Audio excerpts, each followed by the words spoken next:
Hello, today we're going to go through the UKCA chemistry and aerosol tutorials at UM version 13.9, and the first thing we're going to need to do is to connect to our virtual machine that we're going to be using to do all the tutorials today. So the recommended way to do this is to use a program called X2Go. So X2Go allows for a graphical connection that we can connect to, and it can be installed on multiple different operating systems, and the instructions on how to do this are provided here. The settings are all here, so if we complete the settings like they are here, we should hopefully be able to connect. So and you'll have been provided an IP address for your machine. So the one I'm using is this one here.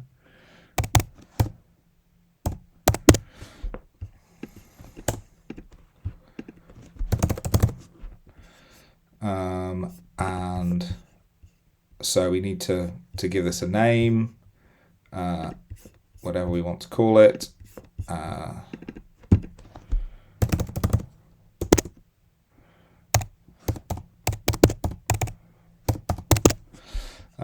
We fill in the host, which is your IP address, the login, your username will always be Ubuntu, and then we need to use the key file that you'll also have been sent, and we can navigate to where this is, and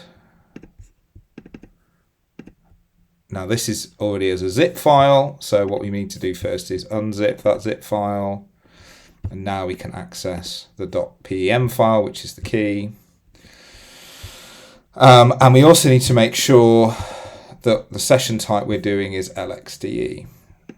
So we select LXDE, we click OK, so now we have our little box here like this, and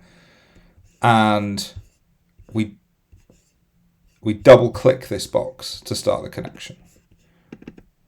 So it's saying, do we want to trust the host key? And we say yes.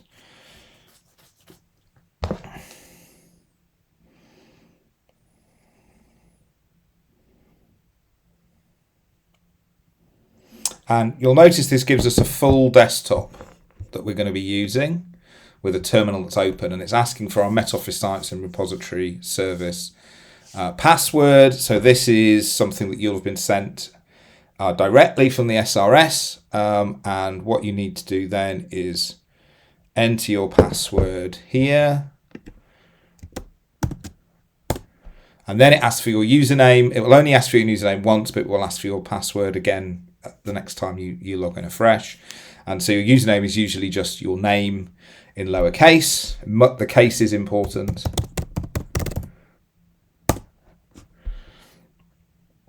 And so there we go, it's cached my password, so I can now access the SRS, and for instance we can see that we're connected. We can test it if we want by doing fcm info fcm:ukca.x_tr, and that will give us information about the UKCA trunk, and we can see that the last change was made on the 27th of October, so that's fine. And another thing we're going to need to do is also check that we can connect to it through an SSH connection, because there's multiple ways that we can connect. So if you want to connect through SSH, it's a similar sort of command. The instructions are here. You might be familiar with SSH through other ways. So this is where we'd connect through a terminal. So we would type SSH -x-i, and we need to put the path to the key file that we have. So this is the path to the key file.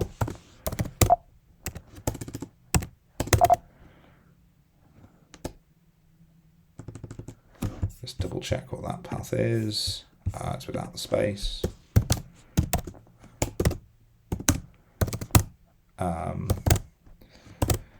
then my username, which is Ubuntu, and then the IP address, which is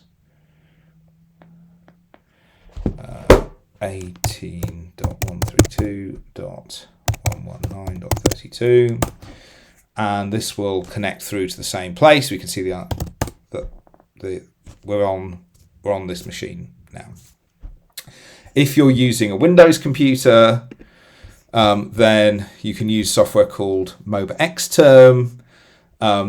It should be possible to do a graphical connection, but I've been having some problems with this version of MobaXterm that I have access to. But you can always use a local connection to connect to MobaXterm, from MobaXterm to the thing. So you can do exactly the same command, but here we've got to specify the path to the key file again.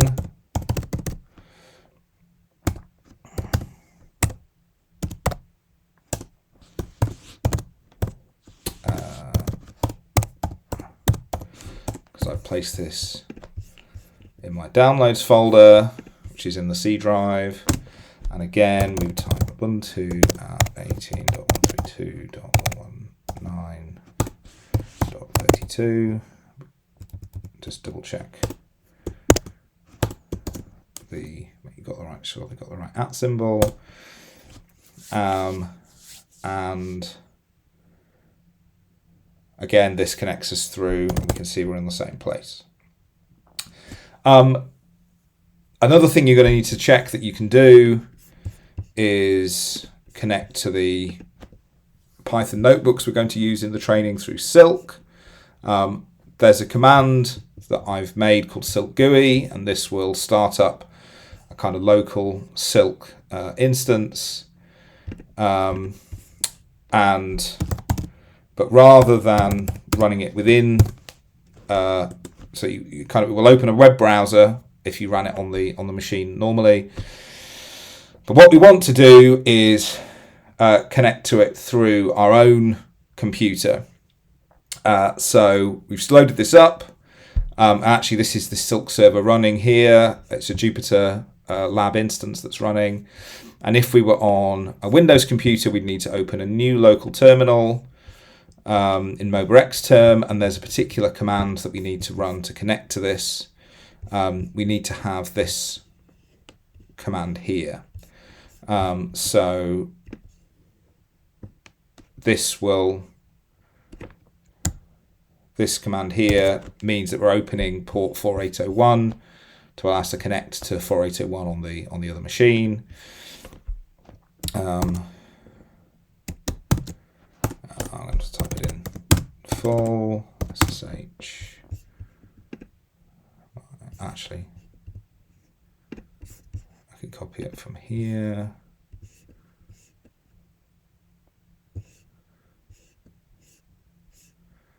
So we need to get this command here.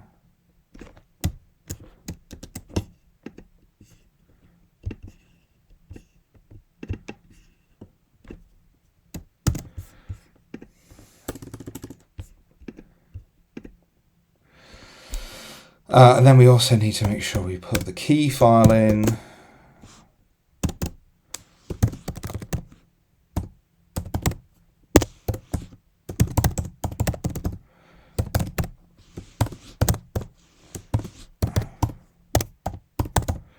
And then 18.132.119.2. And this will open up these ports so that then what we can do is in our web browser, we can connect to the Silk. So this is connecting to the Silk server that's running on the virtual machine. We're not going to pick this up straight away, but you'll need to make use of this later. What I am going to do though is disconnect from the Windows machine, because I'm going to be using my laptop to do these training through here. So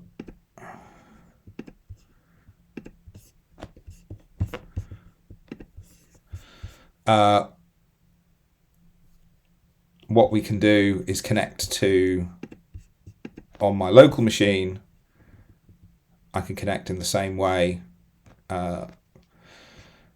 as I just did on the Windows computer through a terminal, in the way that I did here. So if I open a new terminal, and again I need this command,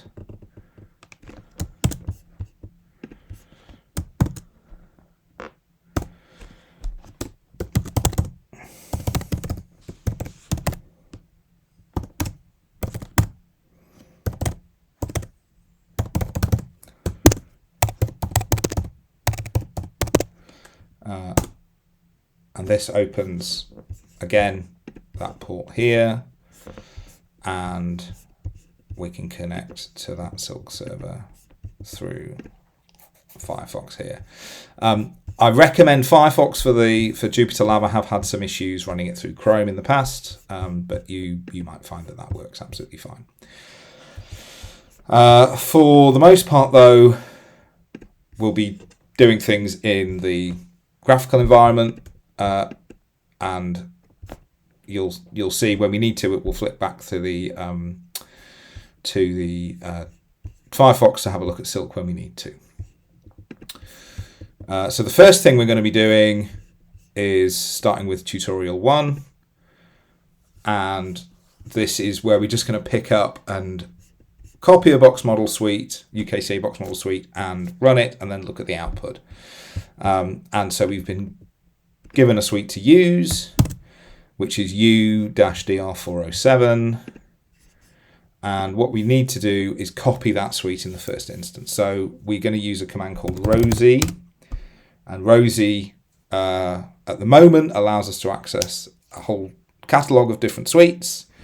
And we're going to make a copy. So we're going to make a new copy of this suite, and it's going to give us a new name and number for it. New suite ID, it's called. So this has opened it up in Vim. So I'm happy with those. I'm not going to make any other changes. So to save it, I click Escape, press colon, write, quit, and press return. And it's asking me, do I want to make this? And I say yes. And so it's made a new suite. U-DB604. So if I go CD Rose, so we're now going to CD Roses, which is where this is. And we can see there's a couple of other suites there. And also our new suite, U-DB604. And within this is our suite settings. And we can use an editor, a graphical editor, to look at these. And we can do that by typing rose edit within the suite. So if we type rose edit, this will bring up the suite editor. We'll be using this a lot through these tutorials, and it has various different things that you can see.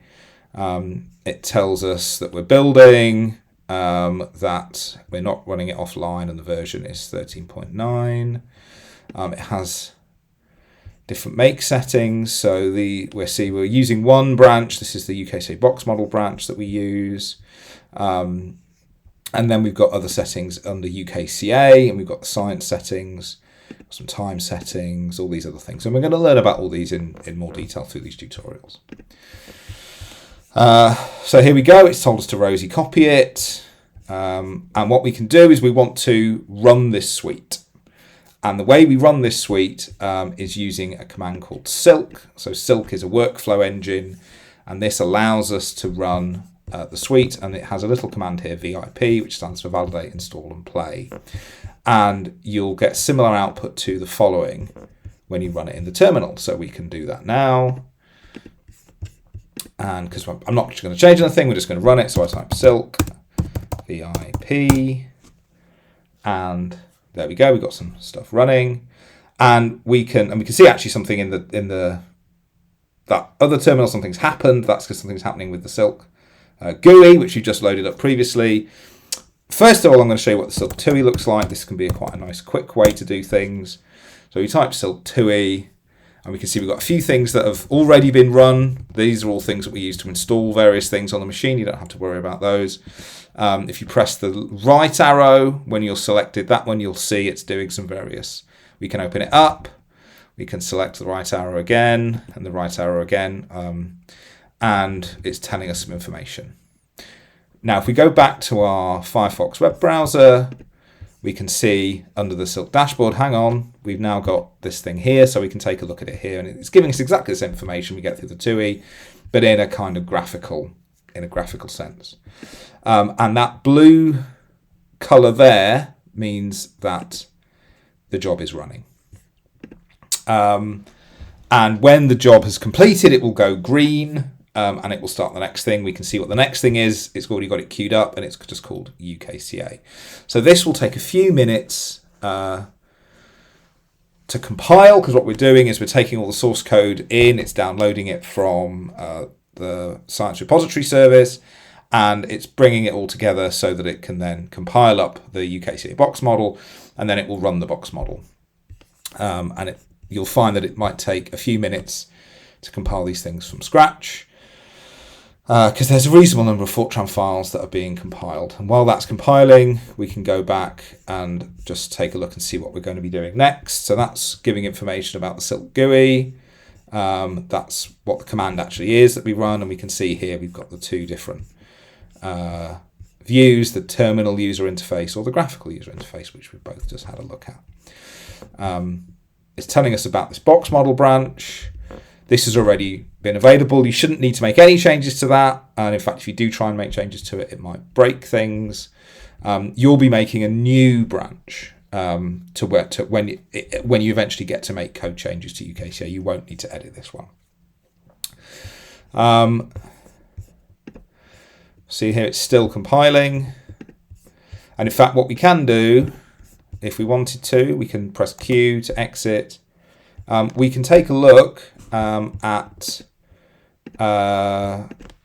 what's going on with the compile. So if we cd into the Silk run directory, we can see we've got a few various things, including our DV604.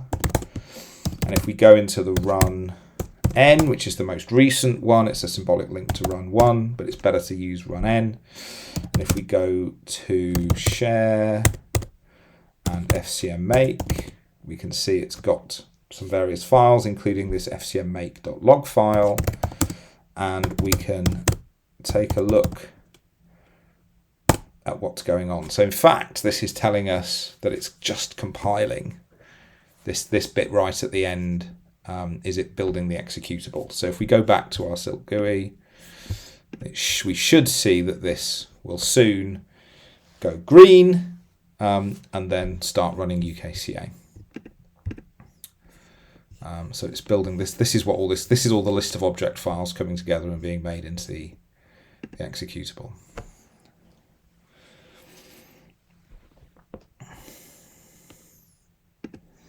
Yep, there we go. If we come back here, look, that's gone green for FCM make, and then the UKCA has gone blue, and you'll notice it finished very, very quickly. And that's because it only actually takes a few seconds to run the box model. It takes far longer to compile the box model than it takes to run it. And we can see the compile said done. If we cancel out of that and we go back up to the work directory, we can see within UKCA, so within work 1, which is what's called the cycle point. If you're running it on a HPC, that will probably be a date and timestamp, but for the way we're running it here, it's just 1. And inside UKCA, we can see there's lots of different files that have been made. If we go into the PE output directory, we can see the kind of printing to screen. So if we look at this box PE0 file, this is kind of all the output to the screen. And also if you've got error messages, they will turn up in there. But what we're interested in is the different files that are here, and we can see that there's, say, tracer out files that has all the tracers in. There's different ways you can view these. And in fact here I've talked a little bit about the directory structure already. This kind of gives information about where these files are held, so the P output file, that sort of thing. And we want to plot these sorts of things. So we can use something called GNU plot that we can use to plot these simple files. So if we type GNU plot in the terminal, so we're plotting column 1 against column 3, and we're going to use lines and points, and we're going to plot tracerout.csv. Sorry, that's the wrong order. So it should be plot tracerout.csv using 1 to 3 with lines points. And so we can see here that actually column 1 is the time and column 3 is ozone. So we can see that there. We can also use software called numeric. So numeric is so we just type Control D to exit out of GNU plot. So numeric is a simple Linux spreadsheet program, but it's quite nice for viewing these tracer output files. We can see, so column 1 is the time step, column 2 is the O3P concentration, but 3 is the ozone concentration, which is why we plotted 1 to 3 with GNU plot. And another thing we can use is one of the Python scripts that we've been provided. So there's a Jupyter Notebook, and the way you connect these Jupyter Notebooks, if we come back to the dashboard on Silk, so it's this top home button up here, if we click Jupyter Lab, this opens a new browser tab, and this contains, you'll notice it's already within this notebooks directory, and it allows us to plot various things. So if we go on to the box model, tutorial 1, tutorial 2, you'll notice it's using the UKCA kernel. We want to make sure when we're running all of the notebooks here that we use this UKCA kernel. They should already be set for you, but if they're not, you need to make sure that they're changed. First thing we do is we change the run ID, so we're using 604 because that's DV604 is the suite we've been running. And then we can click play all, and we can have a look and see what this does. So we're importing some things, numpy matplotlib, we're setting some things, and this is telling us where they are. We're saying what the data file is, we're opening it and reading it, and then we're getting the index of the species, and then this is a little bit of text to tell us to get this, basically. So we know what it is, and we can see that we're plotting it here. And we can also plot reaction fluxes. So this is plotting this reaction that we're setting, reaction flux index 200. But we can change the species, we can change the reaction flux, and we can see what these look like. And you can plot various different things. So that's what NO3 is doing. It looks a bit strange, and then this is what this reaction is doing. So got various different things that are going on. We'll put it back to ozone because that's what we're quite interested in. And we can keep going with the tutorial. So in fact, that's the end. We can run the suite, we can plot the output, and then we can think about moving on to tutorial 2. So to get to that, click the link at the bottom. And so in tutorial 2, we're going to change a load of different settings in the UKCA box model. So we're going to be changing the time, the conditions, initializations, the chemistry scheme we're using, aerosol options, all this sort of stuff. And it says here you can use FCM diff. What you'll find, what the way the suites work is, as well as code that's under version control, the suites are also under version control. So we can see what the changes are that we've made. If we type fcmdiff at the moment, there won't be any changes because we've not changed anything in the suite. But once we start making changes, if we type fcmdiff, we'll be able to see those changes appearing. So the first thing we're going to be thinking about is changing the start time of the suite. So we can see it's telling us where these are. This is nameless time settings and nameless science settings, chemistry. So if we go back to here, so nameless time settings, we can see we've got the model basis time, we've got 24 steps per period and 86,400 seconds per period. So that's 24 hours, 24 times 60 times 60 second to give you that number for seconds. 24 steps per period, so we've got one step per hour. This is our kind of pseudo-dynamical time steps we're running. That you'll find that when you run the unified model, this is a different number, but from the point of view of the box model, we've just got 24. That's what we're setting it to. And we can also see what the chemistry time step looks like. That's in a different panel. So that's in the chemistry, and we can see that the chemistry time step is 3,600, i.e. 1 hour, 60 times 60. And what we want to do is change the start time of the model to be midday rather than midnight. So the way we do that, we come back to the time settings, and we can see we've got this in, this is years, months, days, hours, minutes, seconds. We want to run at midday rather than midnight, so we change that to 12.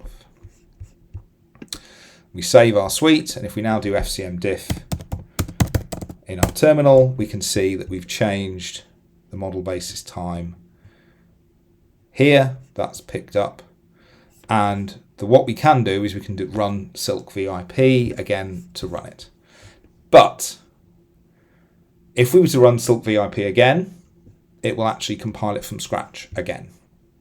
What it will make is it will make a new run directory, and it will run the whole thing from scratch. We don't want it to run the whole thing from scratch. What we want to do is rerun where we were, because it will reuse the existing compile that we've had of the model.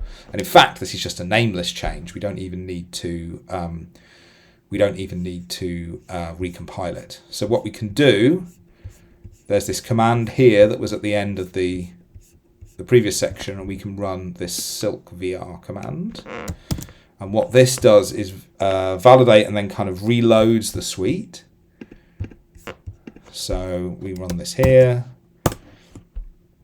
and that's reloaded, but it's not running. So if we come and have a look in our silk dashboard, we can see we've got a little warning, actually, workflow ran to completion, but that's fine, but it's still there. It's not in a stopped state, but it's not running anything. And then what we can do is we can get it to run something. So we can do this silk trigger, and we can run it again. So, and given we don't need to recompile, I can just run the UKCA task again. So this kind of PWD bit here, this means run the suite within this directory. So if you'd run this in a different directory, you'd have to put the suite name in. But because we're within this directory, we can run this. And if we come back to our workflow here, we can see, well, it's not running FCM again, it just reran the UM. So that's fine. So I rerun the UKCA, my apologies. But now we can come back to our plotting, and we can replot this. It's in exactly the same place. It's the same suite. It's going to go through and rerun. And we can see that the shape of this has changed. This is now, and we can actually see this here as well. We've changed it so it's starting at midday, and then it's gone to night.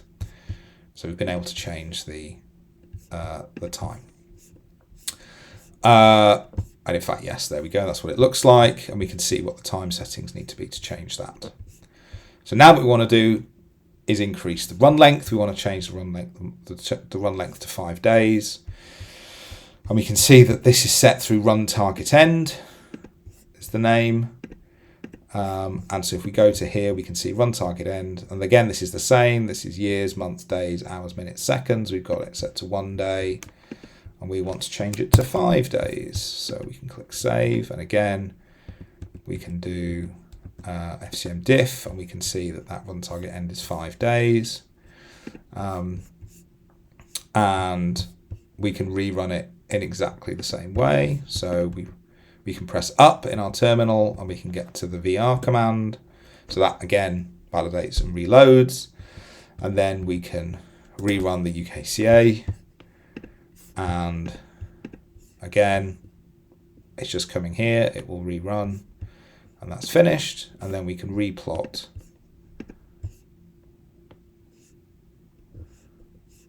And we will see that we've now run for 5 days, which is what we wanted to do. We now want to change the time step. So this is changing the chemical time step to 30 minutes. But what we need to do is we need to change both the dynamical time step and the chemical time step, because the dynamical time step controls when the chemistry is called, and the chemistry time step controls how frequently we call it. So if we have the chemical time step is set to be half an hour, but the dynamical time step is still set to be 1 hour, then that won't work. We need the chemistry time step to be a multiple of the dynamical time step. So we can change the dynamical time steps to be 48, and then we can go into chemistry, and we can change the chemical time step to be 1800, and we can save it again, and we can just do an FCM diff, and we can check we've got 1800, 48, as well as our other settings, and then we can validate and reload, and then we can rerun the UKCA again, and again this should run. In fact, it's completed it already because it ran so quickly.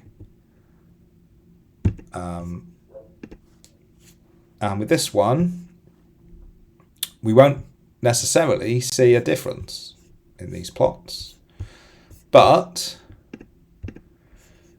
if we were to then look at our tracer out in numeric, we can see that we've got many more time steps. We've got 240 time steps, 5 days, 30-minute time steps. So we're running 48 times in a day. So we've got all our time steps in there, but we don't see it in the plots because of the fact that we have all those lines anyway. The next thing we're going to try playing around with is changing the environment settings. So we've got a number of different conditions that you can run the box model in. We might have a surface conditions around the tropopause, or conditions in the stratosphere. You can make your own, and you can place them within this directory within the suite. So we can see if we go and look in our suite that we have various different files that we can run. We've got the 3 different conditions, this NML box, surface, strat, or tropopause.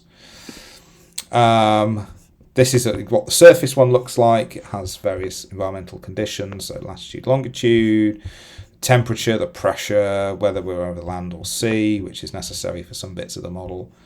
The temperature at the surface, the height of the boundary layer, the pressure at the surface, and then some various water vapor, cloud, ice, etc., surface albedo, and then we've got some offline oxidant values, but we wouldn't use those with strat-trop. We might use them if we were running something else.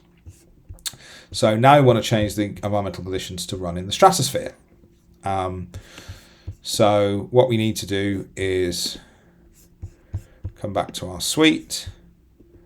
We go to model, input and output. We can see we've got this box NML, which is the nameless file. So we've currently set to be the surface, but what we want is the strat box, because we're running in the stratosphere.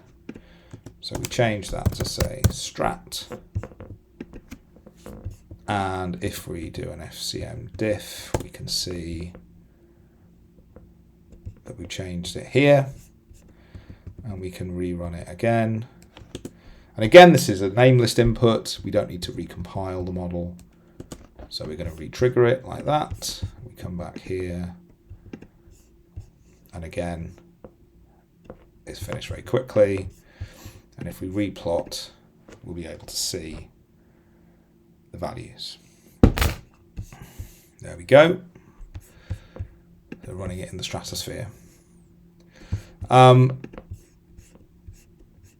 We can also change the chemistry scheme. So UKCA has a number of different chemistry schemes. We've got our standard stratospheric tropospheric scheme that we run. This is what's used in the UK Earth system model.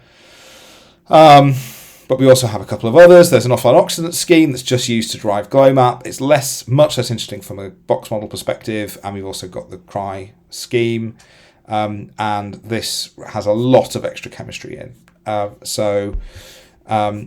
What we're going to first do is we're going to try using the offline oxidant scheme to drive GLOMAP mode. So if we come to the model here, if we go to chemistry, if we go to science settings, it tells us the scheme we're running. So we can set that to be offline oxidants. That's fine. We see lots of other things have changed. We've got some blue dots here telling us things have changed. But that's fine. We can save this. We can do an FCM diff. If we do that, we can see there's lots and lots and lots and lots and lots of things have changed. And they've all changed because they're not valid anymore. And what Rose has done is say, well, if you're not running with strat-trop, then all these things don't make any sense. You're not running a photolysis scheme, so we don't need anything about the solar cycle. All these things have been changed. So that's fine. Again, it's a name list input. It doesn't need recompiling. And we can re-trigger that. Oh, job has failed. So this is interesting. We can see what the logs are saying and why the job has failed.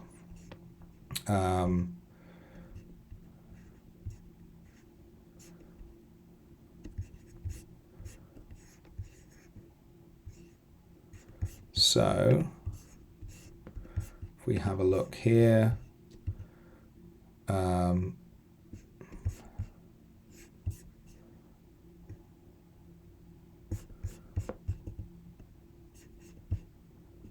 we can see that's a warning.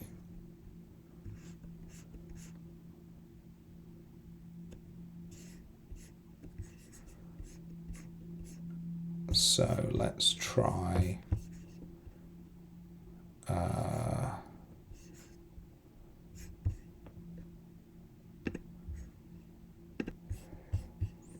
so let's just double check what we've done. So the problem we have here is I have used offline oxidants, but I've set it equal to 14. But what I should have done in the instructions is I should have set it equal to 54. So let's try doing this again and set this equal to 54, not 14.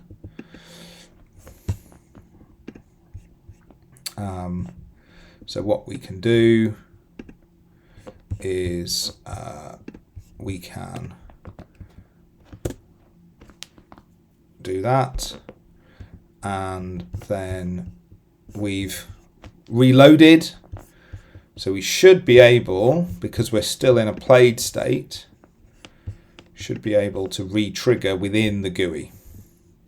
So if we click the little X, we can see that. So I had to do the reload, the VR first, but this should be able to work to re-trigger it. And yes, so that's succeeded now. So let's try plotting the output again, and we'll see what happens. And we get an error, which is interesting.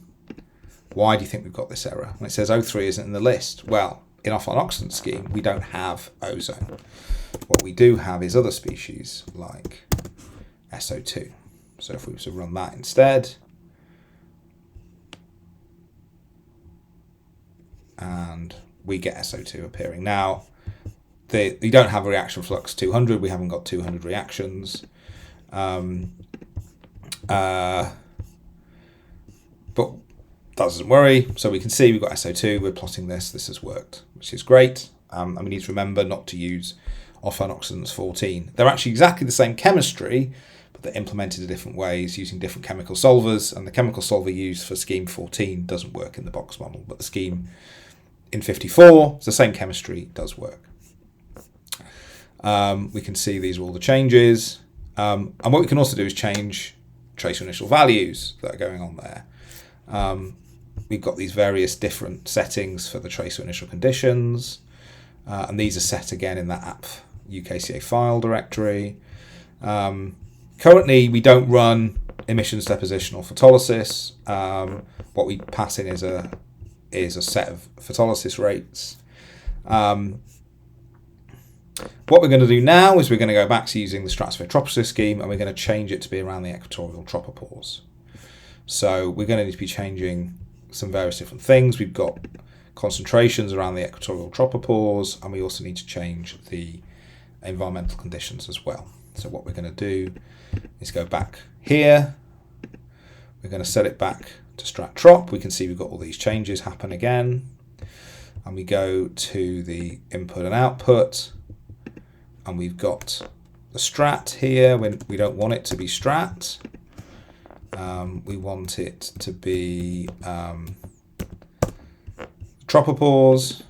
So we're going to change that file to be the tropopause file. And we need to change the tracer file name, which contains the conditions. So we don't want to run that one because we need to run it around the equatorial tropopause. So we're going to run this one instead here.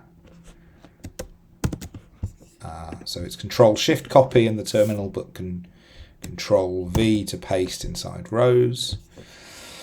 We don't need to change the photol rate file name, and everything else can stay the same. And again, it's a nameless input, so we only need to rerun the UKCA section. So again, we can come back. UKCA is running, and that's finished. And then we can, if we go back, we want to replot ozone again. And let's see what this looks like.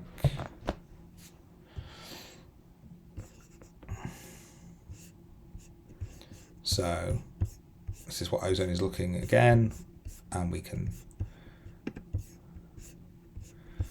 see that that's what we wanted to do. And again, what will have happened is all the changes we made for offline oxidants, they've been reset back. We can do other things, so we can turn off glow map mode in the aerosol chemistry, and there's a couple of logicals that happen. We also need to be a little bit careful about the heterogeneous chemistry, because without the aerosols we can't run the heterogeneous chemistry in the box model, although we can in the unified model.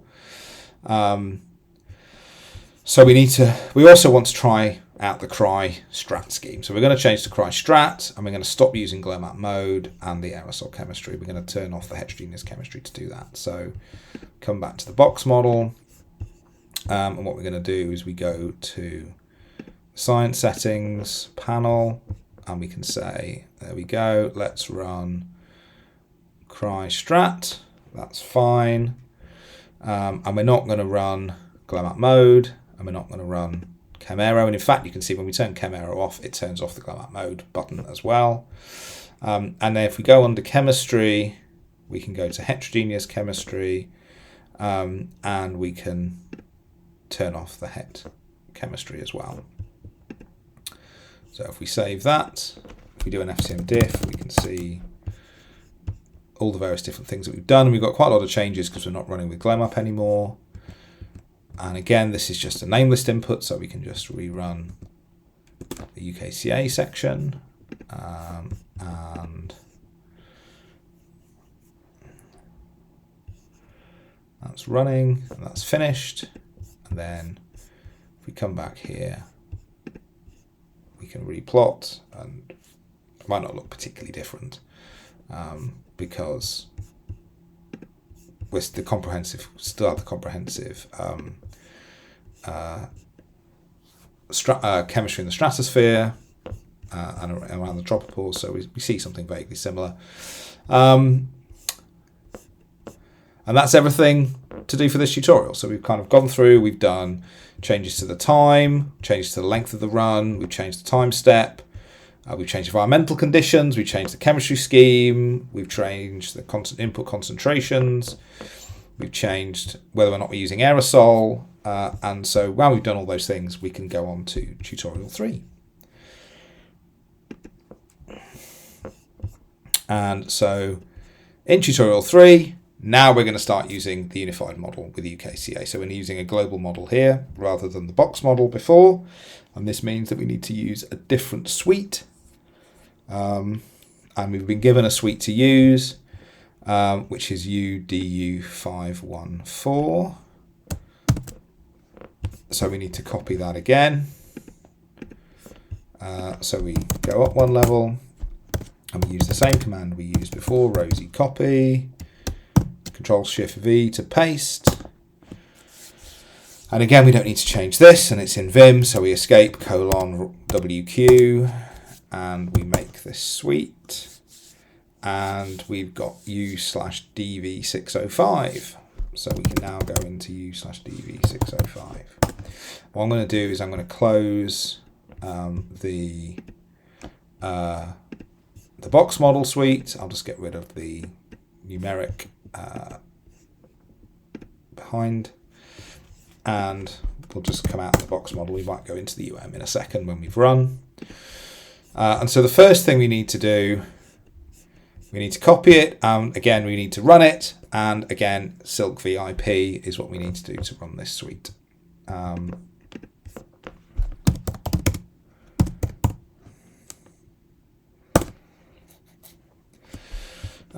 And we can just check that that's running. So here we go. This is our suite. It's running now. We can see that we've got FCM make, which is like we had with UKCA. But instead of UKCA or the UM as next, we have recon next. So recon is an initial step that happens before you run the unified model. And that sets up all the initial conditions needed to run the unified model. You might be making use of recon if you make a new chemical tracer, which is what will happen in the advanced part of the tutorial. You'll need to use the reconfiguration to insert the initial conditions for the new tracers that you're inputting. It's usually quite a quick process to run once it's running. It can take about 10 minutes to compile the UM the first time, and again, this is why it's useful with that validate and reload command, and you'll see in the advanced part that we make use of it quite a lot. When you recompile, it does what's called an incremental build. So it then takes all the things that have already been compiled and just builds on top for the small changes that have been made, and it's much, much quicker, on the order of seconds to about a minute, compared to having to take about 10 minutes each time. And it also saves a lot of space on the disk. You don't have to have multiple run directories with fresh builds. It's just reusing the same one again. This is taking a bit of time. What we can do is we can go into our Silk run directory and we go to 605. Again, run N, there's lots of run directories, but run capital N is always the newest.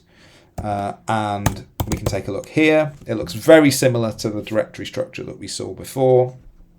And again, we go to share, FCM make, and we can see there's an FCM make.log again, and we can tail the FCM make.log file, and we can see what it's doing. So this is the build as it's happening. We can see the files that's going on. So it's compiling various different things. You know, we can see the MPI F90 commands we're running. We're building all these things together, and again, this will take a bit of time to run. And what we'll do, we'll just go back and take a look at the tutorial while we're waiting for that to build. We've got this directory structure again. This is similar to the directory structure of the box model, but we have an extra recon step that appears, and as well as the atmosphere step. that is appearing in all these different things. Again, we have the output files that we want to take a look at. And we can see that instead of it being a text file, the way the UM does is it outputs things to what are called fields files, which have this kind of naming structure. This Atmos, if you're running on a HPC, won't be called Atmos, it might be the suite ID instead, so it would be, in this case, DV605. It has this thing at the end, so this is the kind of date, and that might be dependent on, this is a daily file. If it was a monthly file, it might be PA1981 SEP, rather than the 0901. And that A is a particular output stream, and we're going to look at those in a little bit later on, and you'll make a new output stream to output data to. And again, if you're running on a HPC, what will often happen is this 64-bit file will be converted to a 32-bit file to save space, and it will have a .pp file extension put on the end. And then if you're running on, say, the Monsoon system, it would be archived to mass, or on Archer 2 or the National HPC, it would be sent to Jasmine through an archiving process. We're not needing to worry about this here. We're just running on our local virtual machine. We haven't got things in 32-bit format. They're 64-bit. And we can also see there's other things to do. So we can have a look in rows while we're doing this. It's still compiling. We can see that's going on. But what we can do is use rows edit again and take a look at the suite.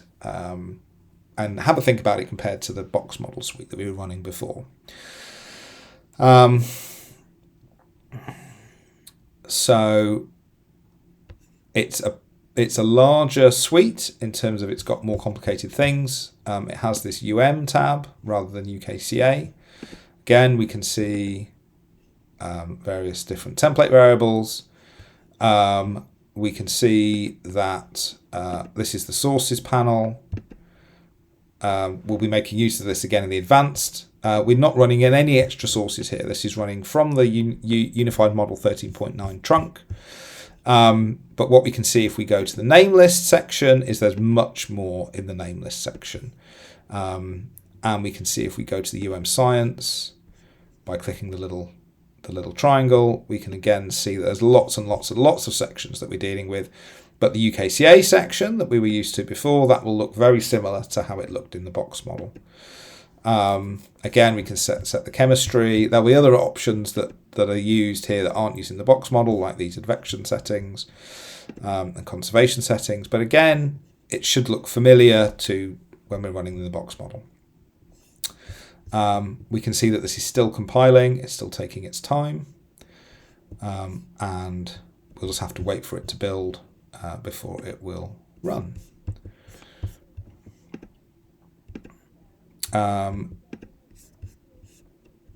One of the panels that we're most likely to take, well, not most likely, that we will take a lot of looking at is the stash panel. So this is in the model input and output. And it's in this stash requests section here. So if I make this suite, here we can see these are all. This is basically everything that the model is outputting as a field that we'll be able to look at, and we can see that there's these things which are called UP-UKCA. So that isn't actually output to anything. That's the driving fields used by UKCA, and they're passed through stash. So be very careful if you remove stash items. Anything going to UP-UKCA, if you remove that, UKCA will stop working. But what we're interested in, if I just make this bigger, is the UPA stream, because that's the thing we're actually having stuff output into. And we can group things by the UPA stream. So we go to username, we can group by username. We've got the UPA group, so we can have a look and see these are all the UKCA driving fields. But the UPA stream contains everything that we're going to output, and we can see it's a much smaller number of things. We've got an accumulation mode, aerosol optical depth, ozone, we've got age of air, we've got some NO2, and then we can see the section numbers these are in. So section 34 is our prognostic section, section 38 is aerosol diagnostics, section 50 is chemistry diagnostics, section 51 is a copy of section 34 but on pressure levels. So we can see we've also got ozone on pressure levels, and then section 52 is a copy of section 50 but on pressure levels again. And we can see bits of information here about stash. So we can see, say, ozone, mass mixing ratio after time step, that's our ozone concentration. We can see it's on D all TH, so D is the domain, so the spatial domain we're running in, and all TH means all theta levels, so that's the full 3D field. And we can see the time name is T3 hour mean, T3HMN, so we're doing a 3-hour mean on our ozone. Now this particular job that we're running, it only runs for 3 hours, so there'll be a single time point appearing in that file. Some other things are on diag, so this is NO surface emissions. It's only at the surface, so we use diag, which means a single level, and again that's 3-hour mean. And then if we look at our O3 mass mixing ratio on pressure levels, that has a different domain. So rather than it being on all the theta levels in the vertical, it's on this DP27 CCM. So DP, it's on pressure levels, there are 27 of them. And the CCM will mean it's for chemistry climate modelling, so it will have a lot of stratospheric levels. We can have a package, so this is called UKCA testing. It doesn't necessarily mean very much, but it's useful again in this grouping. You can group by package and you'll be able to see UKCA coupling macro, that's all the UKCAs. And we can see the UKCA testing, and that's all these things again. And now the usename, when we have the UKCA testing package, we can see the username has reappeared, but the package column has gone. Now this index thing at the end, this is a unique string identifier for all the settings. This prevents you from having duplicate stash items, and there's special macros you can run that will prune the duplicated options. And again, we'll make use of these macros when we start adding new stash, because we have to create these indexes. And that's done using, say, tidy stash transform and that sort of thing. But we'll cover those in later tutorials. Just check and see if this has... So it's still making, and if we look here, we can see it's still compiling. And as I say, it can take quite a long time to compile the model.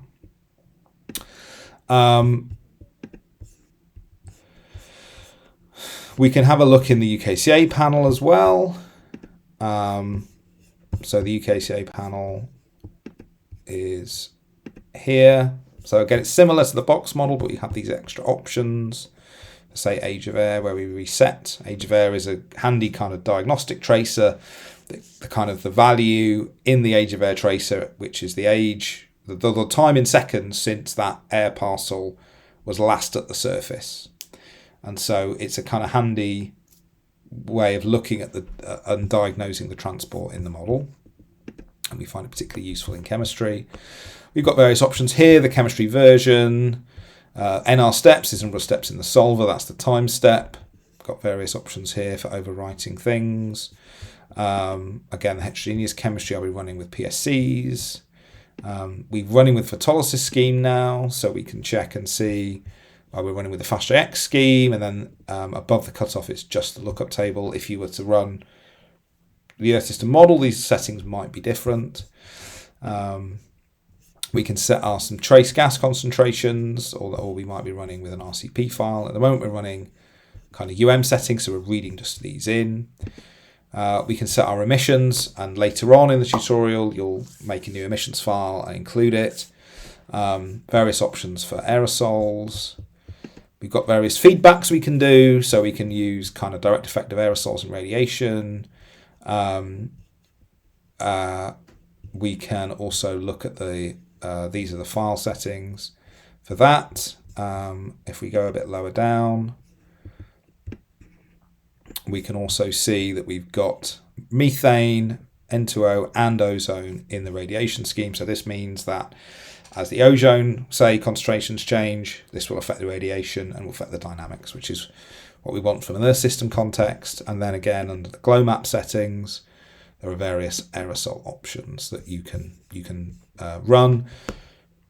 A lot of these kind of couple together. You can click around, but they might not necessarily make any sense. And so what you'll find is we often recommend a scientifically validated configuration. So for that would be UKESM.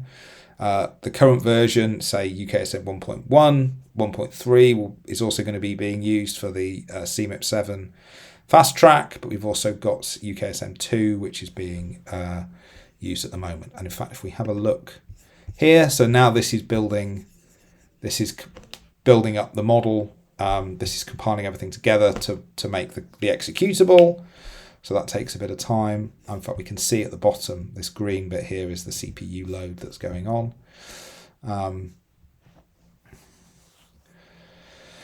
And so we're very nearly finished the compiling step, which is good. And we can think about coming back to here and seeing when this changes to run recon. And once we've run it, we can then take a look at the output and see what's going on with that. So we'll just see we're nearly there.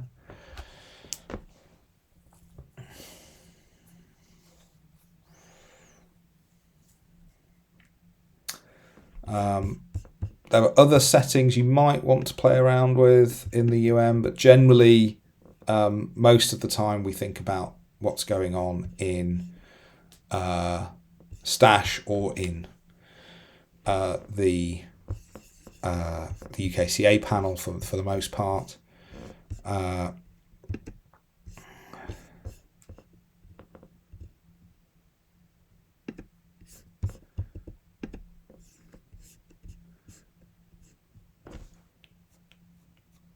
We'll be using a tool called XConv for most of the viewing of files. It's quite cheap and cheerful software. It can read the fields files in, point and click, you can plot things out.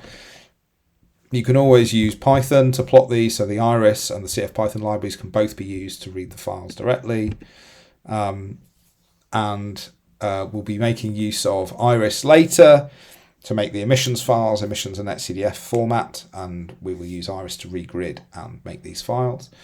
But right now we're just waiting for this to finish compiling.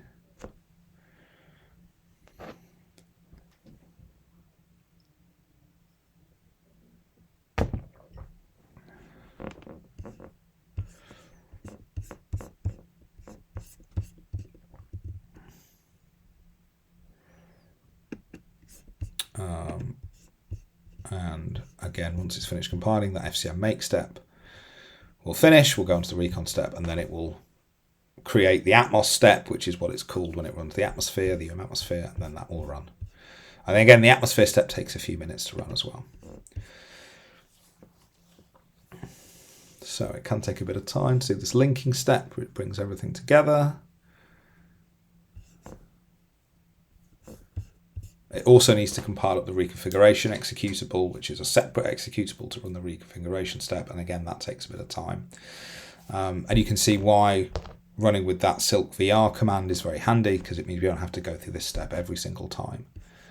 But we have to go through it once to be able to get it to compile in the first instance.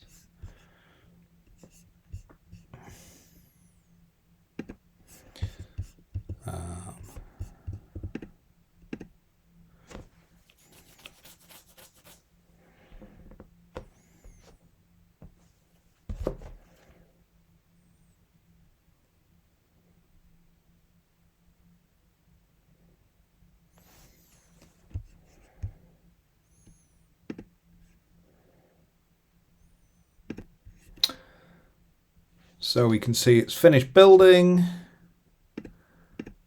and it's now compiling up the reconfiguration executable. This should be a lot quicker. And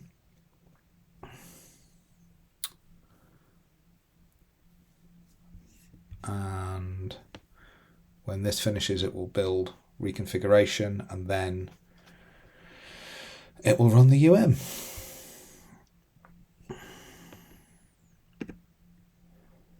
So the FCM make step actually builds two things, and it's just building. So this QX reconf, which you saw kind of appear there, that's the reconfiguration executable, and that's usually a little bit quicker to build. But we'll wait for that to finish, or we have to wait for that to finish.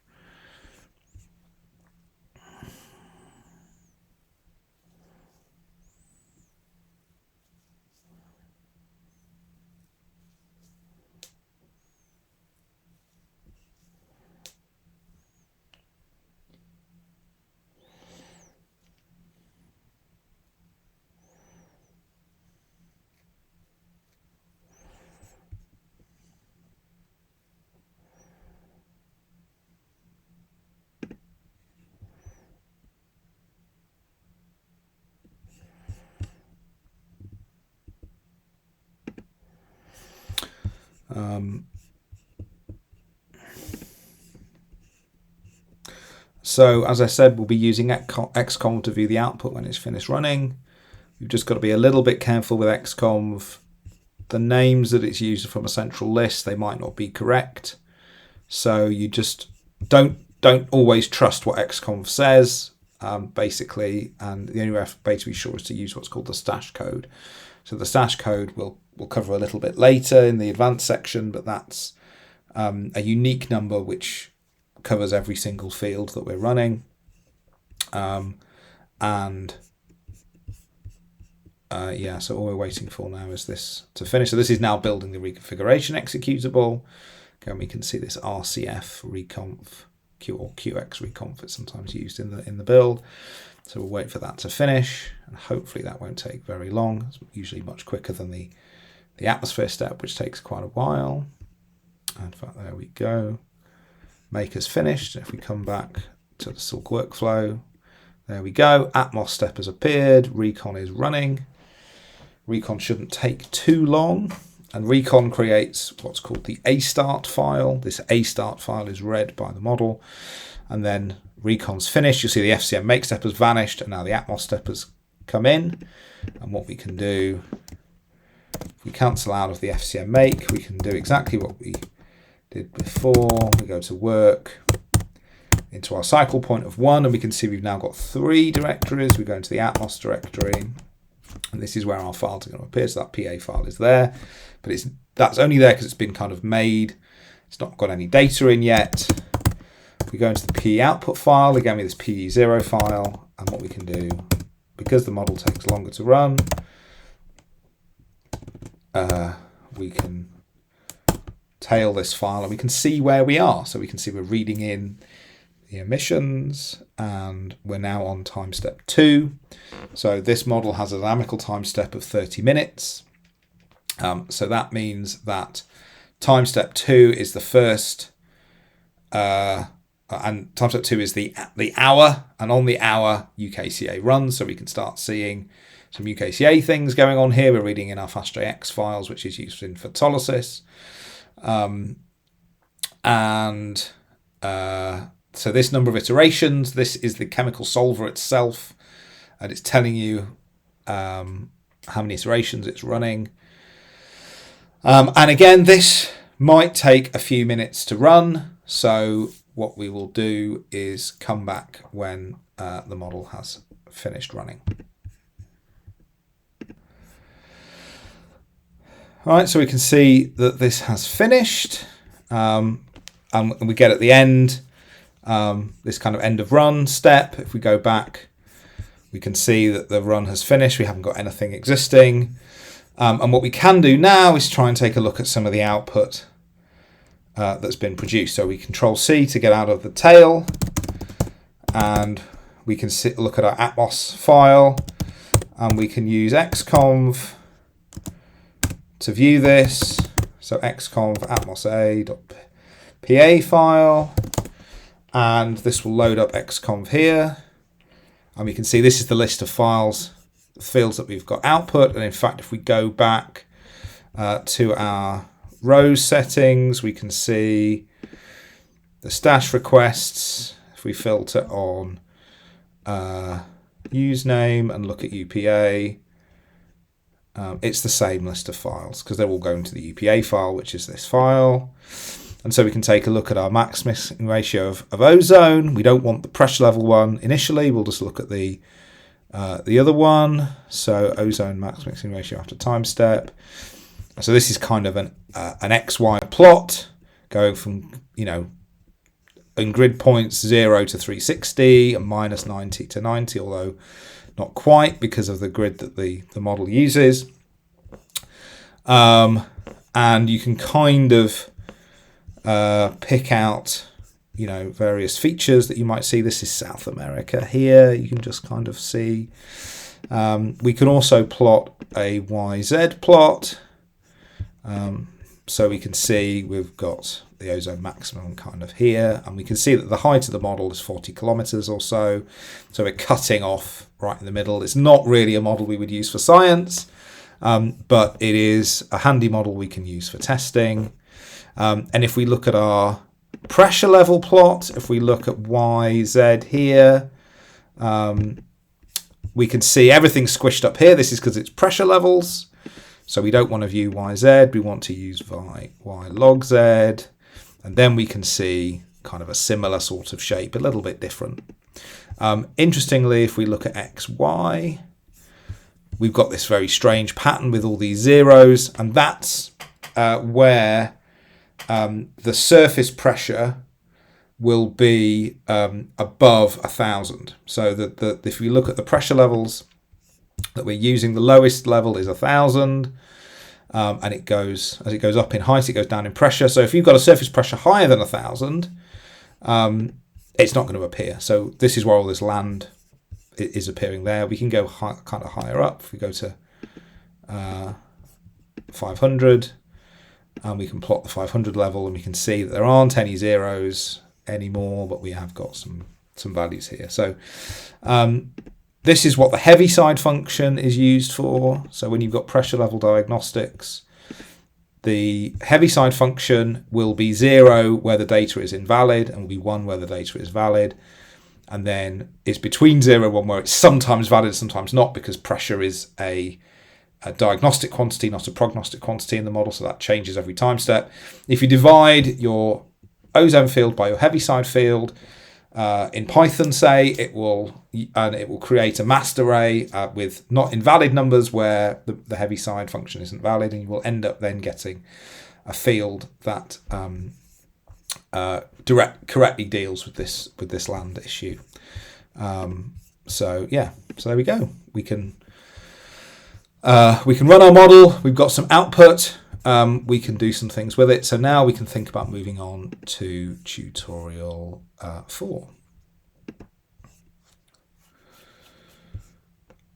So in tutorial 4, we're going to be doing some diagnostics. So later on in the tutorial, you'll be writing your own diagnostics and outputting them.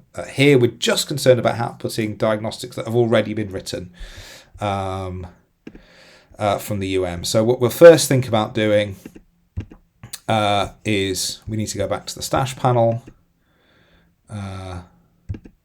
and just reset it back to how it was before. And then let's have a think about it. So stash, what is stash? So we've got two different types of fields that the unified model considers, prognostic and diagnostic. So prognostic fields are ones which the model needs to have prior knowledge of. So those are the fields that appear in the dump, the input dump, the A start file, and those are things like all the tracer concentrations that exist, the existing wind fields, all that sort of stuff. And you can have a look through the dump file, and we can take a look at those, and we can see what they look like. So if we come back to the model here, the dump file isn't, because it's the dump file is made by the reconfiguration, it's in the reconfiguration panel. So reconfiguration directory. So if we have a look in here, we've got this A start file. We can use xconf again to read it. And this has many more files, many more fields that we need to think about. And all of these, you see we've got all these tracer fields here.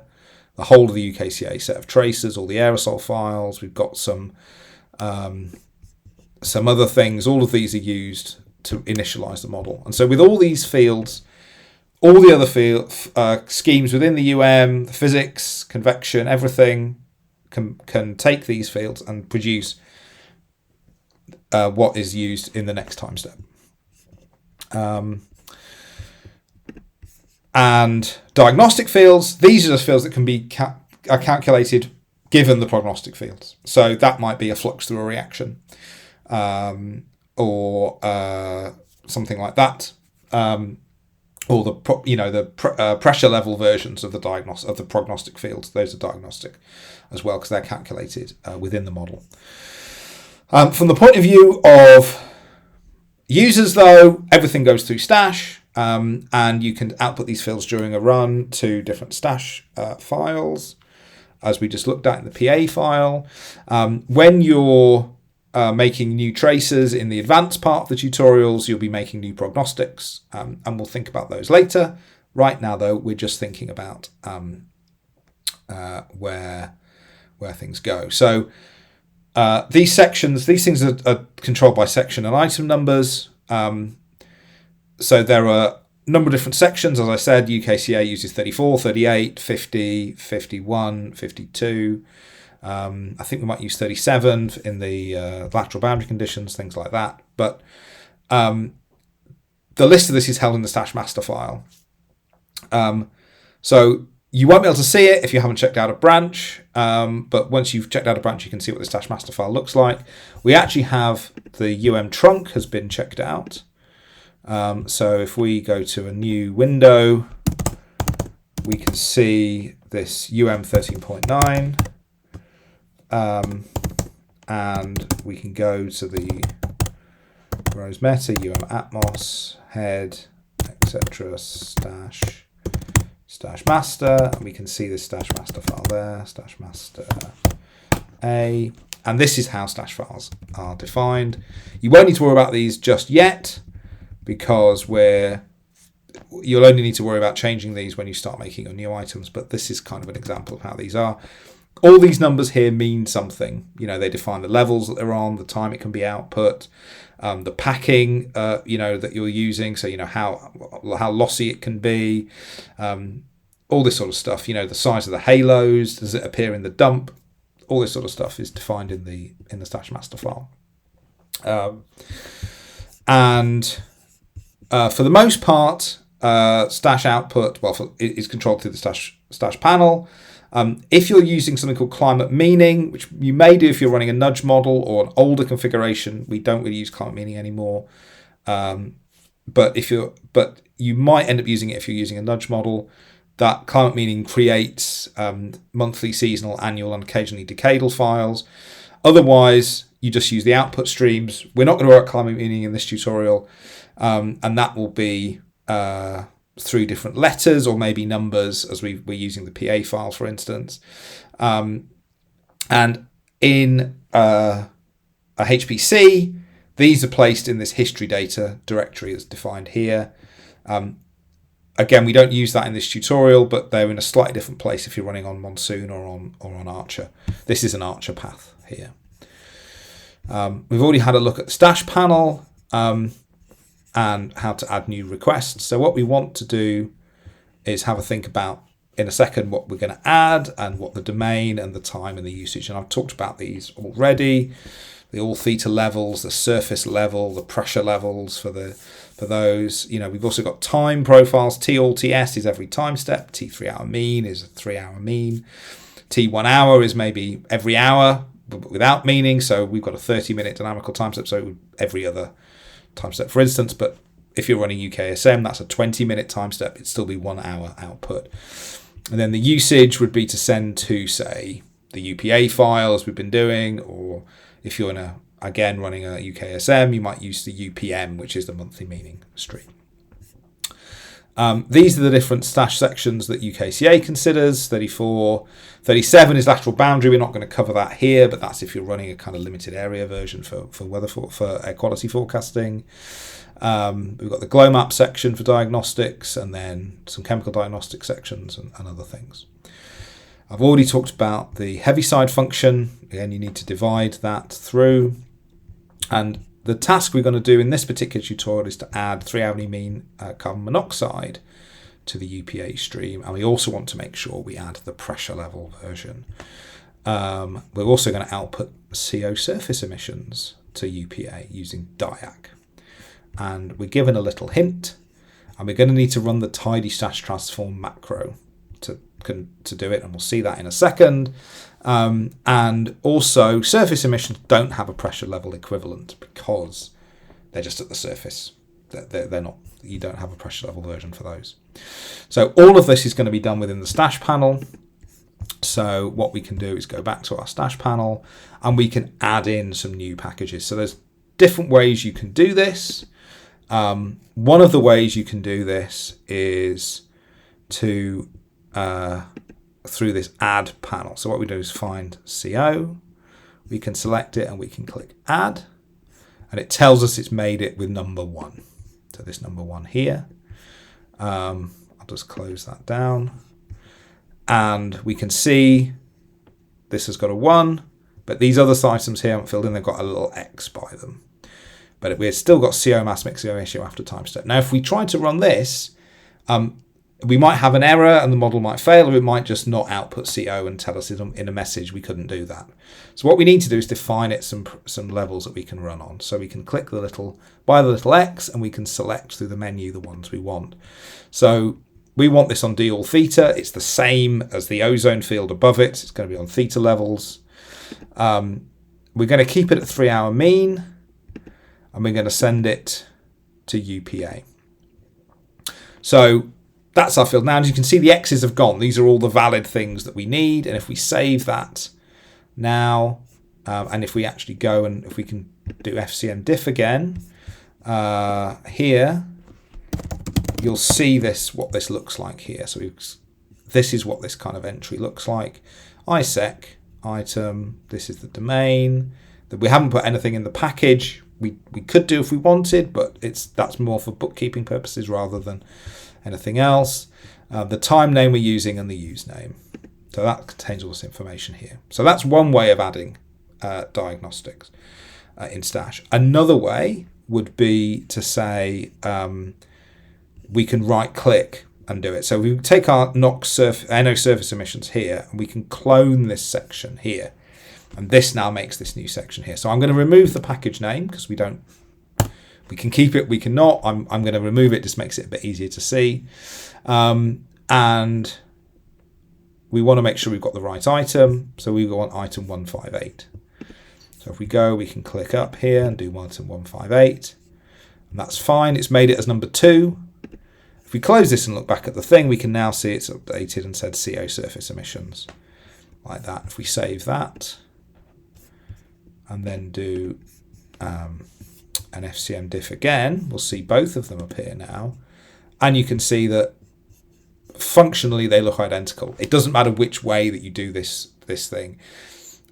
You could also edit the file and copy and paste in a new section manually and put it in. And that might be useful if you've got lots of things that you're adding in. But for the moment, we only need a few things that are being added in. And the last one is the pressure level version. So we're going to clone the pressure levels here. We want number 10. And I'll take off the package again. And so now we've got all 3, CO there. And if we do an FCM diff, we'll now see all 3 appearing. So that's fine. But, and this would run. We could run this and the model would run and these should output. But what we haven't done is create this useful index. So this index is quite useful because what if we had a duplicate that we made? We don't want to add them in again. It also it makes this kind of, it has this nice ordering and it gives this hash number that we've got. So to do that, we have to use the tidy stash transform macro. So we can run it through this little menu here, or we can run it through, I think it's the metadata tidy-transform. Run it through both of those, and you'll use either. You might end up using the metadata menu later on, but we'll run it through here, tidy-transform. We've got a little panel comes up and it says we're changing these, and we're changing from this 1, we now got this 34010, 34158, 34510. So we do click apply and click save. So now if we do an FCM diff, we'll see that they've been slotted in a different order now because they're fitting around these other things. This ordering is now correct by this number here. So that's fine. We've got our changes, and we can now run the model again. And again, we can use the validate and reinstall command. We don't need to run reconfiguration because these are diagnostic quantities. And we don't need to recompile because again these are nameless inputs.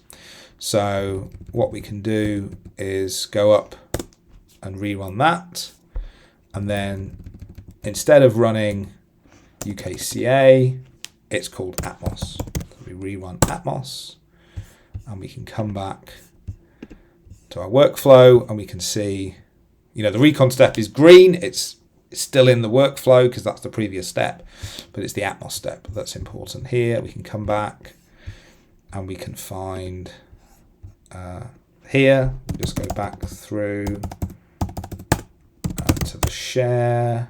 Sorry, no, I don't want to go to the share, my apologies. We want to go back to work, 1 Atmos P output, and look at the P0 file. So I've been using tab complete to complete the times.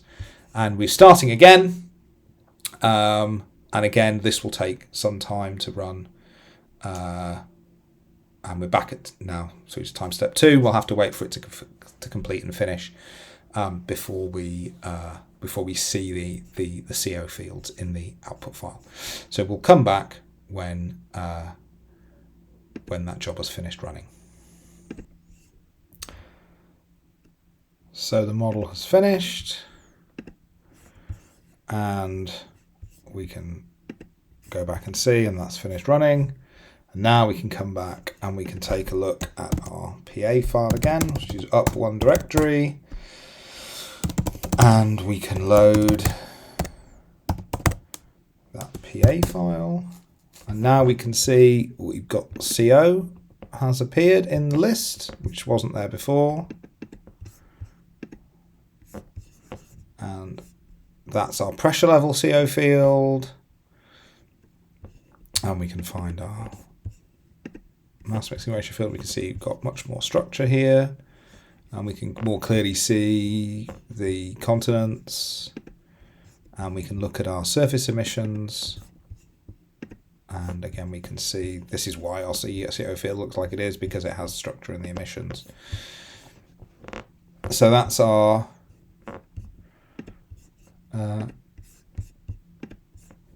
the end of that particular task, and we can think about moving on to tutorial 5. So in tutorial 5 we're going to learn how to make new emissions files. This is something you might have to do quite a lot in the work that you do. You might not actually be making code changes, but you might be making new emissions files to run different sorts of experiments. Emissions go into, and we're doing it for chemical emissions here, they go into a UKCA tracer, which you may or may not currently emit into. So if it's not something you emit into already, there are some code changes that are needed, but if we already know we're going to be having emissions into it, then it's a much simpler process. Later on in the advanced section, we'll be doing emissions into a new tracer that will cover things. But at the moment, what we're thinking about now is we're just going to be emitting into CO. So we've got a new file, a new emissions file that we're going to be having a look at. So if we come back to our model here, we can see what we've got to play with.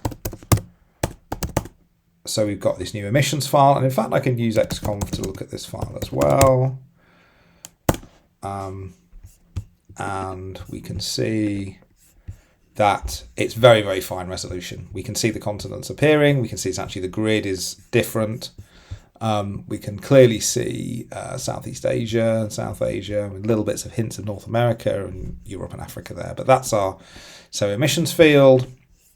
And what we're going to do is we need to regrid this from 1/2 degree by 1/2 degree resolution, which we can see here, to our N48 resolution, 3.75 by 2.5 degree resolution that we're running in our little test model. And we also need to consider the metadata that those emissions files need to have. They need to have names that make sense using CF standard names. They're going to need to know what the tracer is that's being passed into. They need to know the units. We might need to put in some scaling options. These are particular things to do, diurnal scaling or hourly scalings, vertical scalings, dependent on different snap sectors and that sort of thing. We need to know what the calendar that we're using is. We need to know if it's a flexible calendar or not. If it's not, we couldn't use it in another calendar type. For instance, we could have a 360 day with a flexible calendar. If they're monthly values, we could run it with a Gregorian run for nudging, but if we don't have this calendar flexible, then it won't allow that. We need to say the update frequency in hours. Typically, this is around 120 hours, so five days is when we update our emissions. And we have the update type. So is it a single time field? Is it a time series? Or is it a climatology periodic time series? So typically 12 monthly values we might have.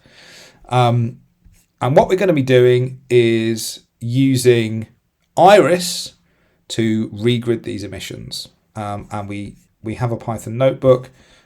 We've just had a look at the emissions file. And what we're going to do now is use the notebook to regrid the emissions. So they're named and numbered. So we've got this one here. I'm going to close down the box model one. And what we need to do is make some changes so that it will regrid the emissions for us. We're not going to need to make too many changes to this file. What we do need to do is change this suite. So we're running DV605, and this means it will be able to pick up the output file that we've just had a look at. And what this script is doing, this notebook is doing, is it's reading in that emissions file we just looked at. Firstly, it plots it just to show us what it looks like. And then what it does is it reads in the CO file from that file we've just made from running the model previously. And then it uses that kind of stencil from that file, the kind of the grid resolution that we're running, and it uses that to regrid the files. And we're using what's called area weighted regridding. That means that it keeps the same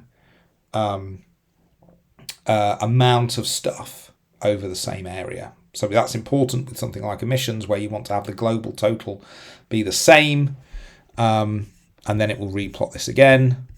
And then it will add in the metadata we need. We need to say what these things are, where it's going, update type, update freaking hours, all of those we just briefly mentioned, and you can read about them in more detail on the tutorial pages.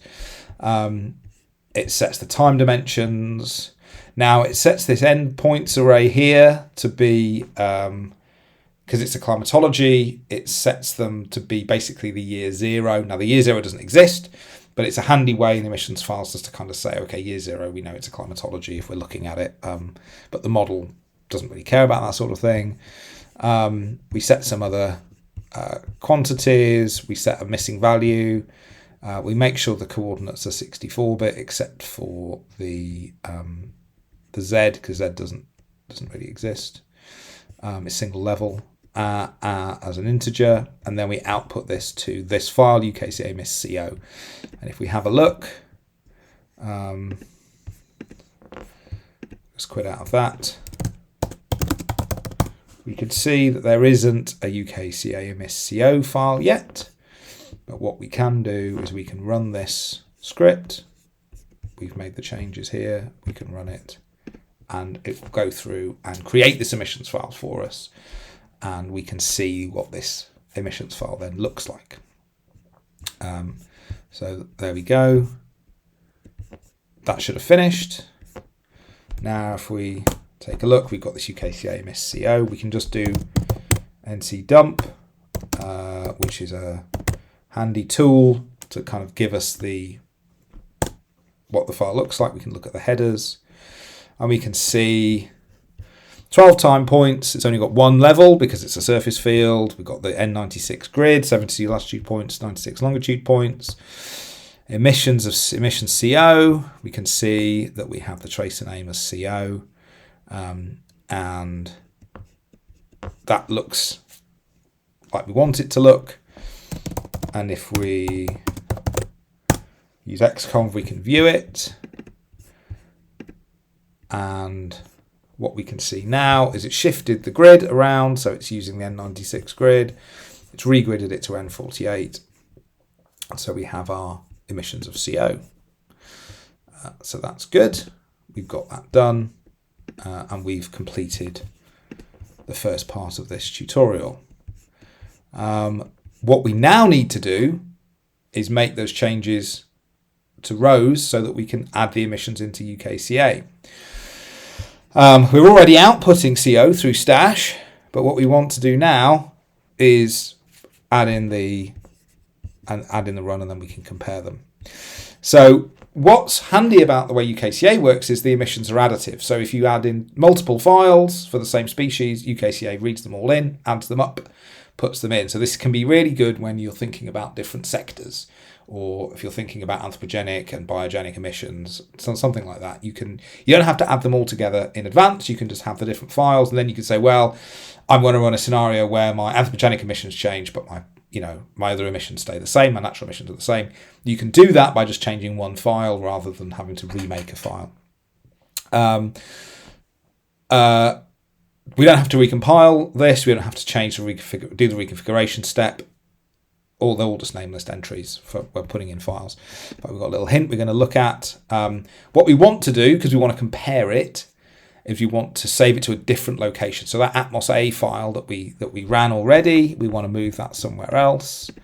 So what I'm just going to do here, in the wrong terminal, here we've got this Atmos A file. So if I cp this Atmos A file to my home directory, and if I'm in my home directory here, I can see that my Atmos A file has turned up there. So that's great. So what we need to do now is make sure we need to do the rows changes. So there are a couple of different ways that emissions files are set. There's actually the directory where they are, and the file themselves is set. And you might also see things at Aerosol versions files. This is often set for kind of more standard ancillaries like SSTs and things like that. And there's annoyingly 4 different ways to do things. There's a full path to the file. There's this Ancil versions. You can have a mixture of 1 and 2. And you might specify this directory and then the file as well. So what we've done in this training suite, which is generally how we try and move to do things in the Earth system model, is just have option 1. We put the full path to the file and the directory itself is left blank. And we can see that in our UKCA section here. We can say the directory is blank, but we have this long list of files. Now, annoyingly, this is a really long list of files that's appearing there. It's kind of hard to see. If we were to look at it in the suite, files, the text files, it looks much nicer. It looks like this. And in fact, the easiest way to edit and add files is to do it in the file itself. So what we're going to do, and this is really important, is we need to quit the suite before we make changes to the files. If we made changes to the files, the suite wouldn't pick those changes up, and then would potentially, if you save the suite, you're overwriting your changes to the files. So what we want to do is edit. I'm going to use Vim for this. App Atmos. Sorry, app UM, not Atmos. App UM rosapp.conf file. So the conf file is the configuration files for the rows application. And what we want to do is search for UKCA and we can see there's the MDIR and there's the M files. If I just make this terminal bigger, it makes it a bit clearer. And we can see all these files here. And then what I want to do, if I press capital A, I append at the end of that line. So I'm going to put a comma because it's a list. And then I put an equal sign. And then I put a little, put the quotes because this is a string that we're reading in. And I just want to get the directory. So pwd gives me the directory. This is home Ubuntu. And Control-Shift-V to paste. And then, excuse me, I need a slash. And then the name of the file, UKCA MS-CO. Control-Shift-C to copy. Control-Shift-V to paste. And so we've added in this emissions file in. So that's all we need to do to add the emissions file in. Write and quit, escape : write and quit. And if we type fcmdiff here, we can see these are our stash changes that we had before, and then this is our emissions file that we've added in here. And so now we can just rerun that model again. And what we can do is that one, and then we just want to rerun the Atmos task because that's all we've changed. Not that one. We want to go to this terminal here. If we go into the P output directory, P0, it started again, which is what we want.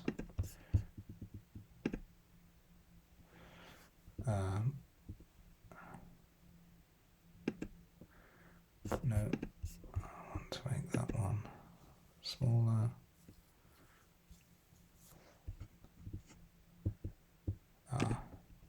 It's made it big. Never mind.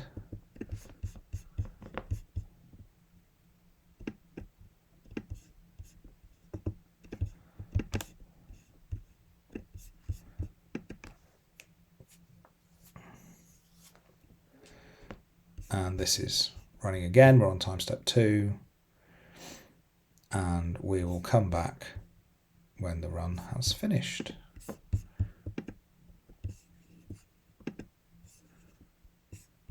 can see it running there.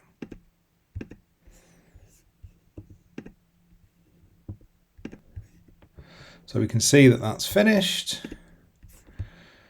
And it's finished here. And what we want to do is have a think about the difference in these two plots. So we actually have a Python script that we can use for this to plot the differences. We need to update it, and we also need to set the path to be correct. Now, we saved it in Ubuntu. It's also home vagrant also points to the same place. This is because it's another way to run these tutorials is using VirtualBox and Vagrant, in which case the username is Vagrant, the home directory is Vagrant, but both of these will point to the same file. And we can use this to plot the differences that we've got here.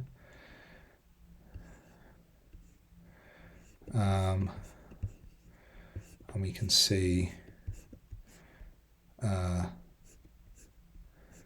this is the difference that we're seeing here between these two fields, which is basically matching with the emissions that we were passing in. We can also look at the two files. It might be a bit harder to spot. So we Control-C from here, and we xconv the Atmos A file, and just I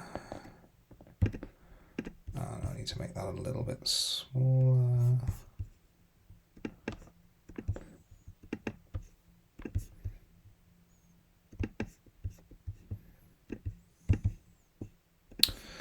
And if I come in this terminal here,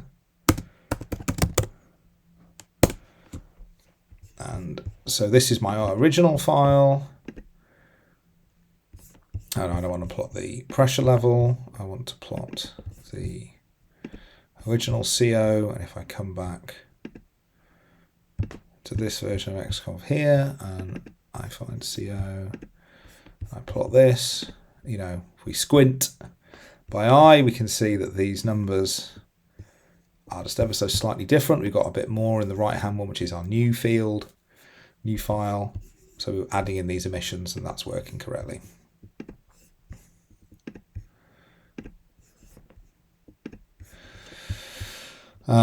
And so after that, we can move on to tutorial 6. So tutorial 6 is thinking about the aerosol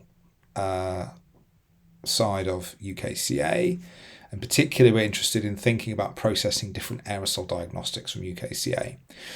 We're going to make use of Python to do this, and we're going to be using it to process the UM output. We've got example scripts for these different tasks, and you want to read through and understand what they're doing. And the first thing we need to do is add a lot of extra stuff into the model, and we're going to use a new output stream to manage our data because we've got quite a lot of aerosol things coming in. And what we need to do is make a new time profile for these, which outputs only on radiation time steps, and we need to make a new domain profile for a couple of these, and this is because we want to output on, it's a 5-dimensional field essentially. They're on model levels and on the pseudo levels of aerosol optical thickness, aerosol optical depth. And we're going to need to output all these fields through to this UPL file. We want to check the number of radiation time steps that we have. This is set in the suite. It's in the shortwave setting and in the long wave setting, and we can see what they are. So what we want to do is load our suite again.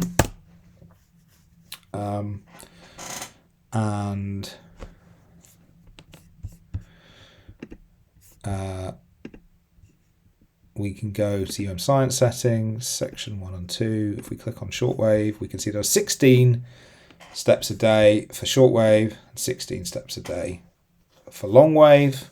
That means they're every 90 minutes. But this is configuration dependent. You might find that that sets for every hour or maybe even every 3 hours for older suites. You need to check the settings for your suite to consider for the radiation diagnostics. And what we're going to be doing first, before we try and add all these things in, is we're going to make our new time, domain, and usage profiles. And this particular tutorial is quite involved because we're making all these new things, we're outputting this new stash, and then we're going to be comparing these things. So it will take quite a long time to run, but that's fine. What we're going to focus on first is on the time profile.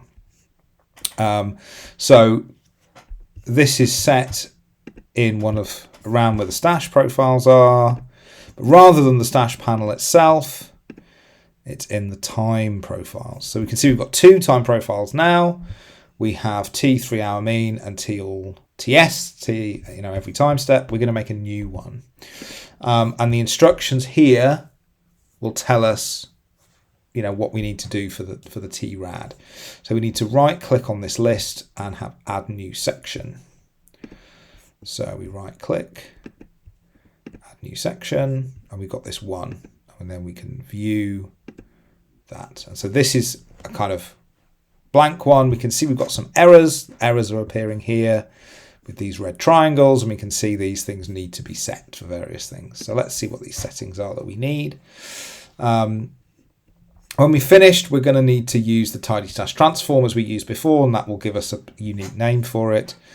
We know we've got 16 time steps a day for the radiation, but we've got 48 time steps, which is 30-minute dynamical time step, because we have these steps per period IM, which we can see in the model domain and time stepping. So we can just double check that.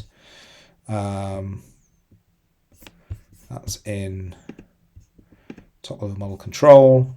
We can see 48 time steps a day, so 30 minutes. But what we're interested in at the moment is these time profiles. So let's view our new time. And what we need to do is put these particular processing ins that we need. We need it called TRAD. And what we're setting is no time processing. So that means we're not doing any sort of meaning, we're not doing an accumulation or anything like that. We're just saying the value at that time step, that's what we're interested in. TRAD, Control V to paste. We want units to be time steps, setting of 1, which it already is. IOPT, diagnostic output option, regular intervals, which it already is. So the start time, we want it to be on the first time step, ISTRA. So we put that to be 1. IEND, if we put it as -1, it means it never stops. If we put a number there, it will only stop after a particular time.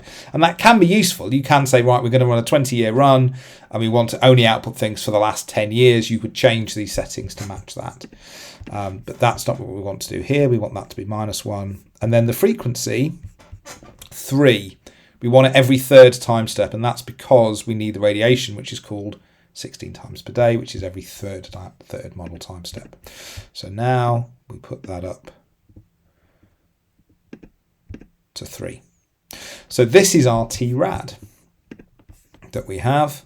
You know, if we're thinking of UKCA, we might be running this with starting at different times. We might start at 2 because it's every hour and the frequency at 2, but radiation is called on the first time step and it's called every third time step. That sort of thing. So this is our TRAD, and what we do, we will save, and then we're going to close this. If we come back to our time profile, so we can see it's got that index of 1. But if we go to tidy stash transform, it has changed this now. So there we go. That's our radiation setting.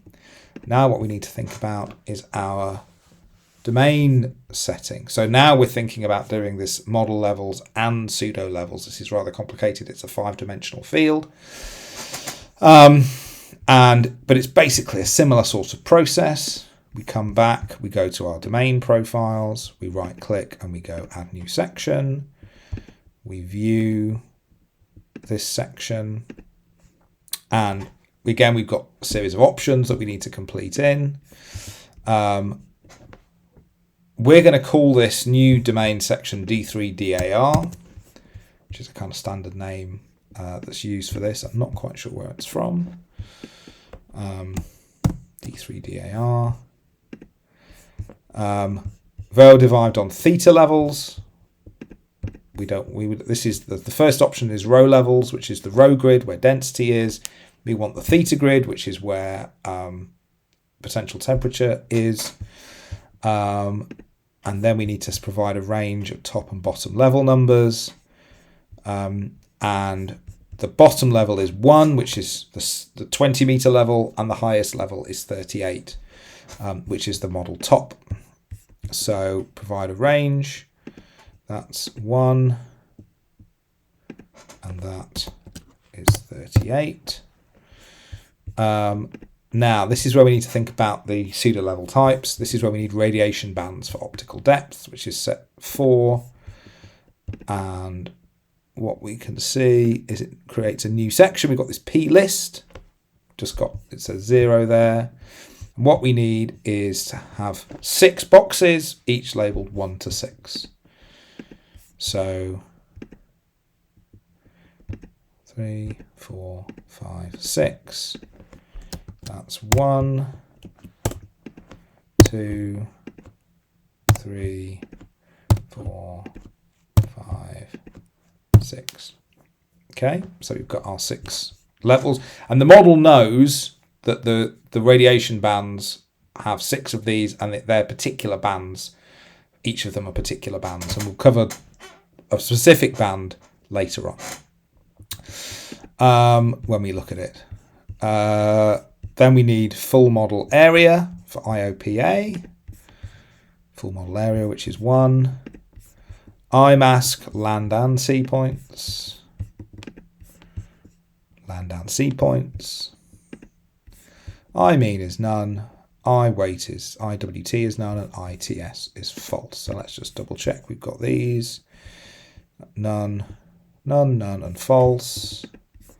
None, none, and false. So that should cover what we need. So if we save that and close that again, and again it's called index 1, so let's go to metadata and run tidy stash transform. That's now renamed, and we'll save it again. And then the last thing we need to think about is a usage profile. Now, these are a bit more complicated because there are actually multiple steps that we need to do for a usage profile. There is the output file itself, and then there's the bit there where you say this usage is associated with this output file. And so we need to do two different things to do this.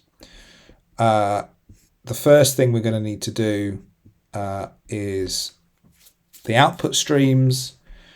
So if we go and have a look, model output streams, you can see there's a big list, but only PP0 is active here. So PP0 is our UPA field.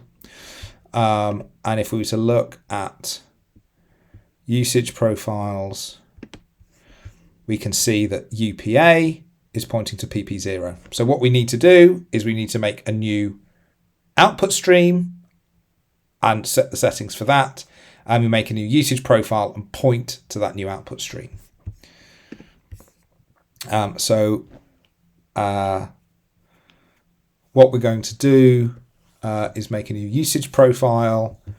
So we're going to go to output streams and make a new one in the same way as we did before. So we go up to model output streams and we right click and go add new section. And then we're going to view this. So there's not many settings that we have, but this is what we need to define.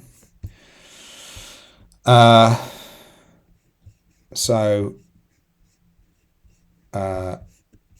this example, we're going to call it PP11. And we need to specify this file name, although we're not actually going to be using it when we run it. But it's handy to have it set. The packing, we're going to use the same as UPA here, which is new climate, which is number 5. Now the reserved headers, usually you want it to be a relatively large number, otherwise the file will fill up very quickly and then the model will crash. And you'll get an error like a number of fields exceeds reserved headers. So we want to make sure we have a decent number of headers. So we'll put 16,000 in. Each file, each field that you have, a single level in that field is one of those headers. So a 3D field has 38 headers to be considered. So you can see that, you know, especially if you're running an 85 level model, you can rapidly fill up, especially if you have multiple time points going there. 16,000 is potentially on, you know, a bit big, but let's not worry about that for this. And we want LRinit equals true. So because LRinit equals true, this makes a new file name, and what we'll see is it will vanish this file name here, and it will take on this new settings that we're going to need to define. So now we need this file name base that we're going to set, and we're going to call it PL.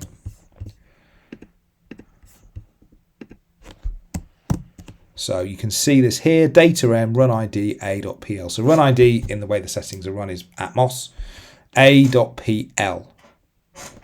So the file is going to be called L rather than A, and this %c is this date string. And then we want reinit unit equals hours, and we want to have it every 3 hours that we're going to reinitialize. So reinit unit is hours, reinit start will be 0, so we want it to start straight away, -1 for never stop, and reinit step to be 3. So every 3 hours it will make a new file, and it will save it to PL with the date string, which will factor in the hours. And we will save that.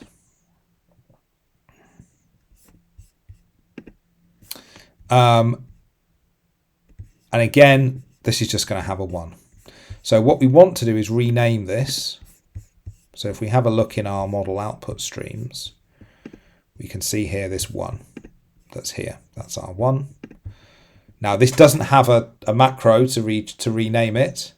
What we're going to do is we're going to right click on the side, and we're going to go rename a section. And instead of it being called PP1, we're going to call just 1. Sorry, we're going to call it PP11.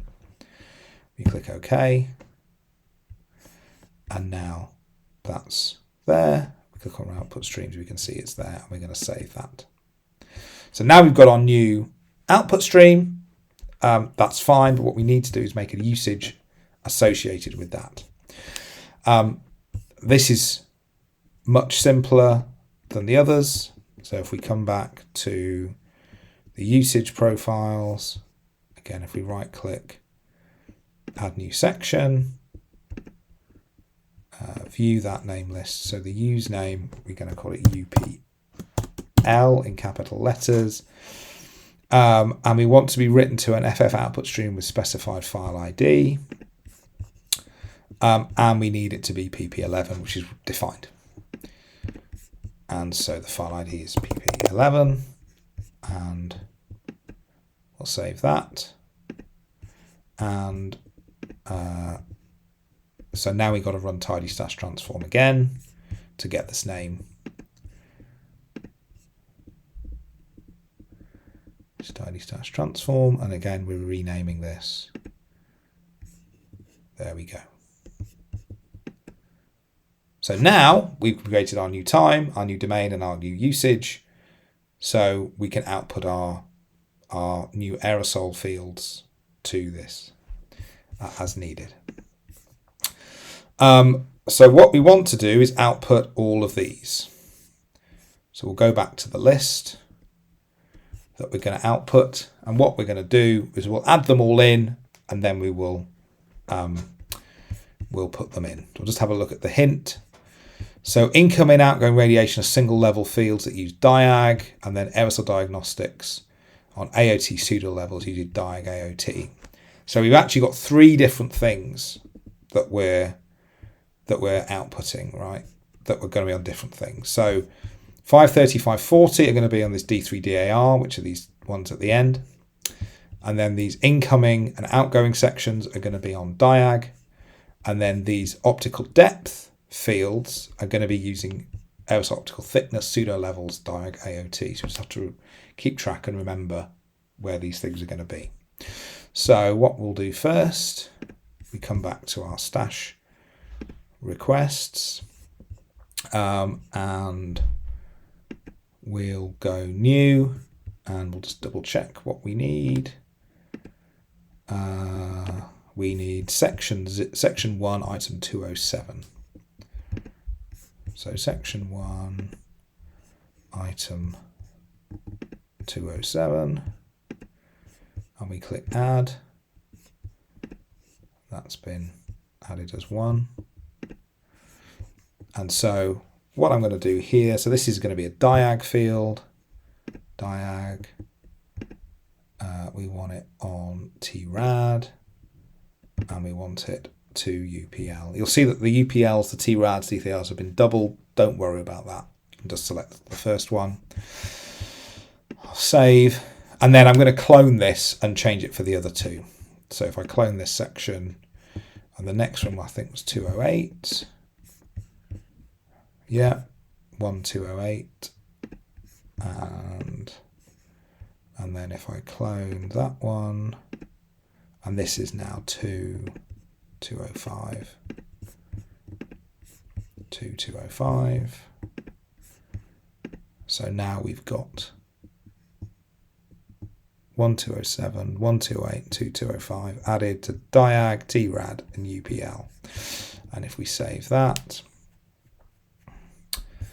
so now we're going to get onto the aerosol optical thickness, diag AOT, diagnostics.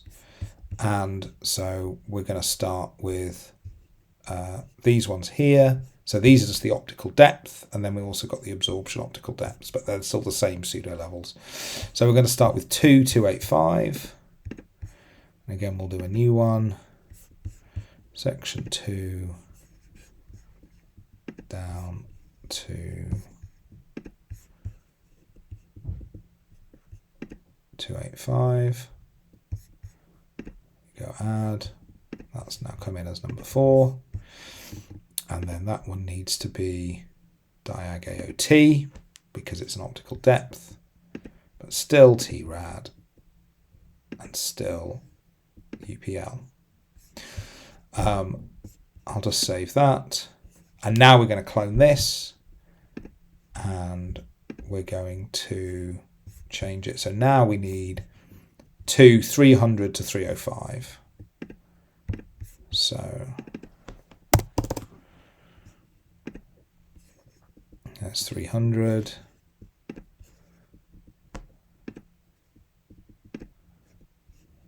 (301).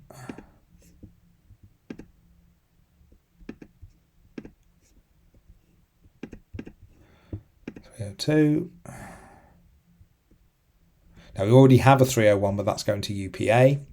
But what we want is 300, 305 all going to UPL.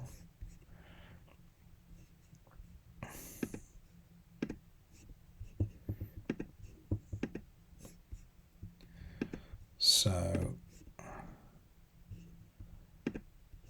there we go, 2305, sorry. And so we've now got these 7 extra ones added. So I'll save that. Now we need to get 2585 and 240 to 245 added in. These are going to be the same as the above, so we can just use clone again.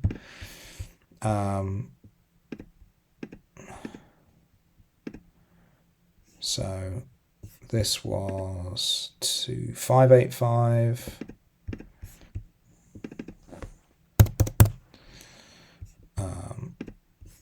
So 2585 is minimal dust absorption optical depth. And then the rest of these are the same again, so but they're 240 to 245. Section 2. So it doesn't matter which one we copy, so long as they've got the diag AOT.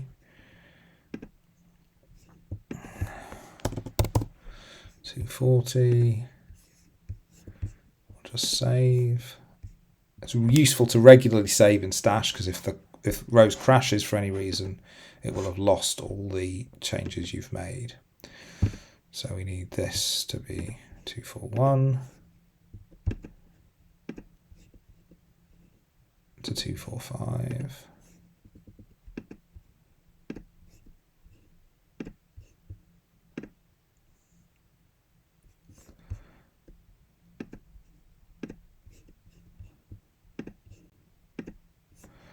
And the last of these, 245. And if we save, and now the last two that we need to consider are the 3D aerosol extinction and the classic aerosol extinction. Now these are the ones that use this D3DAR. So we'll do this through new, and they were section 2, 530 and 540.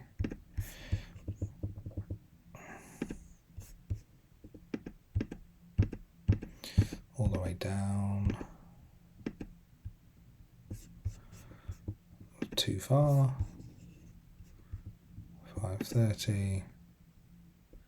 And click add. And so this is going to now be D3DAR, TRAD, UPL, and then we will clone this one to be 540.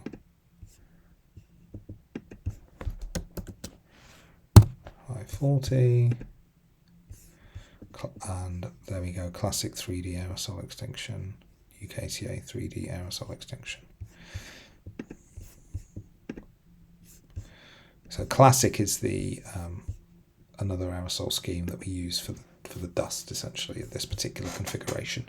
Other versions will be using glow map dust. So we've got all our new stash items added in. As you can see, it's quite a lot. What we can do now is run tidy stash transform, and that will then change all the names of all these things, and we can see here they've all been changed, and we can save, and so now our suite is ready to run again. And now I want to go here, and if we do FCM diff, we'll see we've got them all appearing. There's the UPL, and then these are all the things we've added in. So now we can rerun our suite. So we come back to here, and we want to do that. And again, we don't need to recompile. We don't need to change the reconfiguration. We haven't got any new inputs, anything like that. It's just nameless changes. So we need to re-trigger the Atmos step.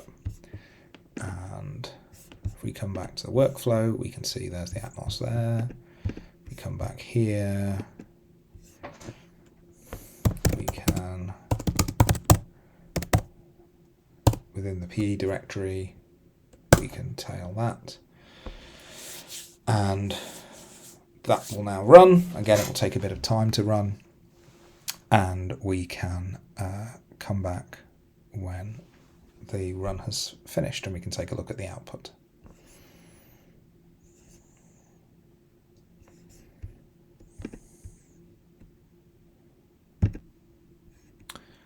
So we can see that the run has finished. It's finished in Silk, and what we can do is look, and now we have our PL file, so we can take a look inside our PL file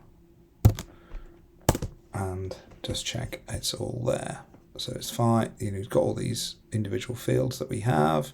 What we can also see is that the aerosol extinctions, which are these 5-dimensional fields, they actually appear as 6 4-dimensional fields with time, and so we have each of these are different aerosol optical depth wavelengths. So now we can think about moving on to having a look at the next part. So we've outputted all the data. Now we're going to think about processing it in different ways. So if we scroll down to, we now want to calculate the optical depth at 0.55 microns.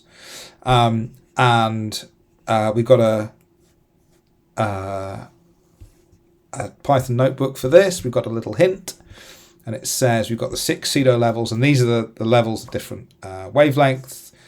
And we need the 550 nanometer or 0.55 micron level, so we want pseudo level 3. and we have our notebook for this. So I'll just close off these ones, and we want this one. So we need to specify DV605, which is our suite, and it will read in the PL file, and it will go through and it will read in the stash items that we need, and it will also read in the pseudo level that we want, which is number 3. It's saying we just want to get the second radiation time step, which is this time constraint here, which we're reading in. This is rather a complicated AOD load. We've got this iris constraint applied and taking in these particular stash items. This is a way of defining the stash item. Model number 1, which is the atmosphere section, number 2, item 285, item 300, etc. It then puts them in a cube, sums them all up, and then we're going to rename it, and we're going to then plot it. So let's just check that this works. And if there's any issues, we'll get an error cropping up. We're on the UKCA kernel. We're reading it in. That's just a warning to say it doesn't have orography, so it can't create absolute altitudes, but we don't need that for this. And there's our optical depth that was being calculated. It's actually been saved to a netcdf file for us if we want. Now we're going to think about the single scattering albedo. This is where we take the absorption optical depth and calculate this single scattering albedo in this way. And we've got another Python notebook for this. Again, to save it for DV605 and run this. And again, this time it's reading in 2 different things: the AOD we did before, and the absorption optical depth, and then calculating the function. And there we go. It's single scattering albedo. Now we're going to calculate the top of the atmosphere downward radiative flux. This is in another tutorial, another notebook number TO64. Again, we want DV605, and we're then going to go through, and this is reading in our diag fields.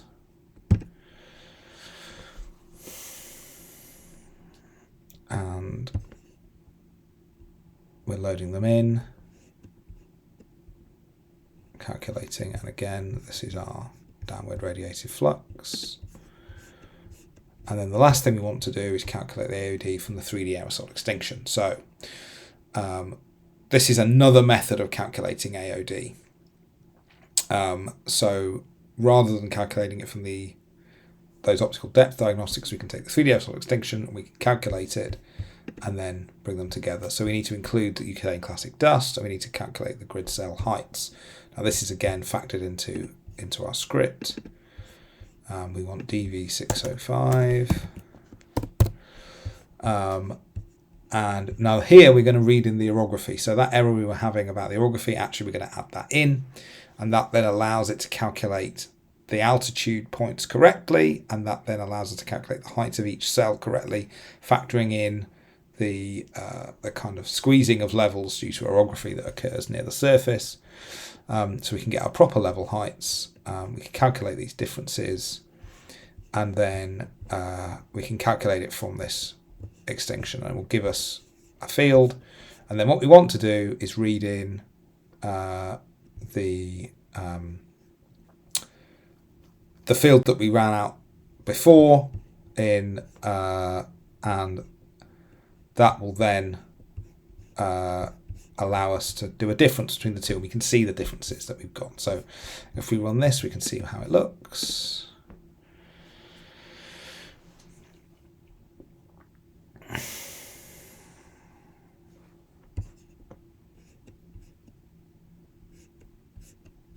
So there's our plot, and if we compared that back here, I mean, by eye, they look very similar. However, if we read in the netcdf file we just created and do a difference, we can actually see there are some differences in some places. So not massively large ones, but there are some differences nevertheless. And so that's the end of tutorial 6, and we've gone through quite a lot in this tutorial. We've gone through a lot of complicated things with stash to do with making time, profile, and usage,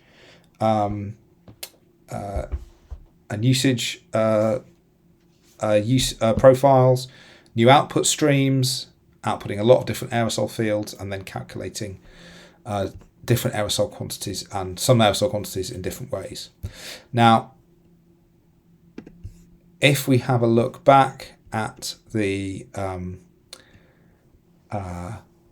tutorials, we can see that those first 6 are the introductory parts of UKCA. So those are where we're more focused on using the model, making changes to the name lists, and making maybe new emissions files and that sort of thing. We haven't made any code changes so far. What we're going to do next in the advanced parts of UKCA is go through and make all these changes. You know, we will make new chemical tracers, we'll add new reactions, we'll put new tracers into the unified model, these new emissions for these, the deposition. We'll have a look again at aerosol, and then we'll have a look at chemical diagnostics.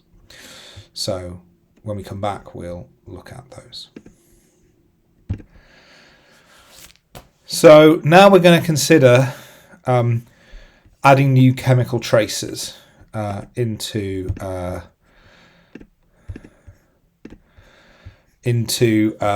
UKCA. So for this, we're going to be going back to the box model. So we don't need to use the unified model to start with.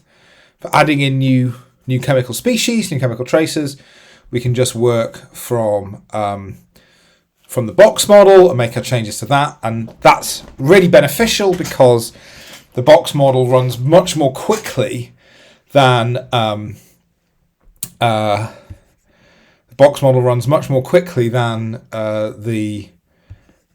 unified model does.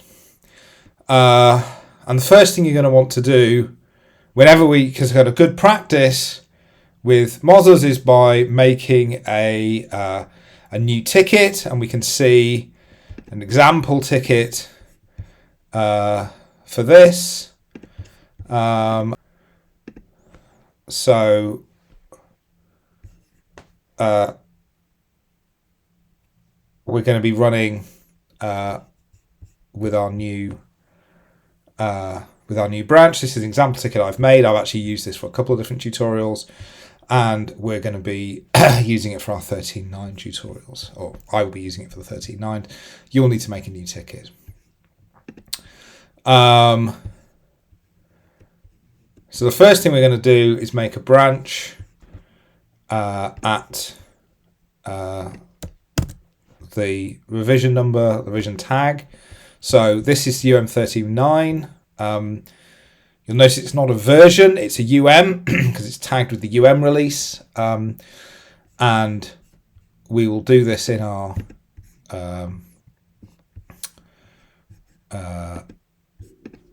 the kind of the main home directory that we have.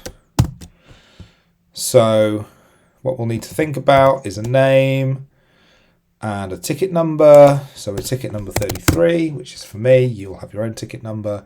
And say UKCA training. And this then brings up a little message window we can create. So let's put a commit message in, and so we enter the insert. A good practice would be to kind of put a hash and then the ticket number. This creates a link. I usually put my username, and then we might say branch for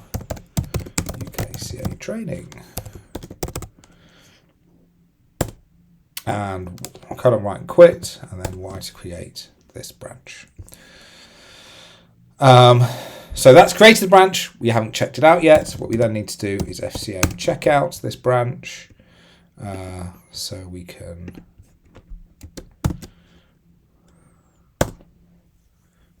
and if we do an ls, we can see our branches in there. So we're going to use this branch for the rest of these tutorials for doing the training.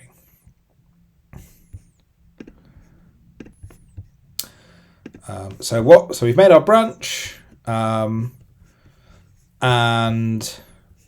we've checked it out. And this page here gives a bit more information on the directory structure. And what we want to do is make sure that we're using this branch in our suite. So initially, because there's no changes to the trunk, it won't actually make a difference. But what we want to do is cd into the 13.9 UKCA training, pwd, so that's our path there. So what we're going to do is we're going to close our UM suite for the moment, and we're going to go back to our box model suite. If we edit that, and we go into sources, and we need to add this in. And so now we're including our new branch in our original box model suite. I'm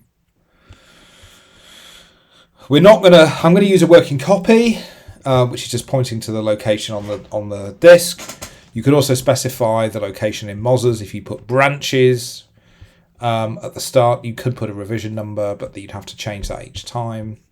So I'm keeping my original branch where it is. So to include the chemical tracers, we've got a number of different files that we need to edit. These are listed here. We have the chem master file that contains the listing of the chemistry. We've got the config defs file, which is the relevant, telling it the mechanism, how many traces it has and stuff. We need to define some conversion factors, and we also need to assign these conversion factors in the correct place. So the first thing we need to do is think about the chemistry master file. So the chemistry master file lists the number of different species that we have, and they've got a particular way that they're defined. And this is kind of how they're laid out. You'll see what they look like in a moment. What we need to do is add our Alice and our Bob, tracers, because if we just take a step back and have a think about what we're trying to do. What we're wanting to do is add in this reaction. This is the point of these advanced tutorials, is to add in this reaction here. And for this reaction, we need to make two new chemical tracers, Alice and Bob. And secondary organic compounds, SecOrg already exists, so HSec already exists, but we're adding in Alice and Bob. We've got this new reaction, and then we're going to add in emissions and deposition and diagnostics, all associated with this. But the first thing we need to do is add in the new tracers, Alice and Bob, and then we can think about adding in the chemical reaction. So there's a lot of different options that we can set. We've got our species name, what they are. Usually things are a tracer, but they might be a constant or steady state. The family isn't currently used. We have markers for whether they're deposited. We have the chemistry schemes that they're in. So, there's a number of different schemes that can be used. Then we've got qualifiers and disqualifiers, which are saying these are only used in this version or only used in that version. And you'll see how they get used later on. And so what we need to do, we've also got the chemistry version.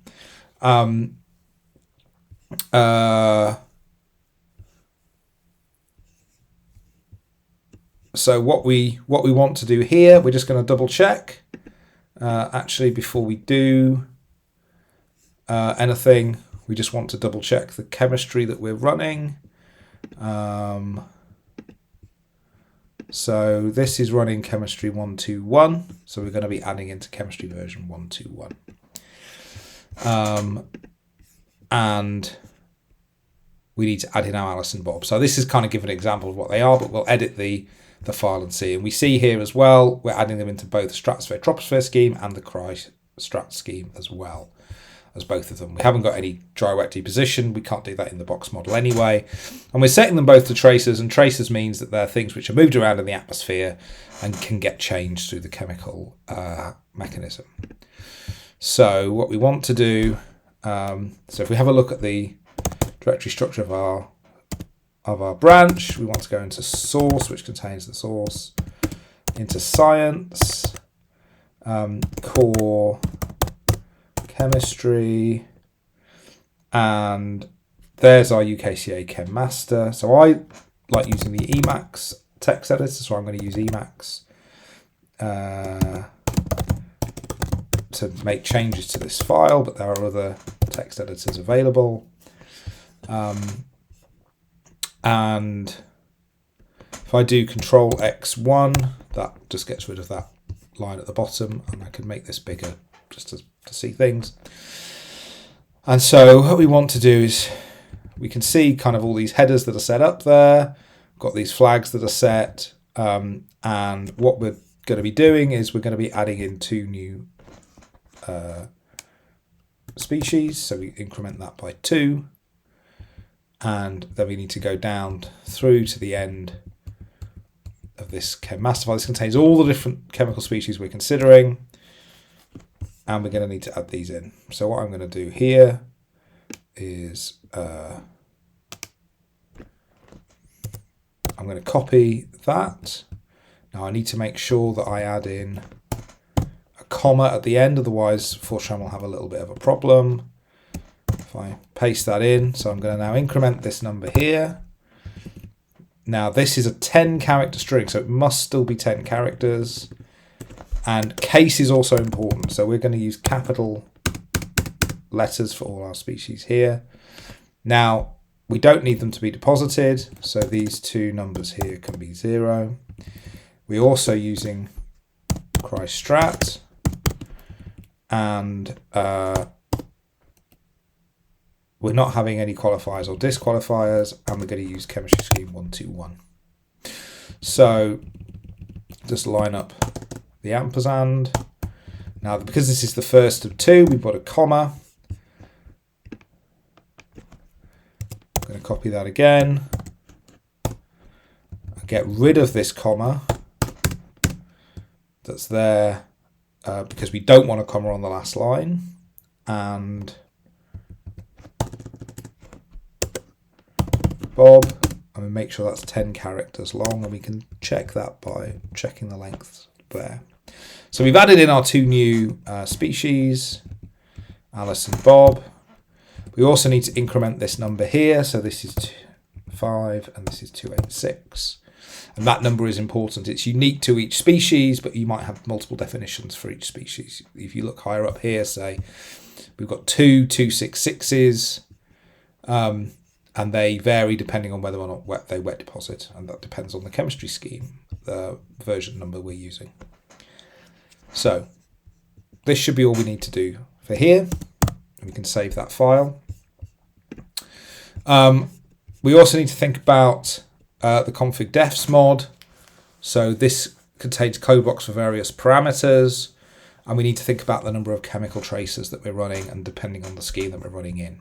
So this is in a different directory. So this was in science, core chemistry, and we're now going to control core top level.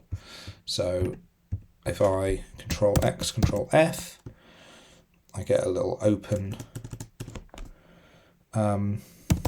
control core top level. UKCA config defs mod, control core top level. I'm pressing tab to complete UKCA config defs mod. So this is UKCA config defs mod. And what we're setting is these numbers of different integer parameters, but these are dependent on different schemes. We're applying it to strat trop and cry-strat. So what we're going to do is search for strat trop, which is the logical that we use. So here we go. We're in a strat, trop, or strat CFC. These are different schemes, but just mainly considering strat trop here. So we need to scroll down until we get to strat trop. And we'll edit these in more detail later. So we're saying strat trop if we're not running with aerosol chemistry. This is the numbers we have. These are the emissions we have. NChem traces is going to be now 73, not 71. But if we're using aerosol chemistry, we get extra things. We get more emissions. We get aerosol traces, but we also need to increase the number of NChem traces. So again, 73 rather than 71. We also need to think about cry strat. So that's defined here, lower down. And we're only considering chemistry versions greater than 119. And here we have, again, AChem without chemistry, without aerosol chemistry. So we're doing 171 to 173. See, cry-strat has an extra 100 traces. And again, with aerosol chemistry, 171 to 173 for this version greater than 119. We don't need to edit the version less than 119 because we're never going to run at that particular version. Okay, so we've added these in here for config defs mod.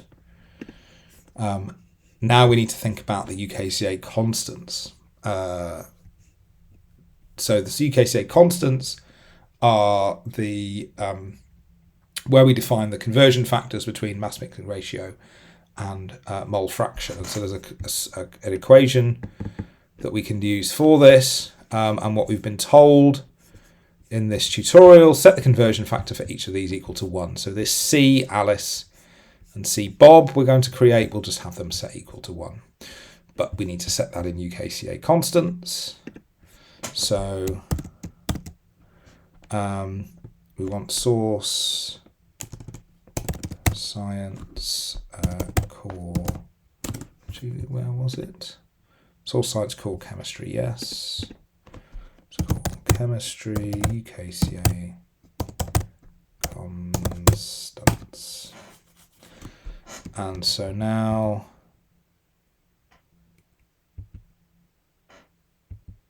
we need to go, and we need to add these in at the end of the list. So the last one here is this CCRI. Copy and paste that. And we set C Alice equals 1.000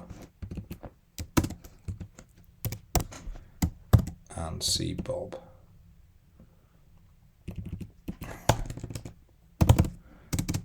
Now, these molecular masses, we're not going to set for the moment. We'll set that later, and we need those when we think about emissions.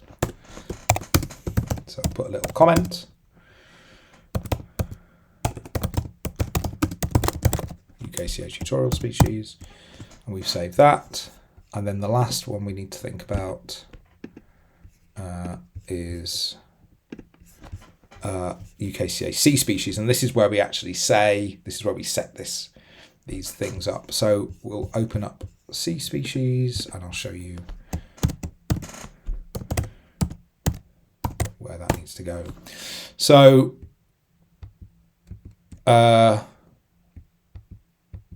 we've got these things set here. We're not going to need to set location in the trace array because there's no need for it for these particular species. What we do need to do is make sure that this routine can see C Alice and C Bob.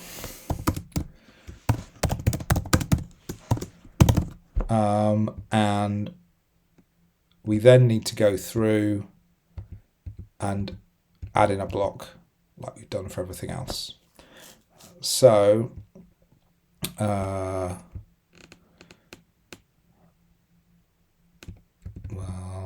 copy one of these.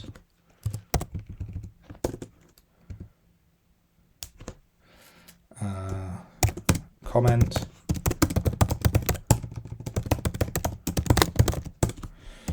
And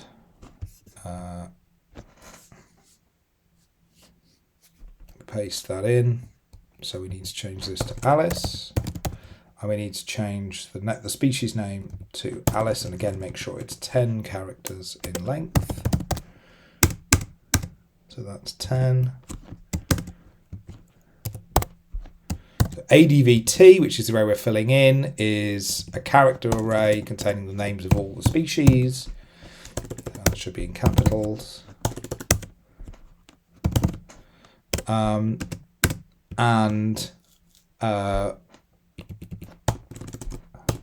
So what we're doing is we're saying, and this is a where statement on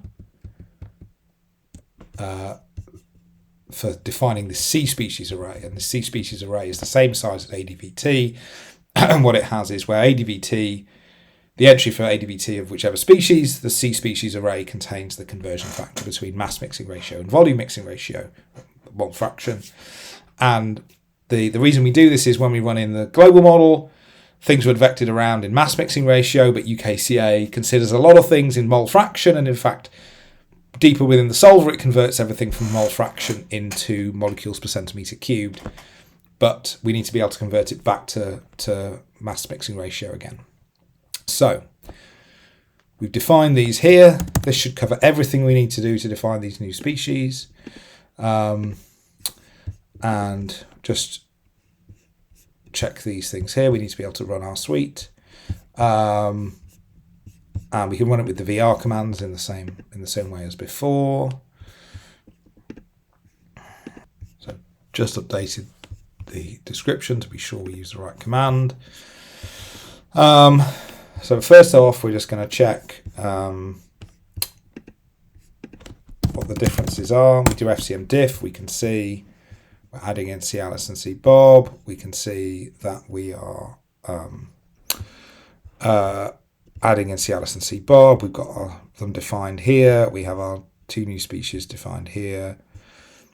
And we have incremented CHCH master by 2. So this should cover everything that we need to cover.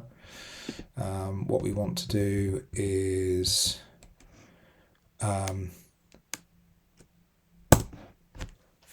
we're going to rerun this suite, but now because we've made code changes and we've put changes in to include them, rather than rerunning the UKCA step, we're going to rerun the FCM make step.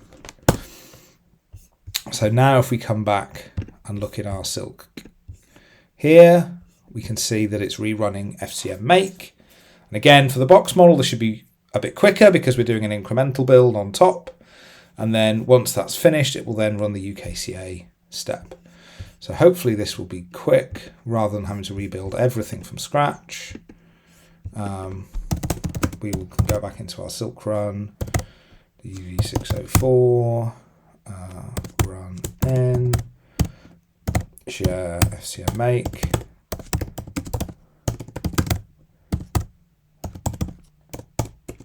FCMake.log.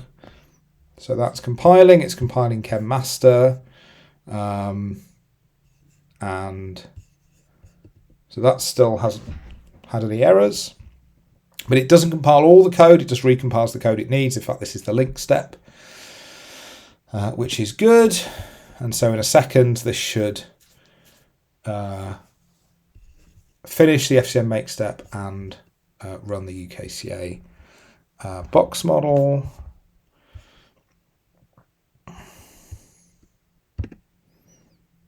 So it's still doing the linking.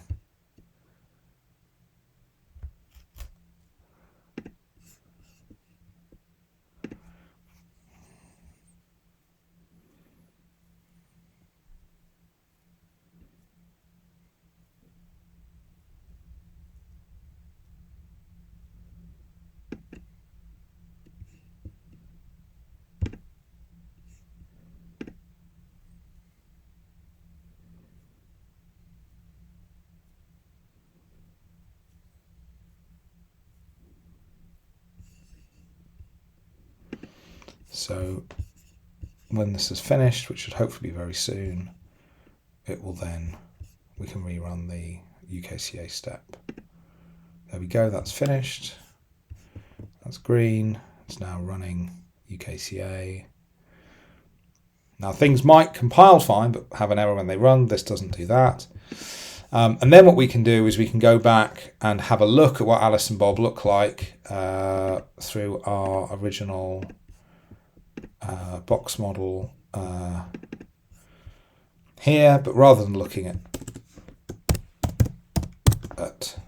ozone, we can look at Alice, for instance. Now, what do you think Alice is going to look like?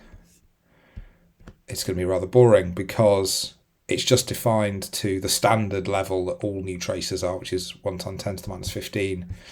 There's nothing to change it. There's no chemical reactions happening. All we're having is Alice being made, and there's no reactions to change anything, but we can just check that they're here because they're here, they're being output, and the model is running, and we can see that Bob also is exactly the same as Alice. So that's fine. We've added in our new chemistry, chemical traces. We've not added in chemistry yet. We're going to do that in the next tutorial, but that's fine. We also want to make sure, because actually, if we remember back, we're running strat-trop here. So what we want to do is test that it runs with strat-trop again. We want to put glow map back on, and we want to turn the heterogeneous chemistry back on. And so that's a few changes we need to make to our box model suite. So if we go to the science settings, we can see it's set to CRI. So let's change this back to strat-trop. Let's put the aerosol chemistry on. Let's put glow map mode on. Let's go to the heterogeneous chemistry and put PSC on. So we've put all these things in. And let's re-trigger that and rerun it again. Now we don't need to recompile. These are nameless changes, so we can just validate and reload, and then we can make this back to UKCA. And so, yep, that's run. Let's just double check that this has worked. And again, it should look exactly the same, rather boring in that case, but that's fine. So we've managed to put it in. We can run it with the changes that are there back to how they are. So that's fine. What we need to think about now is in tutorial 8, what we're going to do is add in some chemistry. So actually have these reacting together. And to do this, we're using the AZAD package, which is it's been developed for a number of years, and it's used to define the chemical solvers that we use. We use a particular solver. It's a backward order solver with neutral-acid iteration, and there's a really good paper by Emma Esoturk that you can take a look at that covers it in more detail. What we're needing to do here is we need to define, in a similar way, we've already looked at these two files before, the chem master to define the reaction, the config def just to make sure the numbers all add up. And we're going to be adding a bimolecular reaction, but there's multiple different reaction types. There's bimolecular, there are termolecular reactions. They each have different functional forms, and these are defined. There's heterogeneous reactions on aerosol surfaces, and there's photolysis reactions. These are defined in more detail in this page. There's a lot of information here and references you can use. You can also go to the, say, Jet Propulsion Laboratory or IUPAC, and you can use those to get the rates that you use. Typically in UKCA, we use IUPAC or Master Chemical Mechanism rates in the troposphere and JPL in the stratosphere. But they're all defined in a particular way. There's a particular structure for each of the reaction types that defines what these are. And what we're going to be doing is defining a new bimolecular reaction, and it's going to be an optional secondary organic compound, because this SECORG species is only when chemistry is included for aerosols, and that links in with the mode scheme. If we're not running with mode, if we're not running with the aerosol chemistry, we don't need to have this SECORG being formed, and indeed SECORG doesn't exist as a species if we're not running with aerosol chemistry. We've got a little hint we can think about. So this is telling us we need to think about the qualifier and the disqualifier that we're running. And we also need to make sure we increment N bimol master and NR therm in the various places appropriately. So what we need to do is come back to Chem Master. We've got our Emacs here. And what we want to do is go through, so we know we're going to be adding in fact, we're adding in 2 different bimolecular reactions because there's 2 different lines. This bimol master is the number of lines for the reaction, so actually we're incrementing it by 2. And we need to go down until we find the bimolecular reactions, which is defined by the RAT-B lists. That's the wet dep. Here we are, RAT-B, and we're going to put them right at the end. If you're adding a new one or a new version for another one, you might add them in the middle, but we're adding ours into the end. And so we need to remember to put a comma. And then I'm just going to copy this one so that we have an example. And so this is actually the 746th reaction, and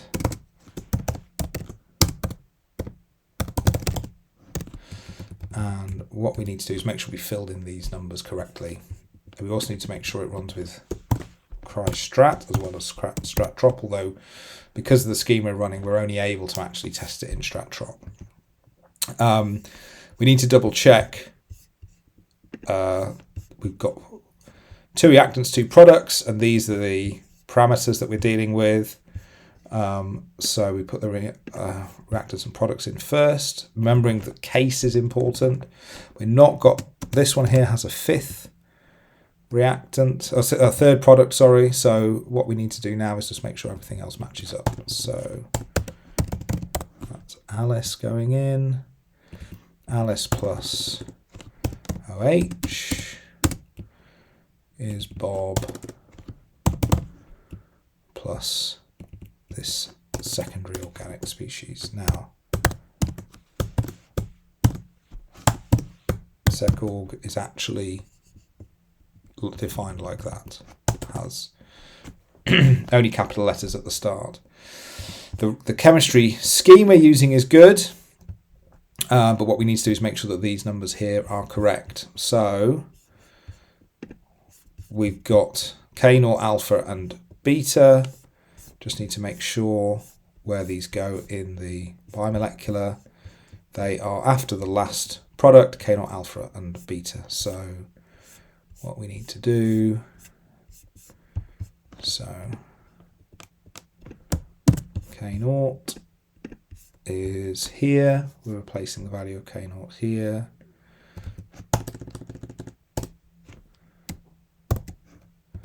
Just keep the case. And then alpha is 0, so that's fine, but beta is being changed to minus 390.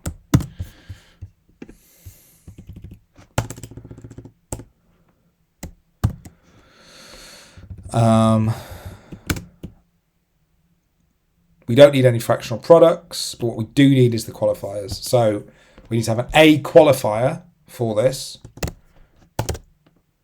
because this is only running when we run with aerosol chemistry. We'll also need a duplicate of this without secondary organic being formed, and then that will be with the A as the disqualifier. So if I copy this, and paste it in. So now that's the last one, so we take the comma off at the end. A is in the disqualifier column and the 0 is in the qualifier. And then what we need to do is remove secorg. So now we've got 2 versions of this reaction running. We need to make sure that the number is correct, 746, not 745. Because again, that number needs to be unique. And so this should now be defining that chemistry that's going to happen. And so what we want to do, and we've got a new notebook we can use to do this. So what we're going to do is now run that.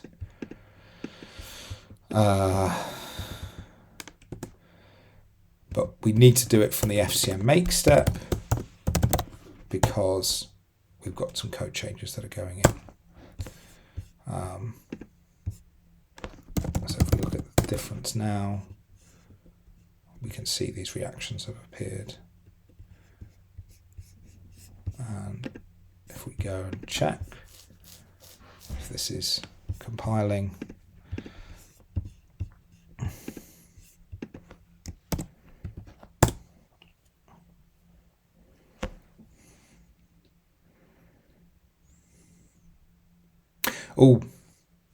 we have probably not going to have this work properly because we didn't make the changes to config defs mod.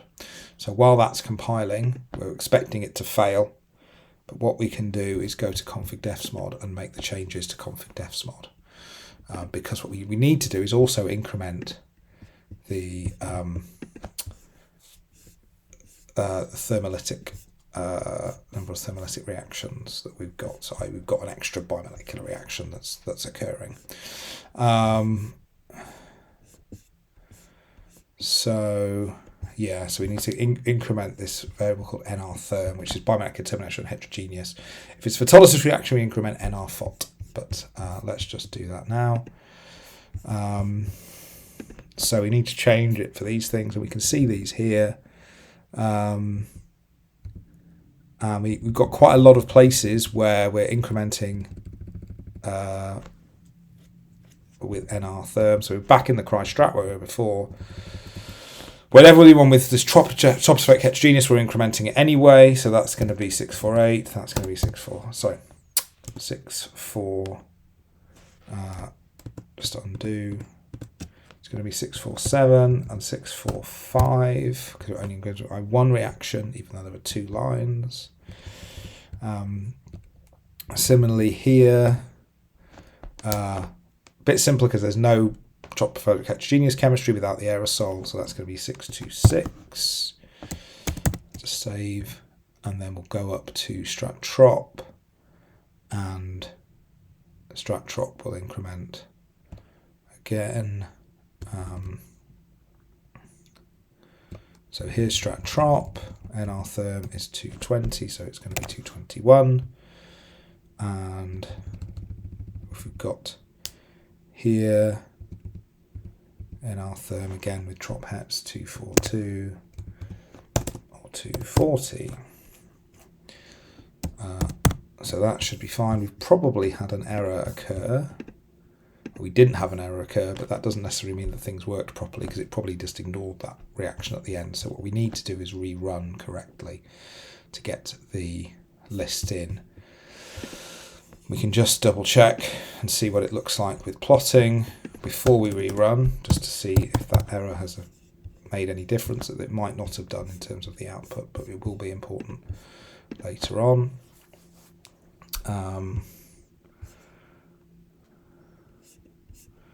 So Alice and Bob, you see they're not doing anything. We've got something going on with secorg, so that's interesting. But we didn't increment those things properly. Let's just make sure we've got everything compiled properly with the changes, and then check things out again. It might work fine in the box model, but when we're running with the UM, we definitely need these nrtherms to be correct.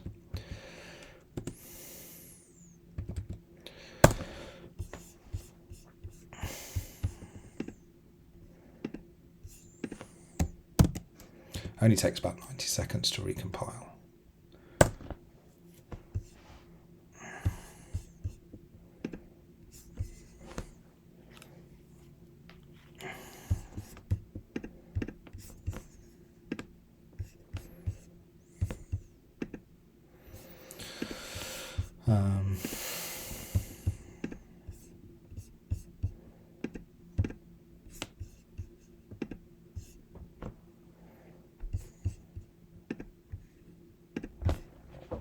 Okay, so that has finished there, and that's run. let's rerun this.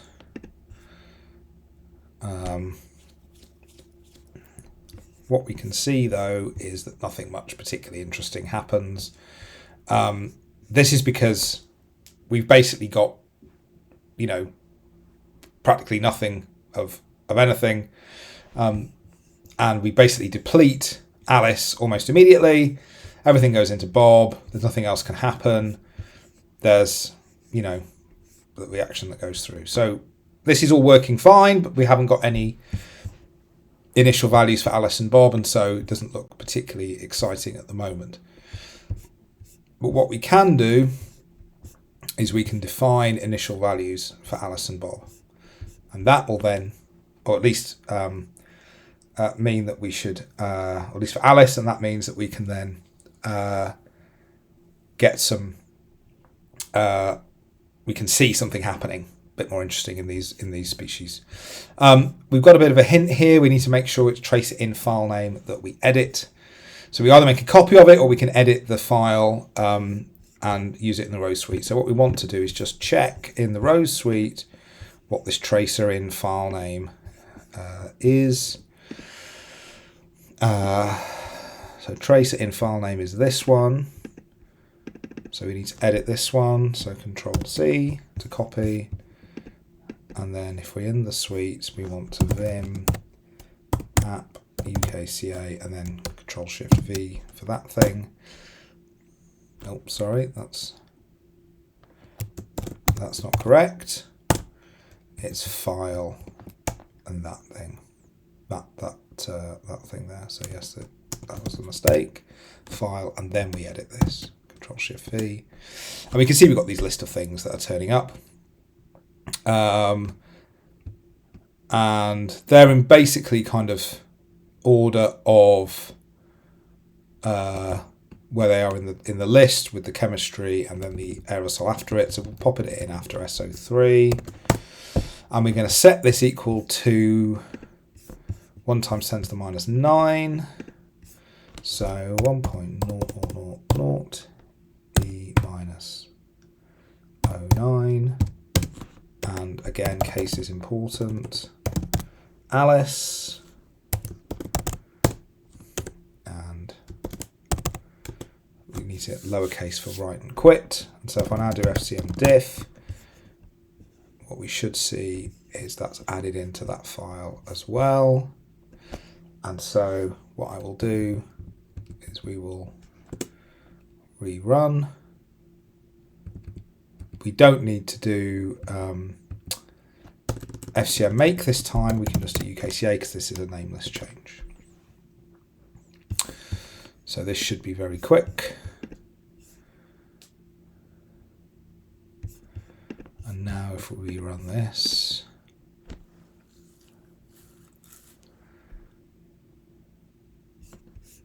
we can now see that we've got stuff happening here. Alice and Bob being interconverted, and when we look at the reaction we can see that stuff is happening. There's nothing to form Alice, we haven't got emissions in the box model, so that's just decaying away, but it is doing something a bit more interesting than before. And we can just double check this. We can do this in, we'll do this again in cry-strap, and at the same time we'll turn off aerosols, and because of that qualifier disqualifier, that should then pick up that it doesn't actually form SecOrg. And if you notice in this list here, we can see that SecOrg is listed as a product. What we're going to do is, hopefully, if we've got this qualifier disqualifier working correctly, it should now no longer have it as a product. It would just be forming Bob. So what we want to do is come back here, and we want to make the changes that we need to do to run cry-strat. And we're going to turn off glow map, we're going to turn off aerosol chemistry, and we also need to turn off the HEP PSC, otherwise we'll actually get an error.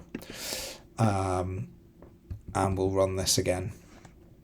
And again, it's a nameless change, so we only need to rerun UKCA.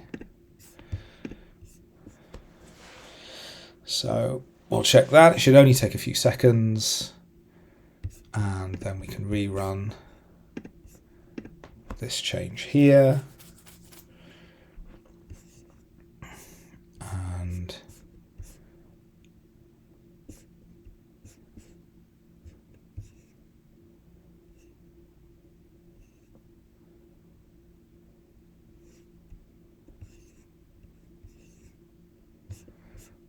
that seems to have frozen. Maybe I've run it too quickly. Did that? That did finish successfully. Let's stop this and we'll rerun from the start.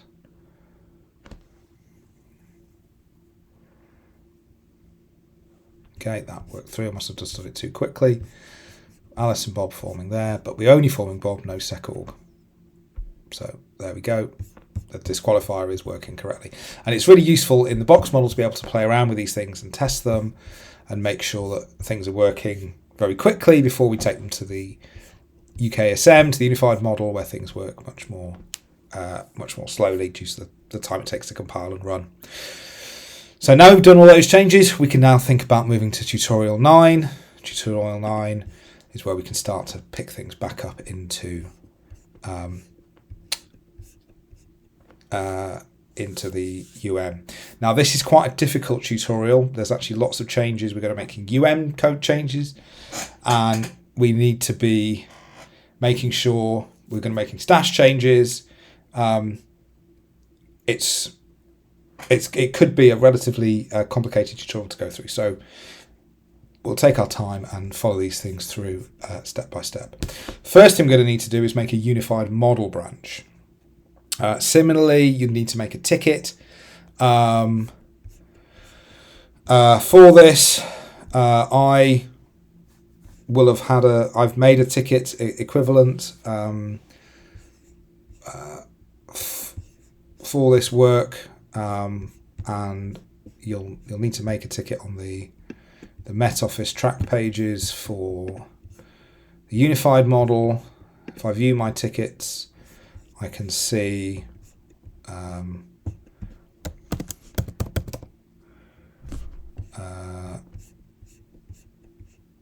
that I've got tutorial tickets in place, so I can make use of this one that I've already got, 7251, but you should make a new ticket for your changes. And what I'm going to need to do is make a branch. And you'll notice here it says version 13.9, not UM13.9. It's because it's the UM version. So what I'm going to need to do is make a new branch. So if I actually just go to my home directory and I want to paste this in, and I'm going to call it UKCA training again, but it won't be the same because the other one's UM13.9 UKCA training. This will be VN13.9 UKCA training because it's a UM branch. And I wanted to use 7251. So I will use 7251 for my ticket. 7251. And again, we've got a message here. And I'm going to put a commit message. So 7251 branch for UKCA tutorials. And I save that, and I can now check this out. FCM checkout.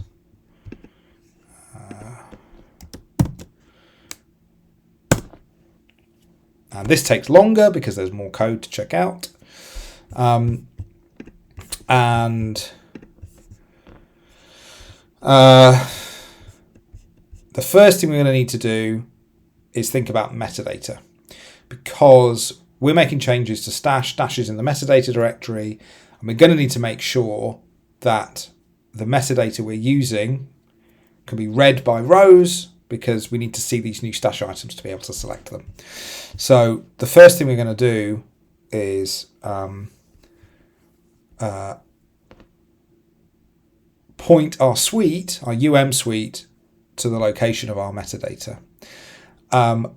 And what's also important is we're going to have to commit our branch when we make our metadata stash changes, because otherwise when it runs it can't read them, and you'll see why that is in a moment. First of all, what we want to do is find our metadata. So rows meta atmos head, so the head, the top of the metadata, that's where we're interested in. So I'm going to copy that location. I'm going to close down my box model suite. We're not going to need it anymore. We're going to go into the UM suite. And so what we can do here, there's two different ways you can add the metadata. We're going to add it in the graphical method here, and you'll see it in another method later on. And what we do is we click on the UM, and this path here, if it doesn't have a slash at the front, it goes to a central location. We put a slash at the front, and you can see it's pointing to there. And it will take a little while just to think about it by reading and making sure the metadata is correct. And we've got an error.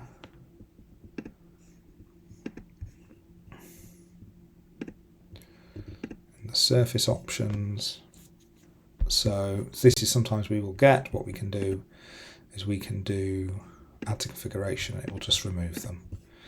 So that's fine. It's not something we need to worry about with Joules, but just something to be aware of when you add that metadata in place. Everything else is working fine as expected. That must have been a slight difference between the central metadata when it was installed on the VM and the metadata that was defined in the branch when it was committed. So we've got that. We save the suite, and we can just difference the suite, and we'll see what it looks like. We've got the changes we had before, which were stash changes. And then if we scroll up, we can see there's those two extra things that are added in that are actually off. Those exclamation marks mean that they're off. And then there's the pointing to the head. We also need to make sure the branch is included for rows changes. Again, we're going to make use of a working copy for the compilation. So we're going to copy the path to the top level, and we go to FCM make into sources, and we put it in the UM revision, and put it in there. Sometimes it will go in but not be registered, so what we can do just to check, we save it, put a space at the end, take the space away, we can see that it doesn't need to be saved because it's the same as it was. And we also need to think about, at some point we'll include our UKCA branch, but we don't need to include that yet. We just need to include our UM branch. If you're running on a HPC, there'll be a mirror, so it won't take the code from Moz's, it will take it from the mirror. You can check when that mirror is updated. There's no mirror on the VM, it's not an issue. But just be aware if the code doesn't look like it's being updated or not picking up the changes, you need to check the mirror. And you can do that by typing this command. What you'll find is on the VM, the command, the mirror is the same as the non-mirror, and it points to the same place. And in fact, the last change also was me making that branch. So adding new traces, the first thing we need to do is think about the /master A file. We're making it to the head. We've got /master A in our branch. And what we need to do is add in the two new traces thinking about our branch. And there are some things we're going to need to change. As I mentioned earlier, there are some fields that are important and others that aren't. Or they're all important, but some are less important. And for this change in traces, the ones highlighted in red are the most important. And we've got our name. The name doesn't actually get read by the model, but it's useful in things like XCOM. We've got the section number, the item number. We've got the space code, which is whether it's in the dump or not. For prognostics, it's a 2, which means they're in the dump. We've got this long list here. These are option codes which they're on for different schemes.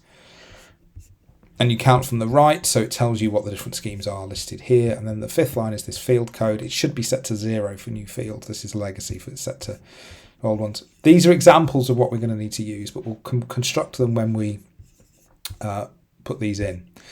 We're also going to need to do pressure level equivalents, as we've been doing, outputting pressure level versions of our fields.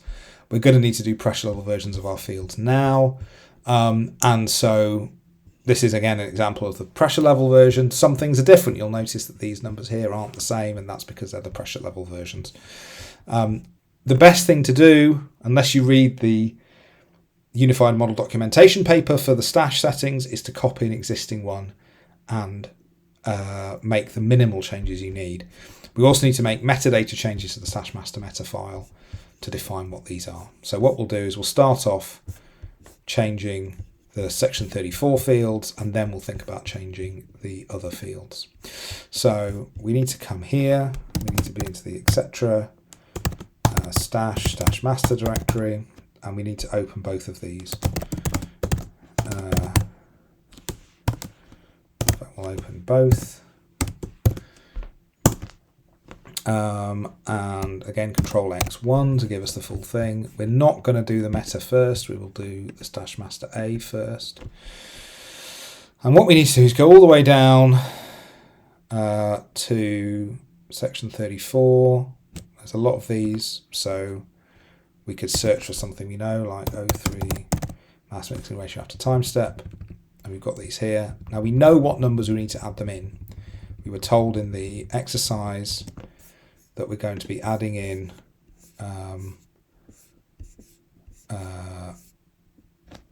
to 498 and 499. So these are actually the last 2 tracer slots that exist. We have 499 tracer slots, which are things that can be moved around by the model. We've gone past the end, so we go back up. And we can see that there's nothing in between 270 and 852. So the way we work in section 34 is you count up from the bottom and you count back from the top.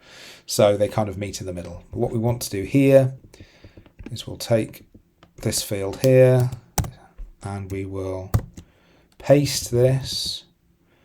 And so we need to be careful of the changes we make here because this is a different field. We're going to make this, and again, the spacing is exact. You can't change the spacing. 498. So all the bars have to line up. So this is going to be Alice. But that bar doesn't line up at the end. If we ran this with that bar not lining up, we might actually have it not work properly. So we need to make sure that that end bar lines up correctly.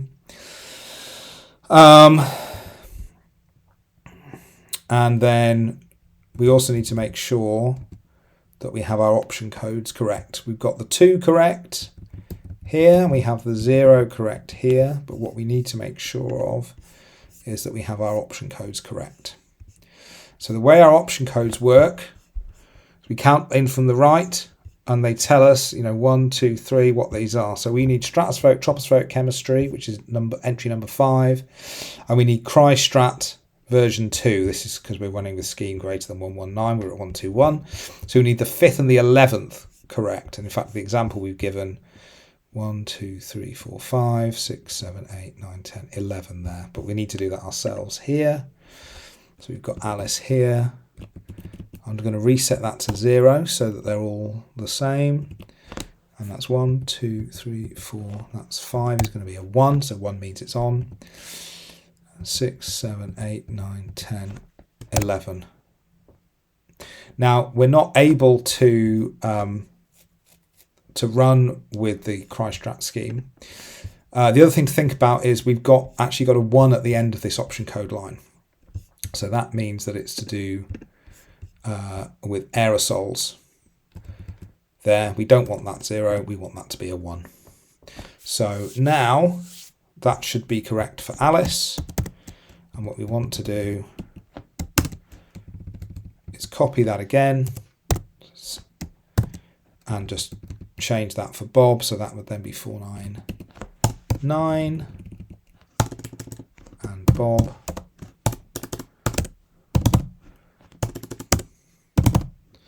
Excuse me, Bob, and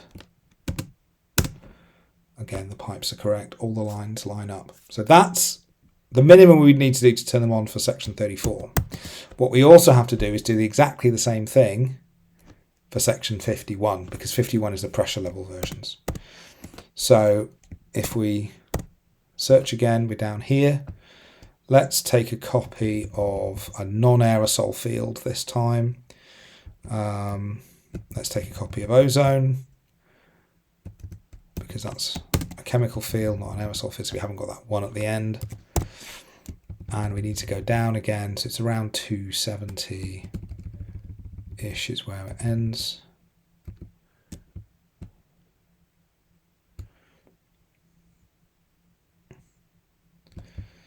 Here we go. So now we need to make the changes. 498.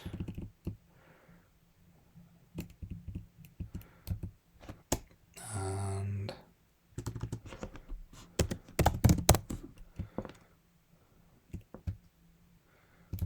let's do that. And again, we need to line this up.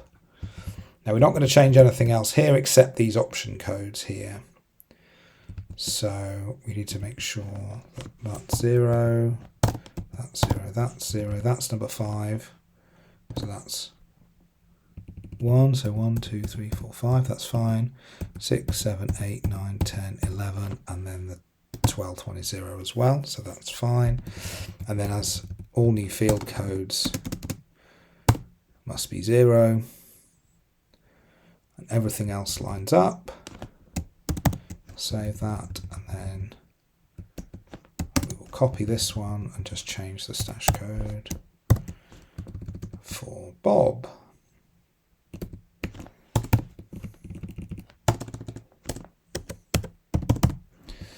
And just need to make sure that lines up at the end.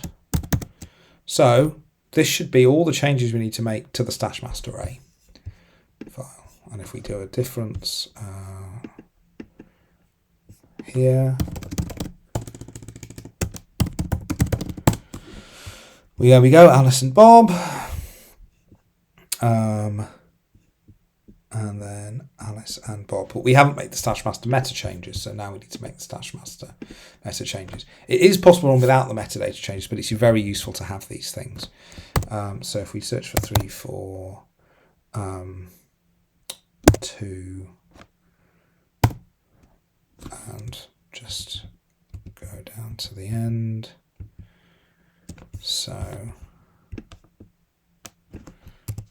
copy this, 34270, so we now change that to 34498. And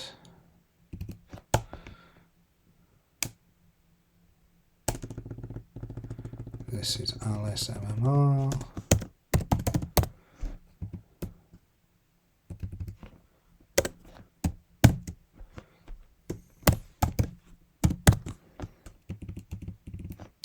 Just a small help message, so that's fine. And we can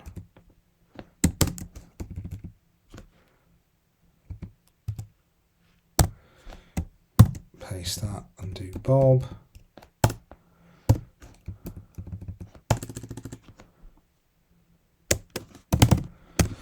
And then I'll copy both of these and we'll just put them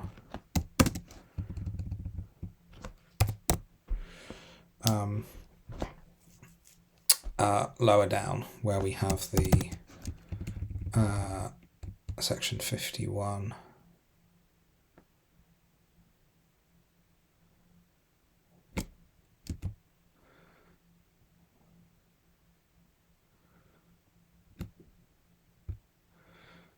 look through all, section 50.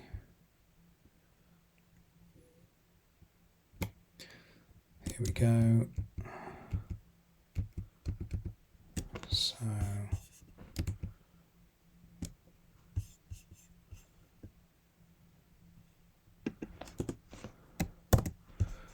So this is 51. You notice some people have mistakenly left things out, so you don't necessarily need to include them in, but it's good practice.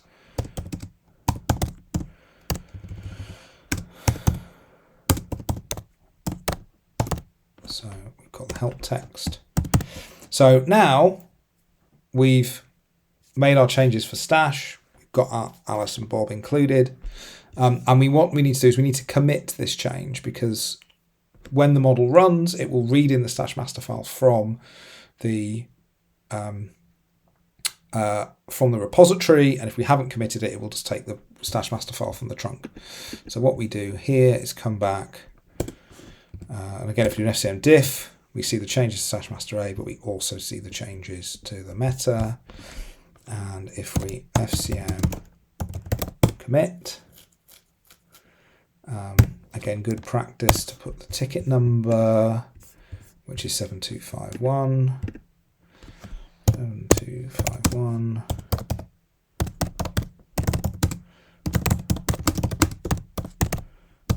Changes of staff for tutorials. So escape colon right quit, save, and so now that exists on the repository, but that also means we can see it in a second. And this is important because we're now going to make sure we use the new stash master file in rows. Now we've made that change already to the UM metadata. We've done that first section already. But what we now need to do is make changes to the files. And we're going to do that in a text editor rather than in the suite. Now, as I mentioned before, we can't have the suite open while we do this. So what we're going to do is we're going to quit the suite, make the changes to the files, and then reopen the suite again. And the changes will have been taken up. So what we need to do is edit the rosapp.conf file for the UM, and we need to add this line, stash master equals stash master, inside this env block near the top of the file, and you'll see what that means in a second. So if we vim app rosapp.conf, and we can see there's a command, then there's this thing called env. It's in alphabetical order, so actually it's the last entry anyway. And we add that in. So that's fine. Stash master equals stash master. That's the name of the directory it's taking it from. And then what we want to do is need to edit the main top level row suite.conf, and we have to put this rather complicated line in here. So what this is saying is where to find this stash master directory that we're pointing to here. We've got to point it to the repository. We're actually pointing it to the mirror. This is safer for using it on a HPC. And we're going to be pointing to head, so the top of the branch. So you must always commit changes. Now, on a virtual machine, like we're running here, because the when it runs, it can see the home directory. We could just point to the file like this, and that would work fine. But it's better practice to do it like this, because this is how things are going to work on a HPC. So what we need to do is edit the rowsuite.conf file, and it's at the top, and we say we're going to point to that. We need to change a few of the items here though, because we need to specify that it's for me. So this would be your username, and then this will be the name of the branch that we're running, and the name of the branch is UKCA training, which I'm just going to copy and paste from here. And so that's now pointing to the correct place. So now if we view a difference, we can see we're pointing to here. We've got the changes that are going on in there. And at the very top, we will have the metadata pointing. and we've also got the stash master equals stash master. So now we can open our suite again, and that's fine. And what we need to do now is initialize our traces, and we can't do that until we've made these changes because the suite won't know about them. So what we want to do is go to reconfiguration and ancillary control, configure Ansel initialize dump fields, and this is where we specify our new entries. And we need to set it to be 1 times 10 to the minus 15. So what we do is we again right click, add new, and view the name list item. These are now under 34, and we have to scroll. For the first one, we always have to scroll up from the bottom, so it's a little bit of a guess because we've got to go right in the middle. There we go, Alice, and then we can click the plus, and we go to 34 again, and now we come from the top, and we want Bob. So that's fine.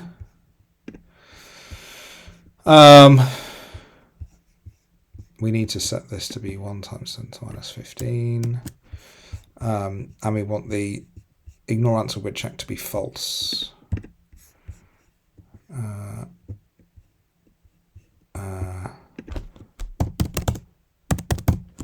And we need set to a specified constant value, which is number 6, and set that to be 1 times 10 to the minus 15.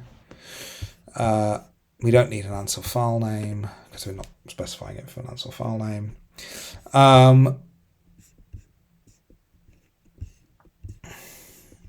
So we need to run tiny stash transform, and this will give it a name. So we'll save it. I'll give it a number, sorry. And we go to metadata, tiny stash transform, and it's changed this item. But if we go to the list here, we can see it's got this number, and we save that. So we now initialized our fields. They're going to be put into the dump. So now we must always run recon, or we must run recon here because otherwise we won't get them inserted into the dump. And we now need to make sure that we can output them. So we know how to output things. We've done that before a number of times. So what we need to do is go to the stash requests, and we can duplicate, we can clone, say, ozone. We'll clone this, but that should be 498. And yeah, and we'll clone it again, and that should be 499. And we'll then do the same for the pressure level.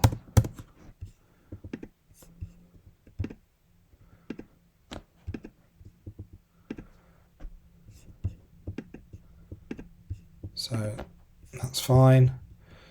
Save, and then we'll run the tidy stash transform, which will give us proper hash codes for these. So that's all saved there, and now we can run our suite. In the same way, we won't need to recompile it. We will need to probably better to recompile it at this point, although because we've included the branch in the list, or the branch is the same as the trunk, but it's probably good practice to start with a recompile, and then we'll pick back up with running. So come here,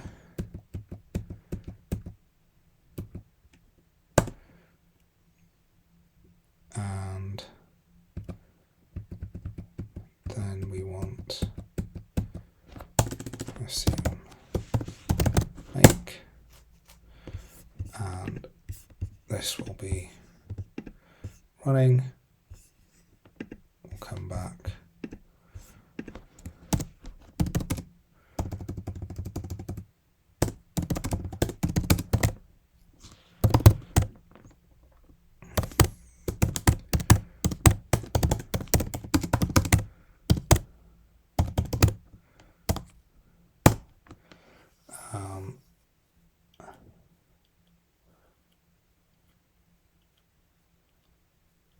So we'll let this compile and come back when, in fact, that's finished. It's now doing the recon. Sorry, that's running FCM make. The recon is the recon from before, but we will pick that up when it's finished the FCM make.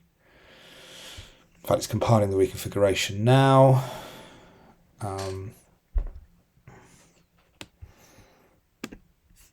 So that's running the recon.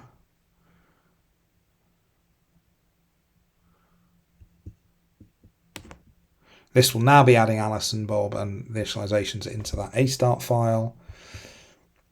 And then we got the atmosphere step is running. So we go to the work one atmos PE output directory and tail -f on that file, and this will then run the model. And we'll come back and check on it when it's finished.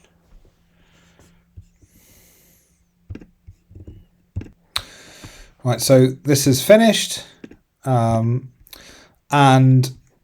what we can do now is take a look at the PA file, because the PA file should now contain Alice and Bob. And in fact, they're there, although they are listed under their stash codes, 34498, 34499. If we wanted to, we could go into XConf and point to our stash master file, and it would then pick up the names, but that's not strictly necessary for these new ones. The stash codes are unique and they're specific. So this is the, in fact, let's look at the these ones here. Now, this is the this is Alice, and we'll just look at the YZ for Bob. And you can see that they look very noisy, very strange, but in fact all the data is 1 times 10 to minus 15. And the reason for this is due to numerical noise. These are 64-bit fields, and the numbers that are here are so small that they wouldn't appear in a 32-bit field. In fact, if you convert these to 32-bit fields, they go away. But because they're 64-bit, the numbers are still there, and XConf can still plot the differences. They are, they're ever so slightly different numbers. But in fact, they're all basically 1 times 10 to minus 15. It's the equivalent of that solid line that we had in the box model. It's just we're seeing numerical noise of the fact that it is they're still going through the chemical solver. There's still a reaction happening between them. It's just nothing is... so there's no reaction happening between... We've not included the UKCA branch, but they're still being included and transported around. We're getting a bit of noise. This will go away once we include the UKCA branch with the reaction, because then changes will happen. And it will get even more so when we put in emissions of Alice, and this noise, while it's still there, technically it gets completely washed out by the larger numbers, which are like 6 orders of magnitude larger. But that's great that we're outputting it. It's working from what we need. So what we need to do now is, in fact, here's a description of numerical noise. What we need to do now is go through and add the new traces from UKCA. So we've got to include our UKCA branch and make sure that everything matches up. So what we need to do, we need to tell the UM how to map these new traces 498, 499 onto the UKCA fields, and there's a way to do that is in this UKCA NM spec mod. So what we'll do, we need to open this file. So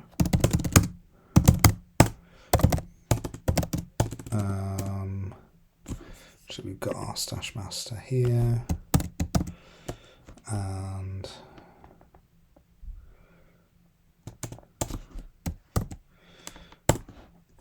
what we need to do is add them in the list.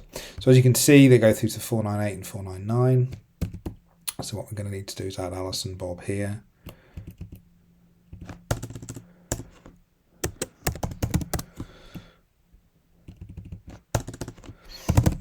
And that's the full set. And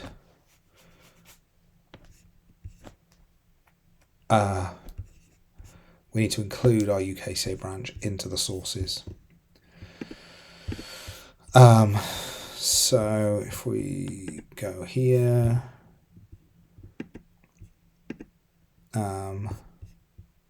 it's the same as this, but it's a UM and not a VM. So we go to the UKCA. If we accidentally put a UM branch in the UKCA sources or the UKCA branch in the UM sources, we'd get an error. So we just need to make sure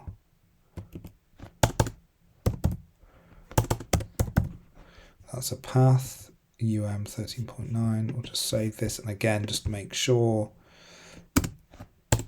that we haven't got any differences. So we should. So the UKCA branch contains everything we need to know about Alice and Bob in terms of the chemistry. The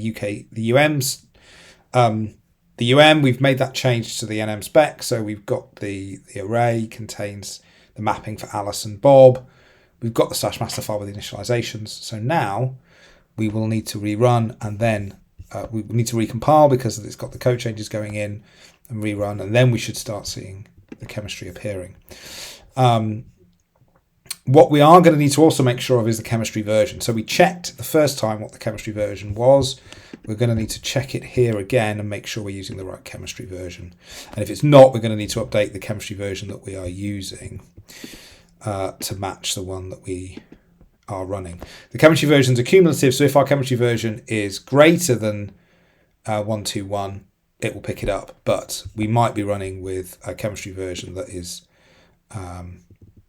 lower, in which case we'll need to increase it. And in fact, we are. The chemistry version here is 111, so we'll increase that to 121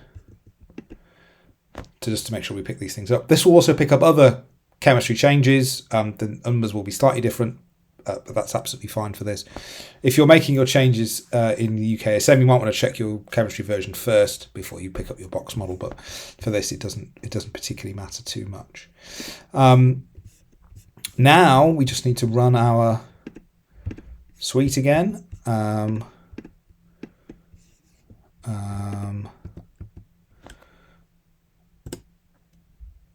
And come back when that has finished. So that's now running, and we'll come back when the Atmos step has completed. So that's completed successfully, and we can now take a look at the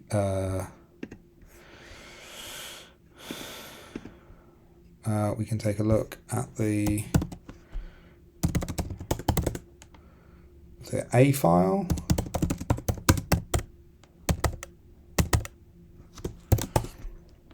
And what we should hopefully see now is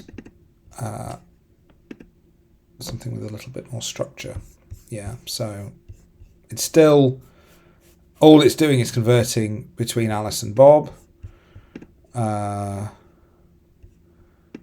So what we're basically seeing is where the sunlight is, and we've got stuff going from Alice on the left to Bob on the right. But that's showing everything's linked up correctly. And indeed that's what we see in the work solution. And that's the end of that. So now we've basically got a model of UKCA where we have new tracers which are initialized, and we have a new chemical reaction between them. Now it might be, you might be from work you're doing, you don't need to add any emissions for things. It might be that you're adding new chemistry and you're taking existing species and converting to other things, and so you don't need to worry about initializing coming in from emissions. But for the way this tutorial is designed, we need to think about emissions of Alice coming in. That's what's going to drive the chemistry's new things in, and that's what we're going to think about in this tutorial 10, which is a continuation that we did in tutorial 5, where we added in new emissions for CO, but now we're going to be not only making emissions of Alice, we're also going to be adding in the necessary code changes so that the model knows it's got to have emissions of Alice turning up.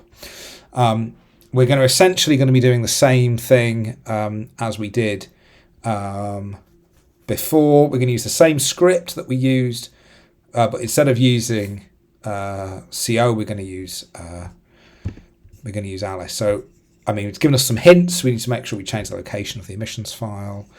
We need to change some of the attributes, so we need to remember to change the output file. Otherwise, it's going to overwrite our previous file that's there. So we can do that within our Jupyter notebook. So we take this here. This is what we're using. We still can use the same file, and we can still use the CO field to do the regridding because it's the same shape again. But what we need to do is make sure we've got the right file to go into. So if we come here, and we need to make sure where that file is, and we can see there's emissions of Alice. So it's task 10.1. and it's called emissions of Alice. So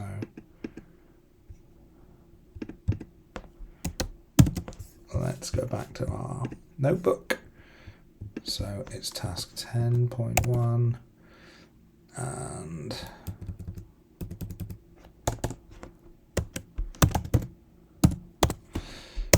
it's emissions of Alice. So what we also need to make sure we do is change the output things. So we need to make sure it's called Alice. The long name is going to be Alice surface emissions, and we need to make sure that it goes to the tracer name Alice. And we also need to make sure that the output file is called emis Alice. So, but this should be what we need to do here. So we're going to rerun.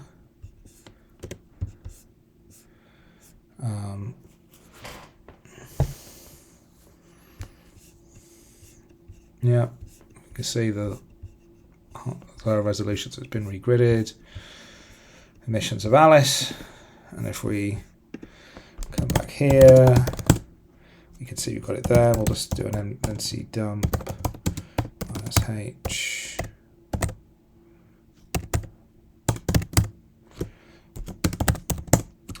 We can see that it's emissions of Alice. We don't have CO anywhere. Tracer names are all the same. Perfect. So that was the easy part. That's making up the emissions file. And we can see that this has worked. Now what we need to do is think about the changes for the code that we need to do. And we also, to do this, we also, as well as putting in code changes to say, you know, Alice is expected to have an emissions file, we also need to make sure that we have a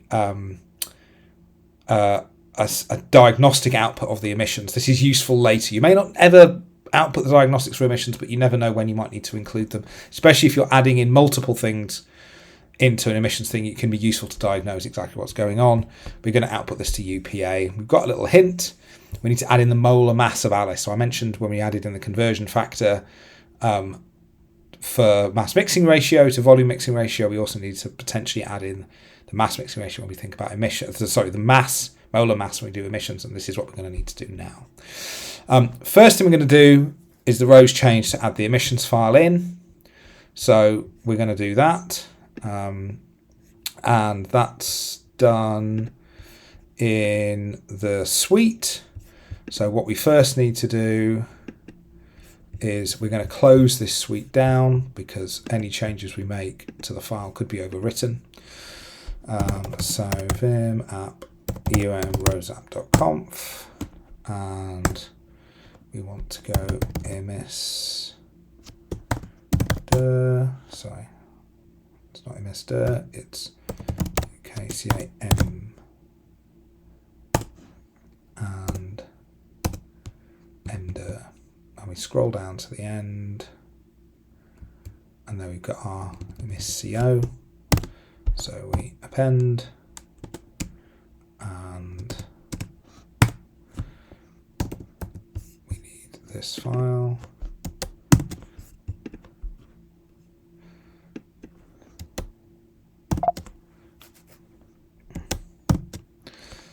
So we need to make sure it's in the, we're pointing to it in the home directory. So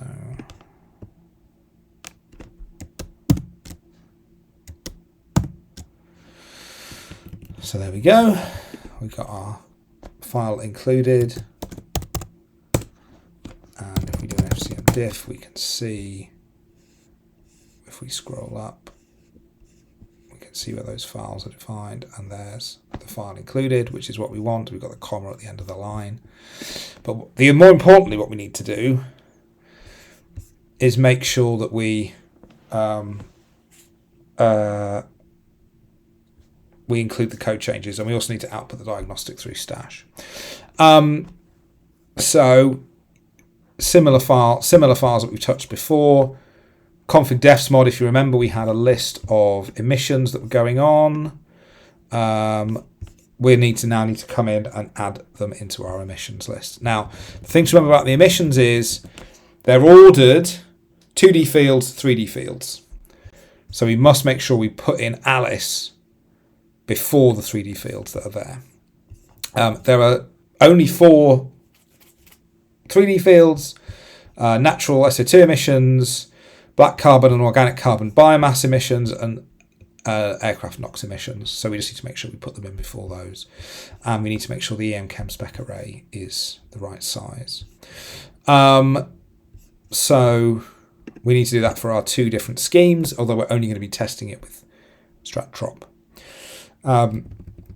So we're in strat-trop here. We've got NChem emissions. We've now got 11 of them. Because we have, those are the 2D emissions, the 3D emissions we still only have 1. And we need to put in here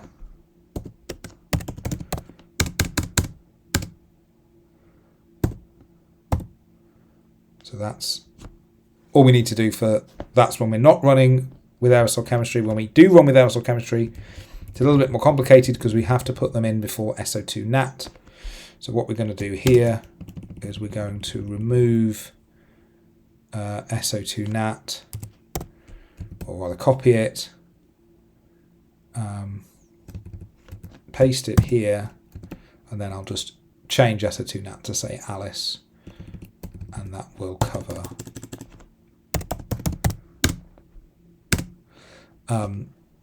adding it in the order that we need.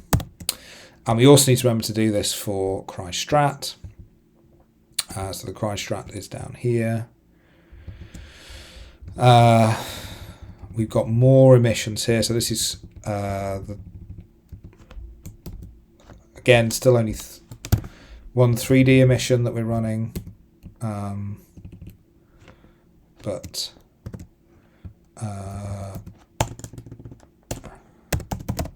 for the basic, without aerosols, and then we want to run with aerosols. We've got even more. So we have 35 chem emissions, and again we need to do this. So this we'll put in here.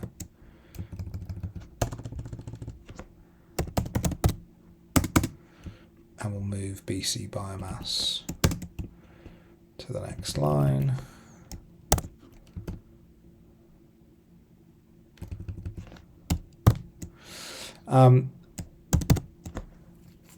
So that's the change we've got to make to those config defs mod. We now need to put in the M species for the C species array. So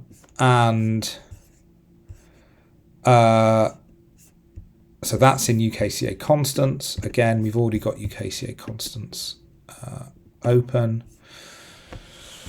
We've got our M species here. So what we need to do, we need to make sure we've got a consistent M species for it to work. And the way that the formula we're using here is C species is M species divided by M air, where M air is 28.97. So this means that if C species is 1, M species is going to be 28.97. So if we scroll down to the end, we can put in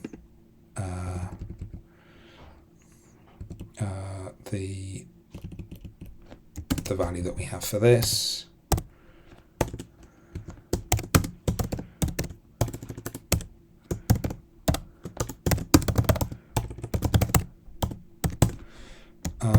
So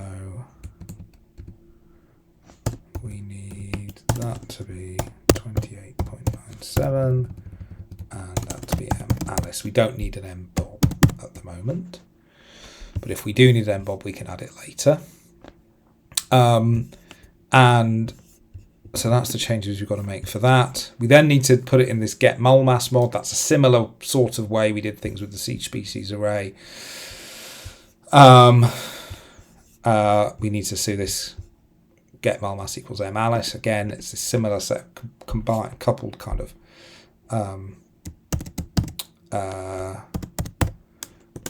lists of ADVTs and everything else. So we need this here. Alice, and then we will add it in here.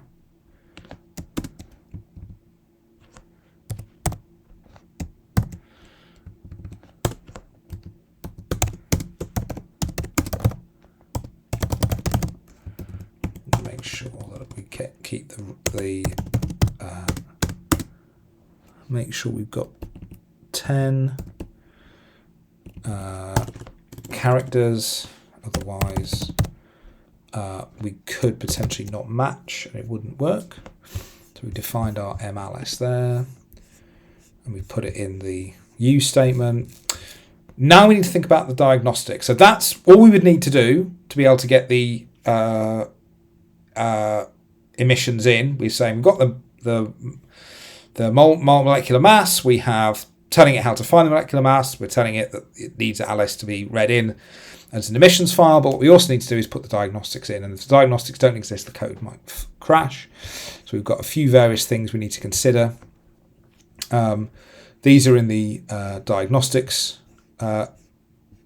routines, and then this is in the emissions routine where we're telling it kind of, you need to deal with this. And basically we can deal with these by copying what are done for other species and just duplicating them for Alice. So we need UKCA emdiags struct mod. So let's open that up.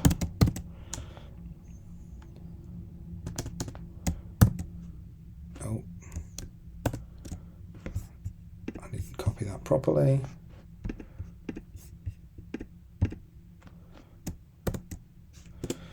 And so what we need to do is basically create an equivalent for Alice from all these other ones. And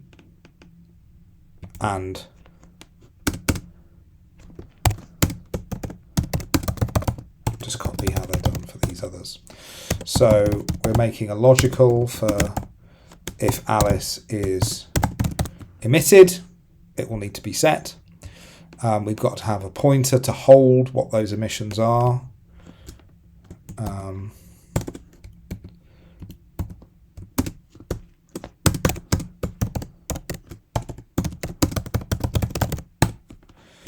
So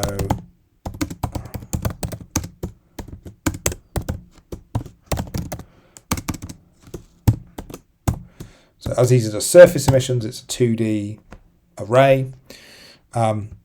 and this is fine. So this contains a structure of all the different emissions that we're going to have, or could possibly have, and we put these in here. These are just chemical emissions, so it only has two 3D emissions, the BC and OC are aerosol emissions. But everything else is set as we need it to be. The next file we need is the update emdiagstruct module.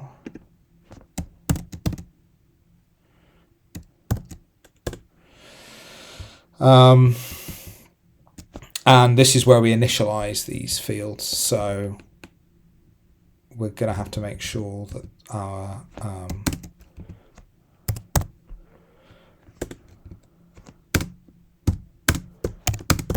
tutorial species is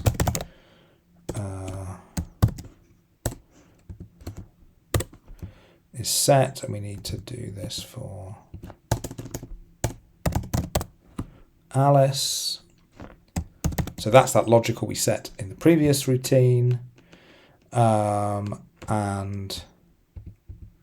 we've got sections on all of these, and we're going to need to go through and make sure there's a section for Alice to be included here. So what we will do is copy this and then paste it in, but change everything so it's for Alice.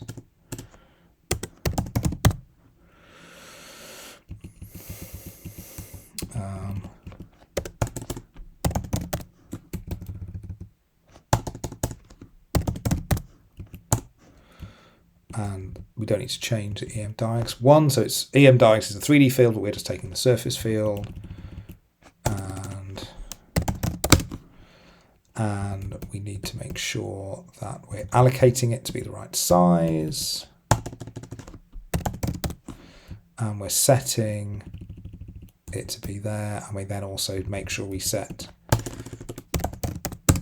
the logical to be true. So what we're saying is that emdiag structure now contains Alice, and we're saying, yes, we do have emissions of Alice turning up. This is because we might not have Alice in another scheme, but we need to account for the fact we could have Alice in a scheme. And so we've got this flexible structure arrangement. We need to also update emdiags mod.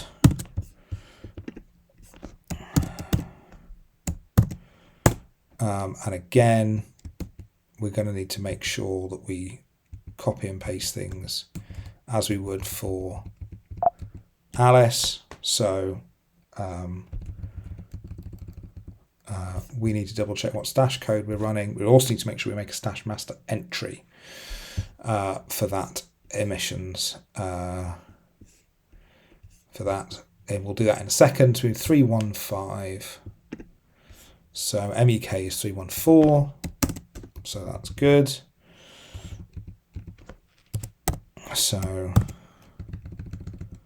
make sure we use Alice.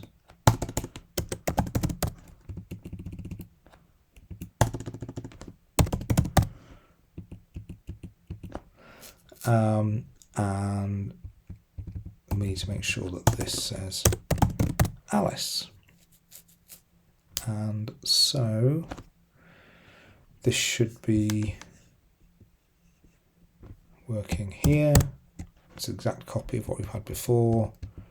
We don't need to make any changes higher up. Those are for GlowMap routines, GlowMap diagnostics. So, and we need the emis control mod changes. So this is in a different directory, science core emissions. So we'll copy that whole path.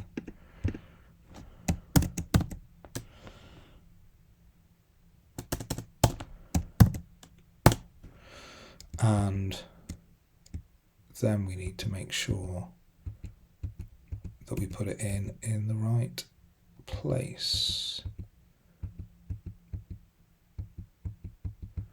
There's quite a lot in this routine, but we need to make sure that we add this in here. So this is the section here.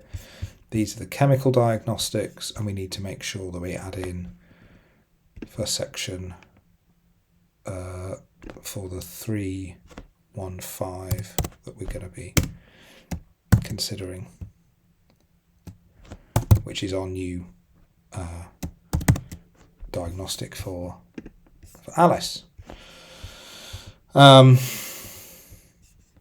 So the UM code changes. We need to make sure we add this into this get EM diag stash mod, which we'll add in, and then we'll think about the stash master file.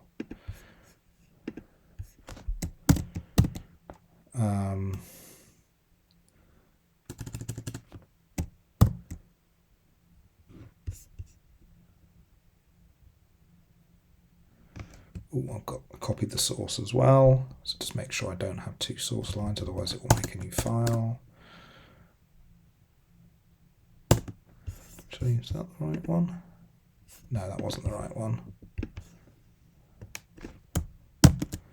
Needed that one.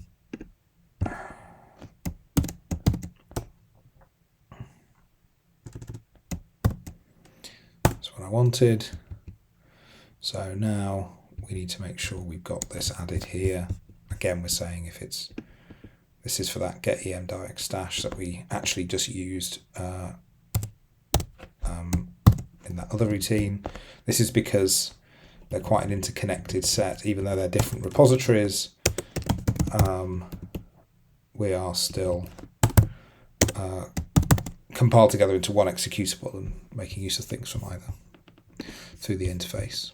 So now we need to make changes for the stash master file, and again we're going to need to make sure we commit these changes, because otherwise the stash master file might not get picked up. In fact, it won't get picked up when it runs, and we won't be able to output the diagnostic. So we only need to do a section 50 field. We don't need a 52, and we just need to make sure it's 5315. So if we come here, stash master A, so we're in section 51, so we've got to go up a little bit. It's quite long.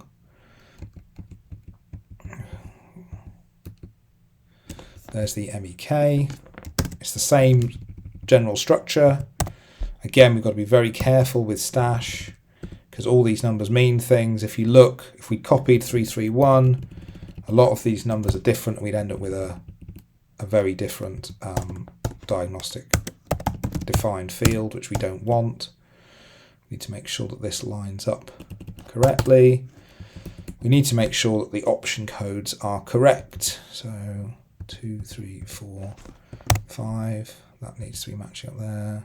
6, 7, 8, 9, 10, 11. We don't need 12. And if you look, this has 129 here, this has 65, 5s minus 1s. You know, these are different because this is defining a surface field. We don't need to define something in section 52, sorry. But what we do need is a meta. So if we search for 5314, so we can just copy this, but change it for Alice, and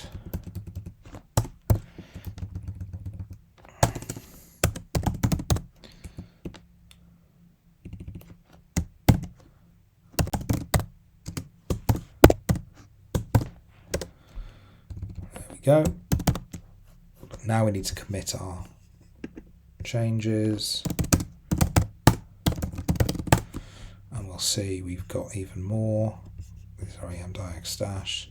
There's our Alice surface emissions since the last change, the metadata changes. So FCM commit.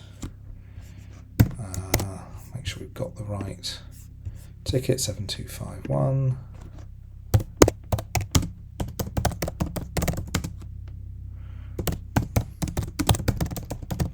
We've got Alice emissions coming in, so that should be all the code changes we need for the emissions on the UM side and on the UKCA side as well. And so now all we need to do is rerun our suite. We've already been picking up the stash master file and the two different code branches, so we don't need to add anything different to the suite because we've already gone in and said we've got Alice already in there defined. So what we need to do is validate and reload, and then trigger. And again, we've got a trigger from FCM make because we've got code changes that have come in.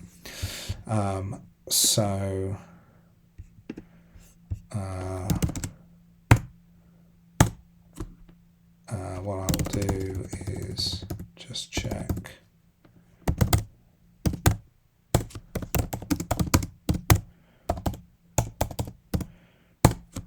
That's compiling, so that's fine.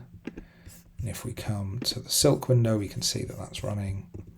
And what we will do is come back when that has completed, or if there's an error, and deal with the error if there is one. So in fact, we can see that there is a fail. So we've had an error turn up. And so what we need to do is try and work out why we've had a failure. And we can do this by looking at the log files. So job.error says, we've got a chem spec, different shapes, 23 and 24. So we've not got the right size of the arrays set. So let's just make sure that we saved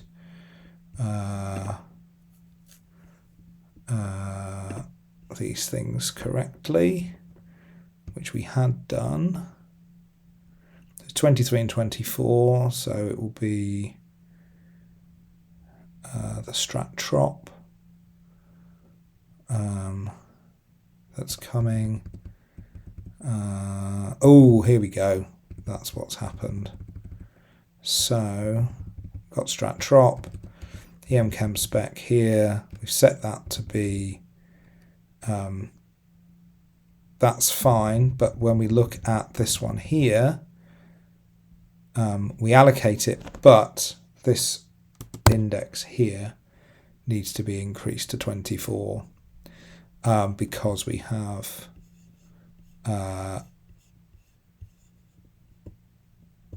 this 19 and 4, and then we also potentially have extra ones coming in. In fact, did we increase the aerosol chemistry? I don't know if we increased the aerosol chemistry there. That one definitely is 12, but we didn't increase this one here, so this needs to be a 20 here. So if we can double check what the old one looked like, just to make sure.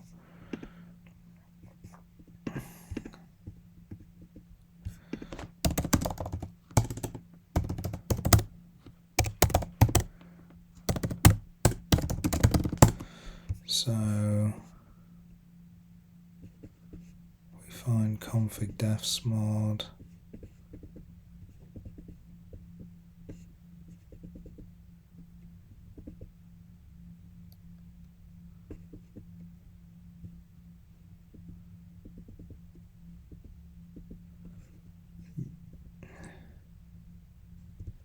So we'd increase that one, but we hadn't increased the other one yet. So that needs to be 20, and this needs to be 24. So that should work, hopefully, now.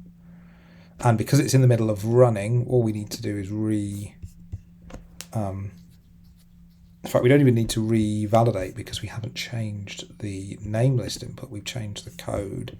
Because an extract is done, this we should be able to re-trigger after making that change, and it should pick up that change that we've made. If it doesn't, it will have another error, or it might have another error anyway, but we shall see. And if we come back here, we'll go through the logs, and we'll come back if there is another error.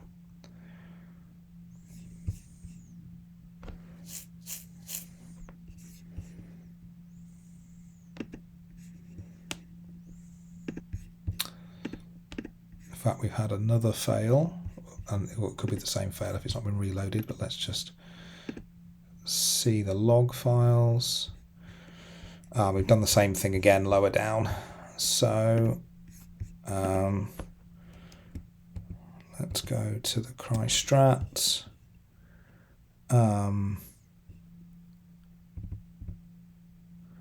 So that was fixed there, but then this one here, yeah, we'd increased these numbers, but we hadn't increased this number here. So let's try this again.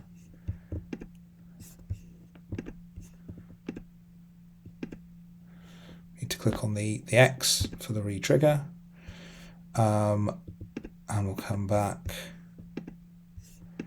and there we go, tell the log file. Hopefully that's all the errors, and we'll come back if there's another one. So that has completed successfully now. We can see that it's no longer in the Silk GUI. And what we can do is take a look now at the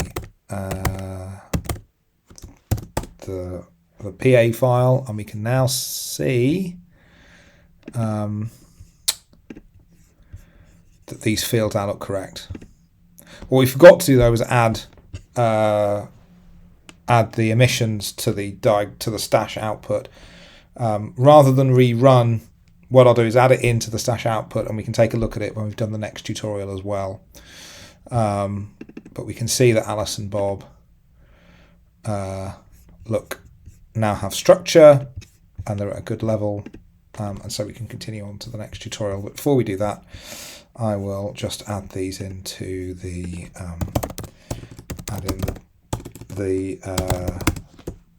emissions. We can take a look at the emissions the next time through. It's not vital, but it could be handy to put in just to check.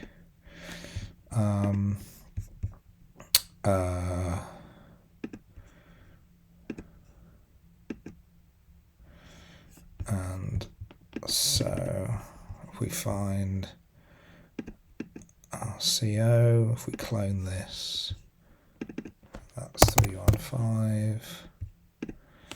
So there we go, Alice surface emissions, tidy stash transform, and that's fine. So we'll see it when we pick up the suite again next time.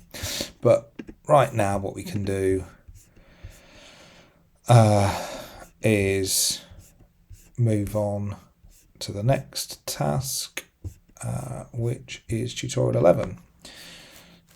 So in tutorial 11, what we're going to be thinking about is dry deposition. So dry deposition is a process where chemical species are falling out, are in the atmosphere, they move around, but if they touch the surface or a surface or something, they will stick.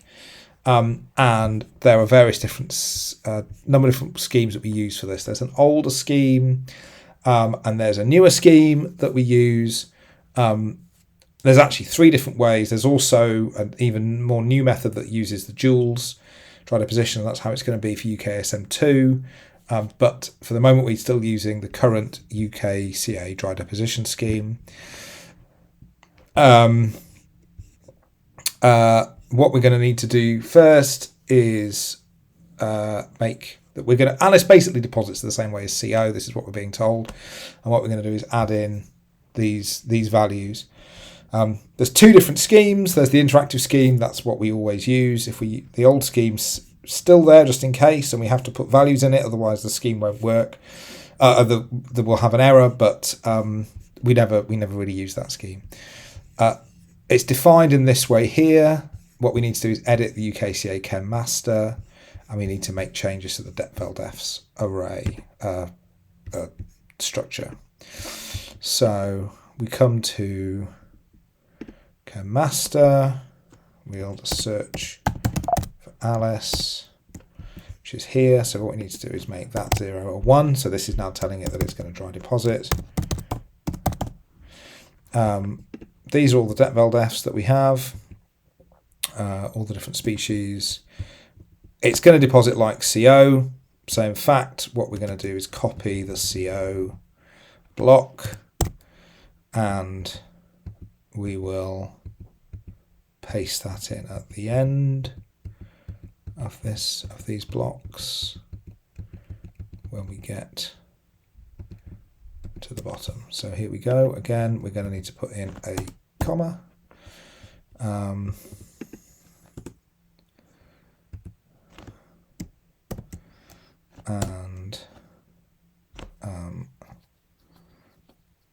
What we'll do, we need to make this 163.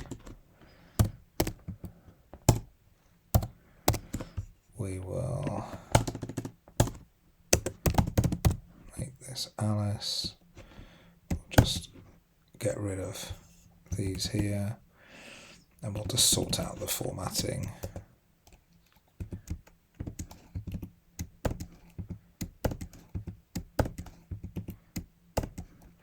Just to keep things neat. And we also need to make sure that the schemes are correct. So this is going to be 121, and it's only going to be CS plus strat trop.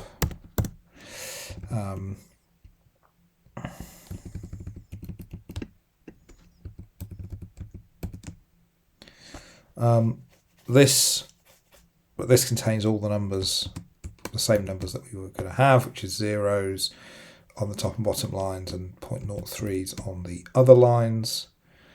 Actually, I'll just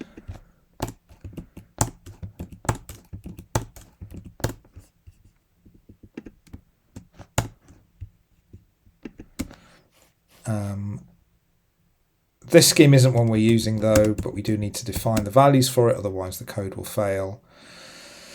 Need to make sure we don't have the comma at the end of the line.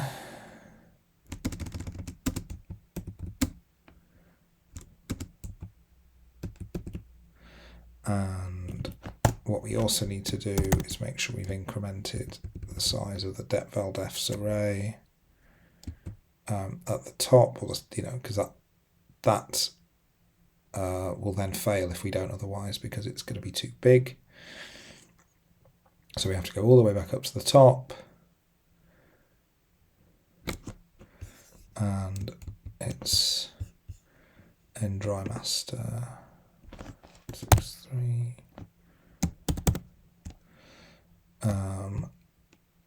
And we now need to think about the interactive try deposition scheme. So we need to think about putting in things. We're going to be treating it basically the same way as CO is being treated, and we also need this mass potentially that we had before. So what we need to do first is UKCA aero D.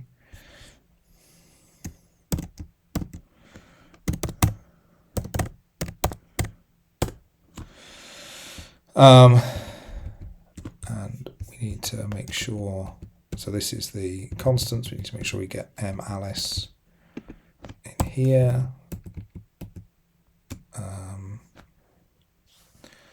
And as I said earlier, we might not need Bobs. If we were doing dry deposition of Bob, we would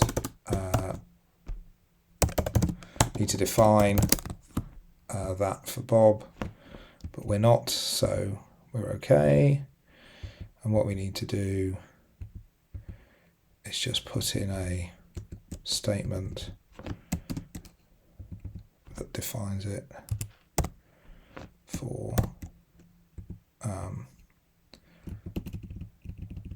Alice.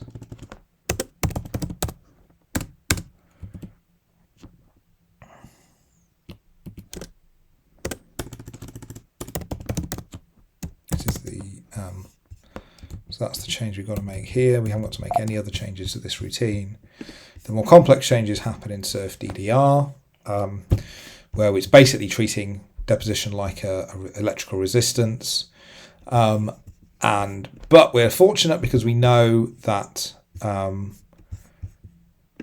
it looks like CO, so we can just go through and search for where CO is. And we can say if we've got case CO or Alice,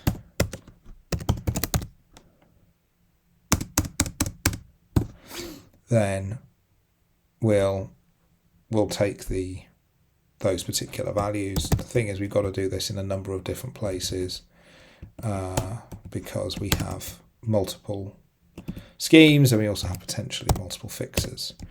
So if we search for CO again, put it in here. Search for CO again, put it in here. Search for CO again, put it in here. Search for CO again, put it in here. And we've got, then we also have just put this here because we're treating it in the same way. So I've got to make sure the logic works.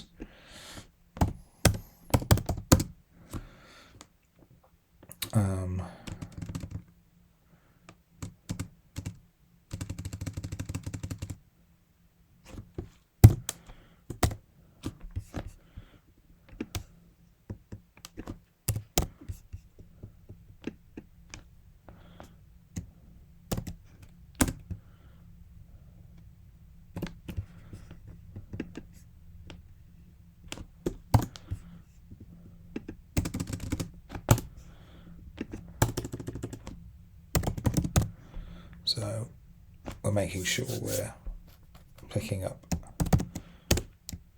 Alice there, and then that's all of them, all specified in the same way. If you were doing it for a species that wasn't like another, you'd have to specify these things separately. And now that we've made those changes, we can recompile our code and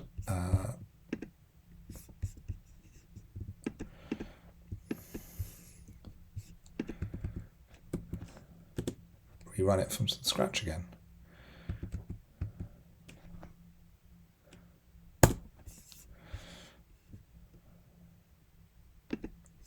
So what I will do is check the CM make, and we will come back if there's an error or when it's finished the run.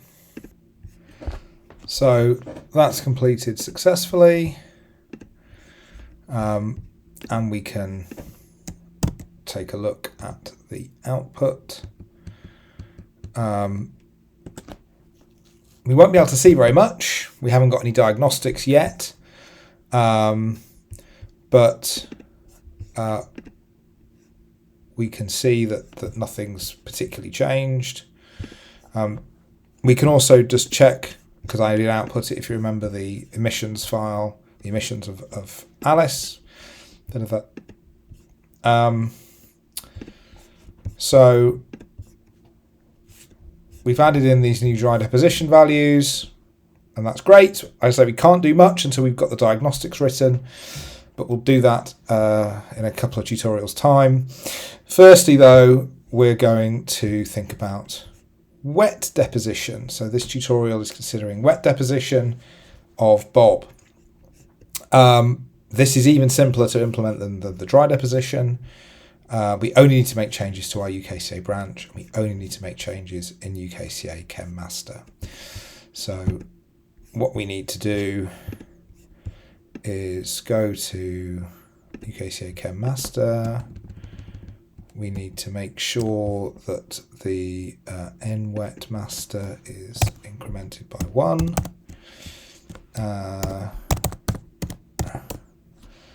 And we need to go to wet dep and add in an entry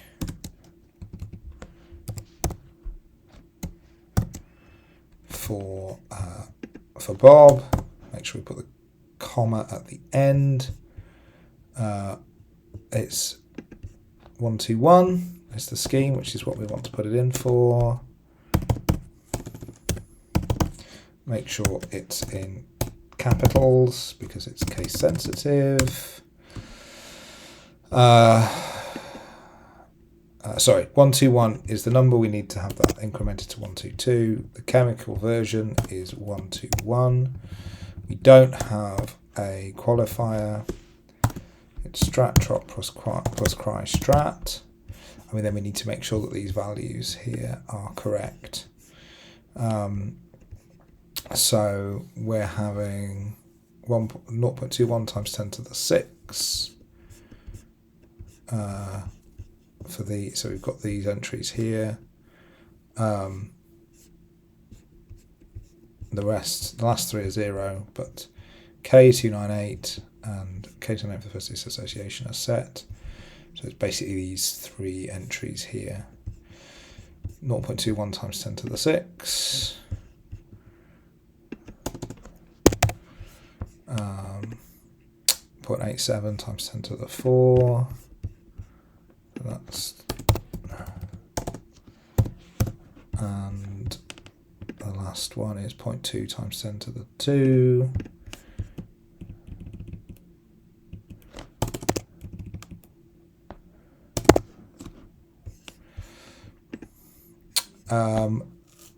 So that's all we need to set for these things. You can read through the tutorial in more detail as to the functional form that's used.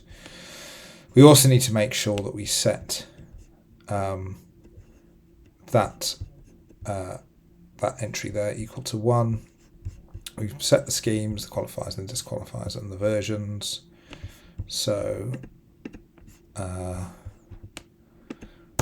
make sure that lines up. And search for Bob. It's here. And put this in here. So that should be all we need to do for our code changes. If we go here, we can see them.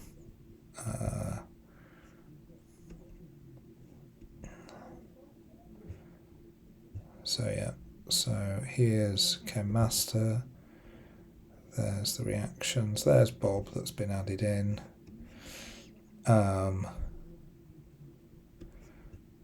There's Alice and Bob that have been set. And there's N wet master that's been changed. So let's rerun.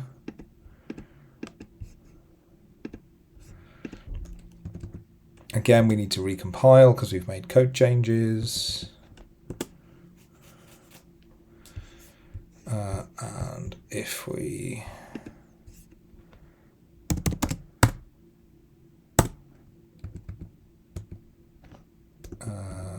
tail the log file, we could watch it being built, and we will come back when that's finished. So that has completed successfully again, and we can look at the output, although it won't show us again anything particularly exciting because we haven't got any diagnostics there, but we can see that it hasn't drastically affected Bob. What we need to think about now, well, before we do that, actually, what we can do is just double check in the output file all the changes that we've made, and we can see this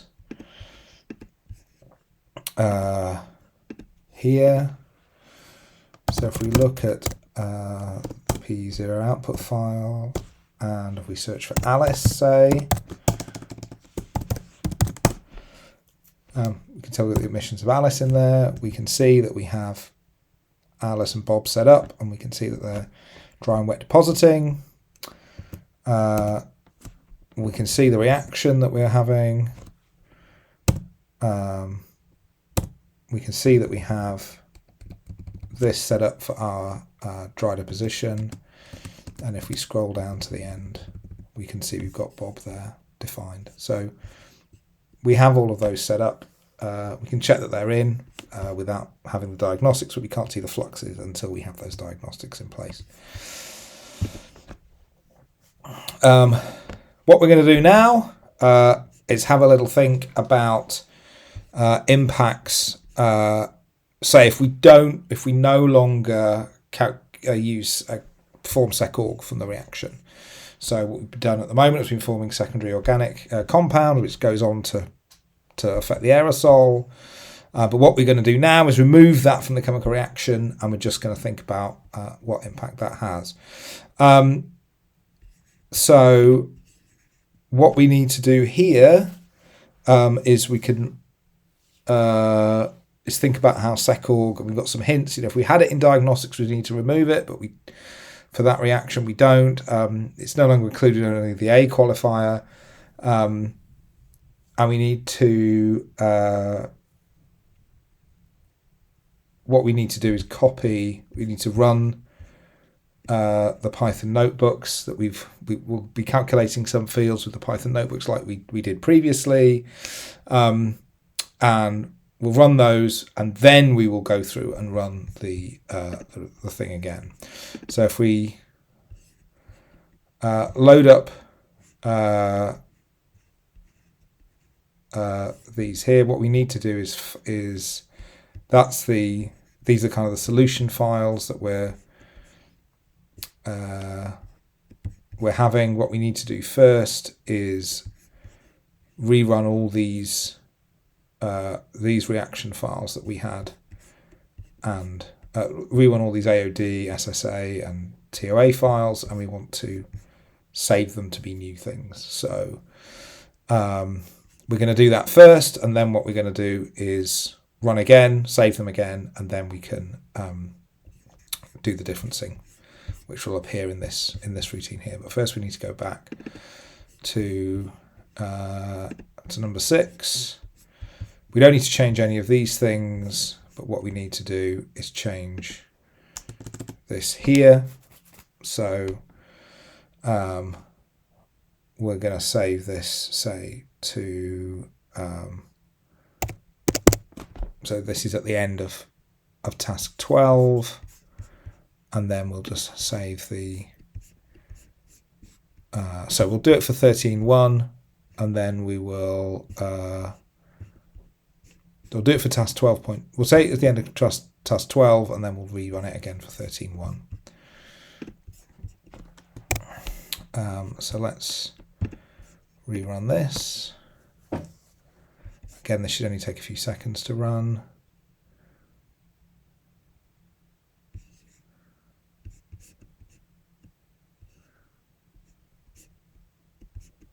So we'll have that saved in our home directory, and we need this one here. Again, we need this to be saved for this. We just need to make sure we've got these saved, and we'll also save the PL file at the end somewhere else, just in case we need to recalculate things again rather than rerunning the model.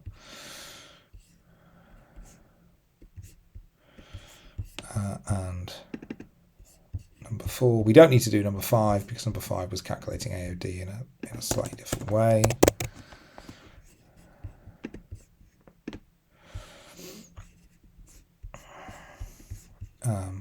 But what we're considering here is we want to recompare those ones from that we've done previously. We can't compare to that previous one because we didn't have the reaction in place. We need to calculate it again and then take that reaction out, but keeping everything else the same.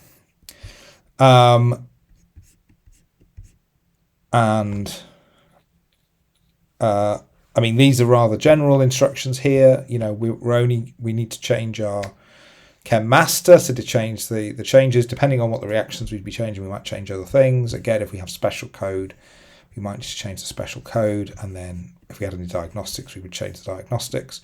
As it is, we just need to think about changing the bimolecular reactions. So this should have saved all those files, and we will just double check that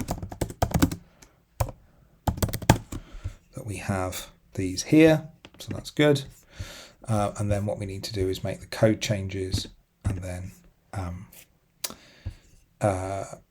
re-change. So all we need to think about is this reaction here. And in fact, what we can do, if we get rid of this line completely and change that to be a 0, what we're doing here is now saying we just always have, this is whatever happens, this is the reaction that we have. And we need to just go up and make sure that the size of this bimolecular array is the right size. We had 2 entries added in because we had 2 lines, because it's the number of lines in the array, not the number of reactions. So this needs to go down to 13. But other than that, there's nothing else that we're going to need to change in this section. And then what we're going to need to do is rerun the model, recompile, rerun, and then we will need to go through and recalculate those netcdf files, and then run the new Python script to calculate the differences in these various quantities. So that's what we're going to do here. We've made those changes. So now we're going to rerun. And from the FCM make,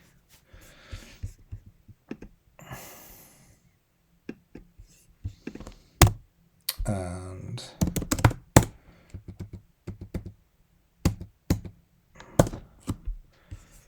we will come back when this has finished running. So that's completed successfully as well. I'd accidentally forgotten to save the PL file to a different place, so I'm going to have to make sure I'm a little bit careful when I redo these calculations to make sure that the files are all set to be different names. So I'm saving this one. This is 131, which is the just double check that I've got those files actually. Yeah, 121. So change it as 131, and that's that won't overwrite.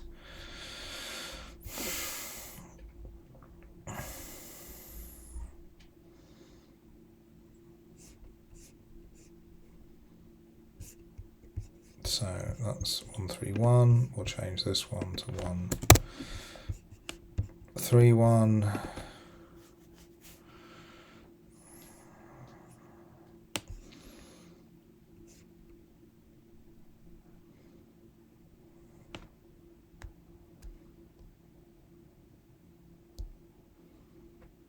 There we go, and the AOD, and we'll save that one to 131 as well.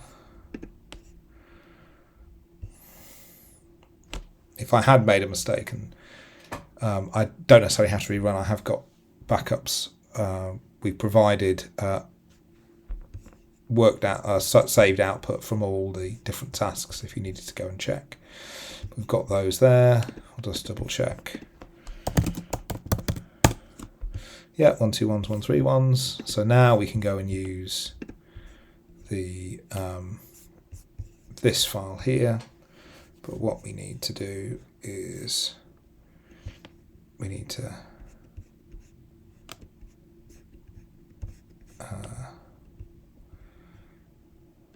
make sure we're pointing to the right files. Now, in my example here, I'd change the name of the file, but I'm not going to do that here. They were 121s, and they didn't have the controls.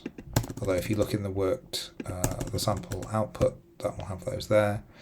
And these were 131s.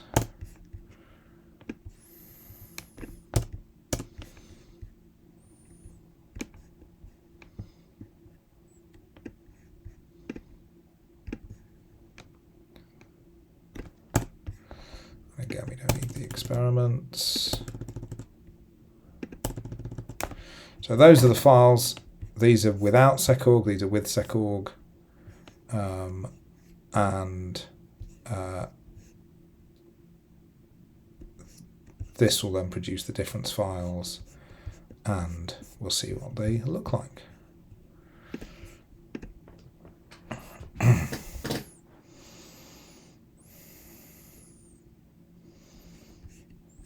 So here we go. We can see there are some differences, and these match up with daylight and everything else, and we can see that these match what we have here. So that's great. Now we can move on to the last tutorial task. This is tutorial 14, and this is actually where we put diagnostics in and where we can output what these things look like. So what we're going to be doing is diagnostics for the reaction and for the dry and wet deposition, and these are going in right at the end of section 50. We can't use section 50.999. 999 is reserved for a heavy side function in 51, and it has to match again for section 52. Everything is held in this as add flux stats. There's loads of things that are placed in there, and we can define these things there. We also need to define the stash master file. But what we can do is define the as add flux stat. So what that does is it's a definition list of all the different reactions that we can hold. This example here is if we had to consider both with sec.org and without sec.org. In fact, we only need to consider it without because of the changes we've made. And we need to copy the blocks of code at the end to make sure that we're allocating them correctly. If we're doing other types of diagnostics, we might have to add in a whole new routines. These are in as add chemflux diags. You don't need to worry about that here. We're not making a new diagnostic type. We're just making use of existing types, being chemical reaction, fluxes, and dry and wet deposition. What we need to do is open this routine. So we need to come here,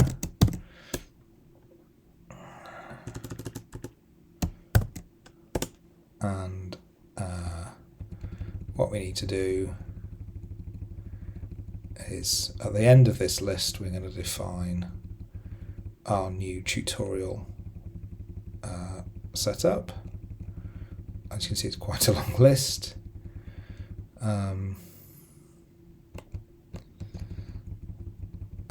And there is some bit of complications in some places because we might have multiple different types of reactions defined with and without things, like we might have done with sec.org.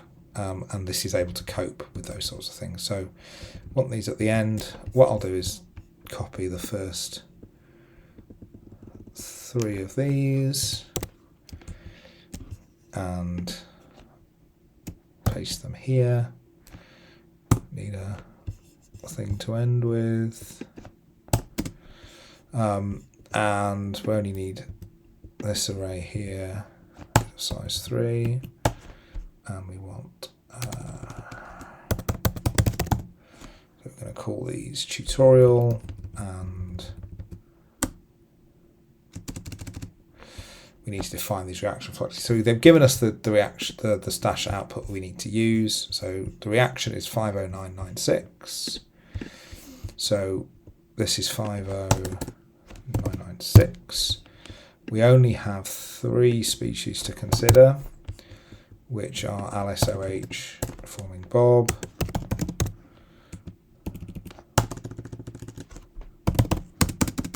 again we need to make sure the sizes of these are correct, and then we need to, so this is a bimolecular reaction, that's the same. Now we're considering a dry deposition, and that, sorry, 997 here. This only has one thing.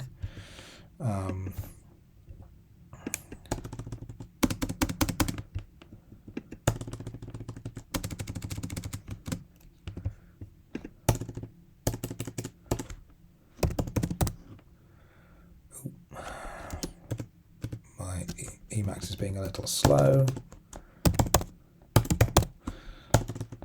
Need to make sure that these are spelt the same, otherwise they won't work. So that's defining what we've got. We've got dep and we have dep, we can have D and W, so we need exactly the same for Bob. In fact, I'll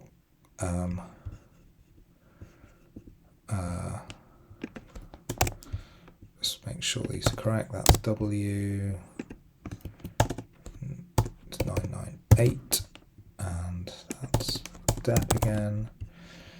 That's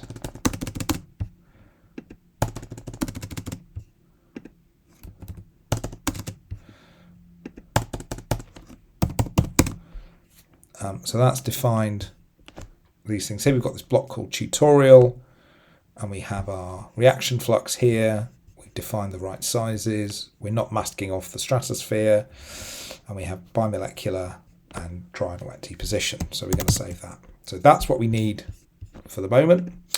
And then what we need to think about is how we then input these at the end. So this is rather complicated. We've got to fill our tutorial fluxes. We've got to fill our array. So if we had two different things, you know, if we had it for different chemical reaction schemes or something like that, then we would have this here. But as it is, we're only using one. So let's go down and just set these properly. So we need to make sure we do it under strat trop, which we've got here. We are going to make sure that we do it through a chemistry version, because we don't want to include them otherwise. So we'll copy that there. And what we're saying is, if the chemistry version is greater than or equal to chemistry version 121, which is what we're doing here, and we're saying allocate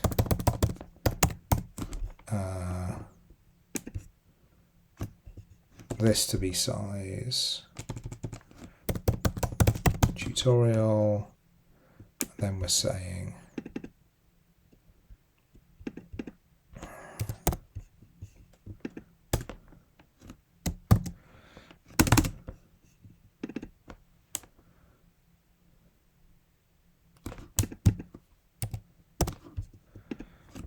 that is equal to that, and then we want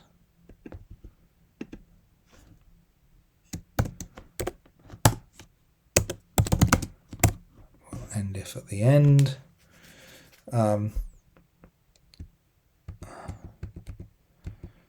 So what we do need to do though is create a type called AA tutorial, which is what we've just fixed there.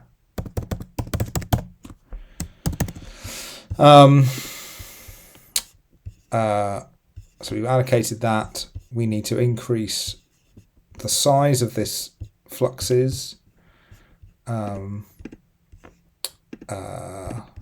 the end. So that's going to be, and of course we need to do this for Cry-Strat as well, because Cry-Strat is also a valid thing to do for this scheme. For this set of reactions we've added in. Now what we need to do is increase the size. So again, we just need to put this here.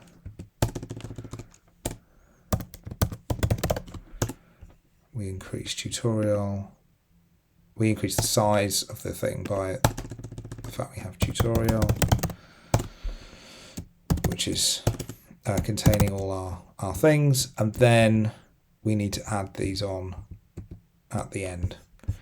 So again, we copy this block here, we paste it, so we just need to make sure we've got everything added in. So this kind of creates a allows you to expand the list out, but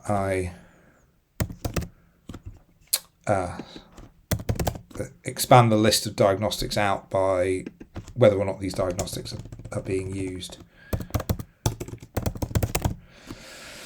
And so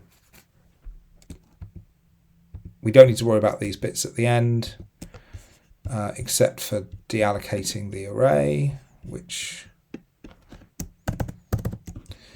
we can put in.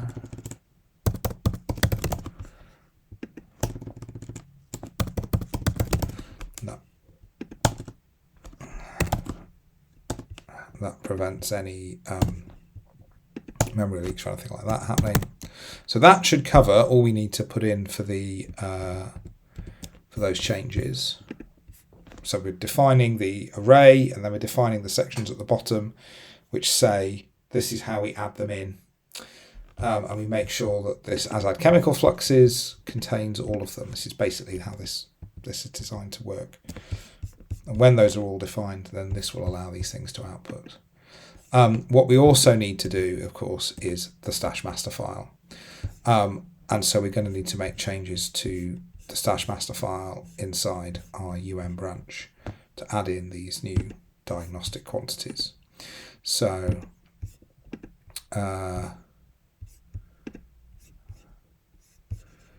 let's put the stash master array in first, and then we'll deal with the metadata. So I need to make sure we pick a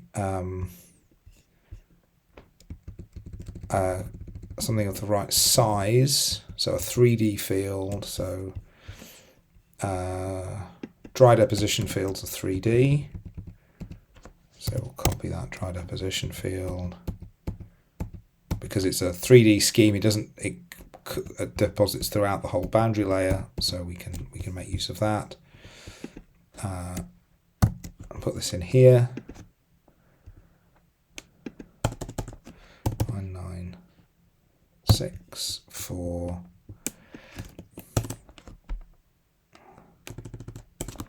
And this is Alice plus OH equals to Bob. And we need to make sure that that's 0. And we can also specify the option codes here.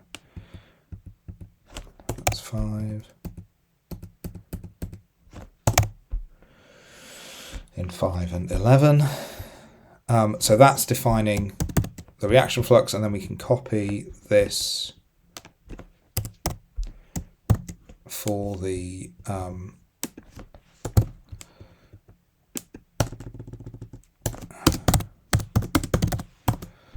wet and dry deposition.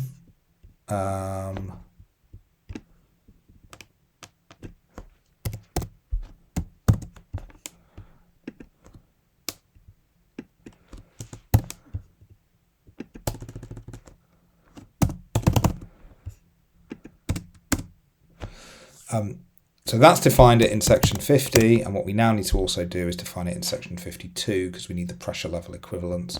All of these are 3D fields, so they'll all have a pressure level equivalent.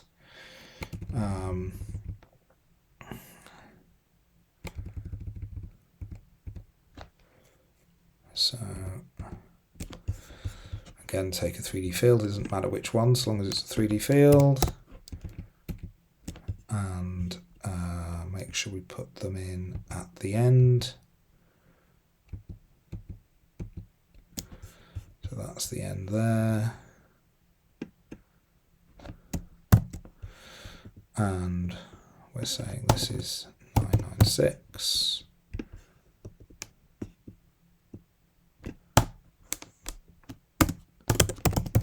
LS plus OH goes to Bob. And that's on pressure levels, and that needs to be 0.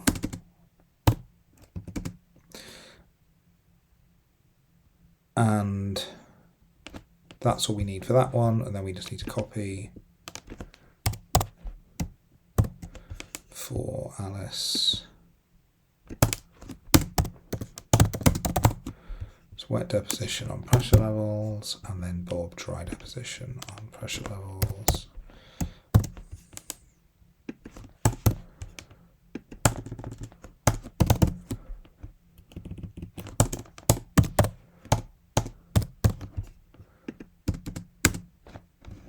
Oh, we need to get these the right size. Yeah, that's fine, otherwise we could have problems. Now we need to do the metadata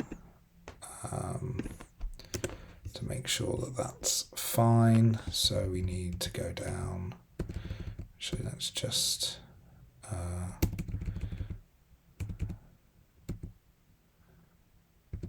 here we go. Again, we just need to select one of these. So this is 996.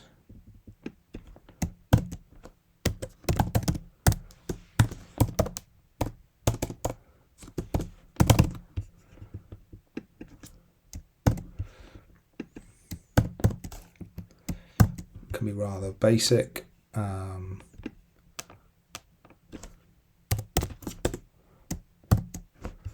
997 is Alice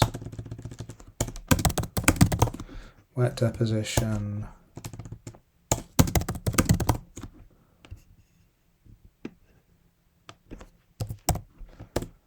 And the last one is the Bob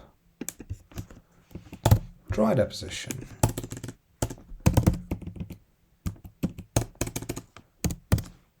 Sorry, Alice dry deposition and Bob wet deposition.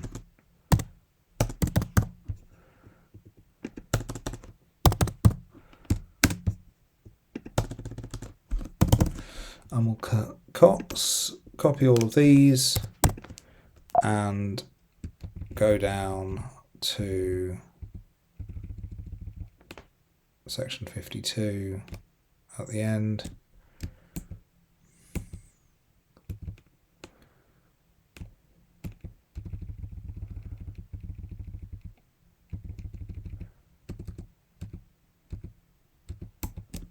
And here we go.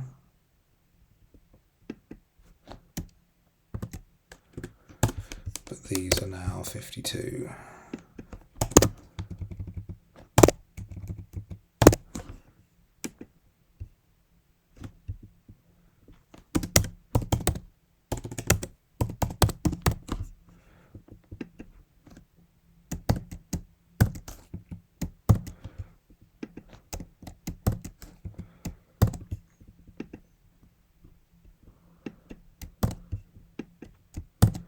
So, of course, we need to commit our UM code changes, otherwise we won't have the stash master file work when it runs. But we can see we've got the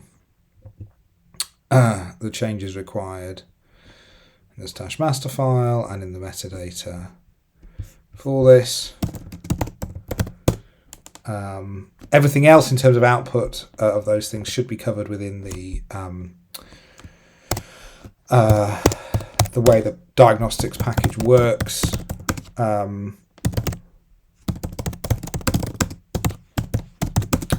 But here we just need to make sure that our diagnostics are defined in the stash master file, and we've put them into the ASAD flux stat, which we've done in the UKCA branch.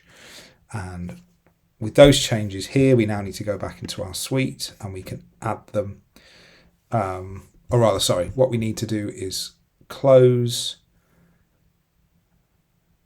No, if we reload the metadata in the suite, I think that should allow us to see the new to see the new diagnostics.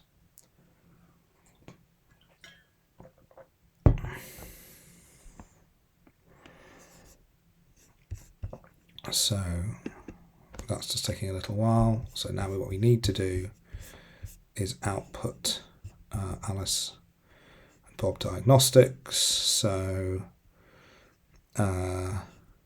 what we can do, they're still going to be d all thetas. 3-hour means, we can just duplicate one of these. We'll just change the stash master file. So this, the stash item numbers, this needs to be 50996. And there we go.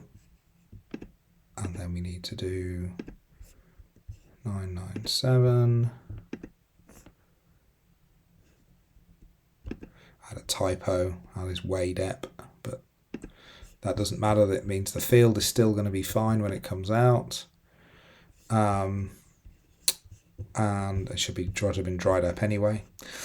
And if we do the same with the pressure level fields, this should be 52996.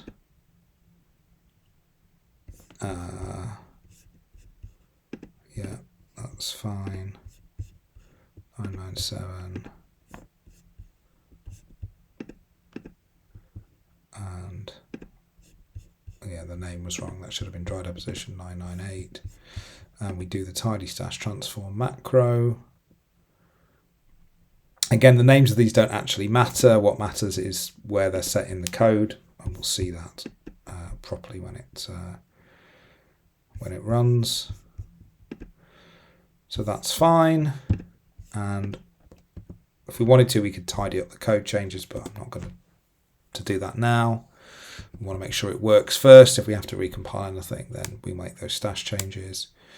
And these are code changes, so we need to recompile. And what we'll do is go back and check the FCM make thing, the log, and we'll come back when this has compiled and run.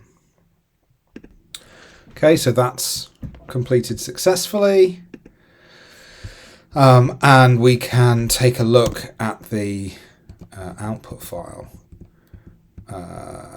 again and see if our diagnostics have showed up. The problem with diagnostics, sometimes they don't appear even though they are requested. But no, we can see the section 52 ones. And here we're at the end of the section 50 ones. So there we go. That's the flux through the Alice plus OH equals Bob reaction. This is our Alice dry deposition. And this is our Bob wet deposition. So, I mean, that, other than fixing the typos in the output files, that's in the stash master files, that's the end of the code changes tutorials that we're going to need to make. So what we've learned through all of these tutorials here is we've learned how to pick up and run the box model and the UM-UKCA suites. We've learned an awful lot about stash. We've learned how to regrid emissions, and we've learned a lot about aerosols. And then we've gone through the UKCA code changes, so adding new chemical species, new tracers, new chemical reactions, how to add these into the unified model, and how to put on dry and wet deposition, and then how to output everything as a diagnostic. What we're going to do next is viewing and processing of data with Python. So there's no more needing to run either the box model or the UM. What we're going to be focusing on is Python changes. There's talking about the vision toolkit, which is a way to compare model data with observations, and also talk a little bit about LFRic and working with LFRic data. But we will come back to those at a later time.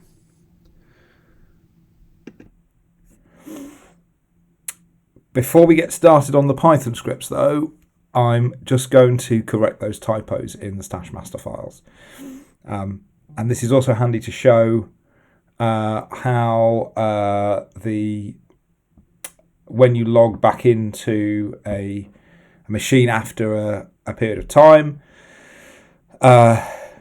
you'll need to re-enter your modules password again. So in fact, this is the next morning from when I finished yesterday, and so I'll need to re-enter my modules password. You'll need to do this every day when you log into your virtual machine. Also, because I closed down my virtual machine in X2Go with everything open, when I log back in, everything should exist in the same place. So this is how I left the X2Go client. If I click OK, it will log me back in.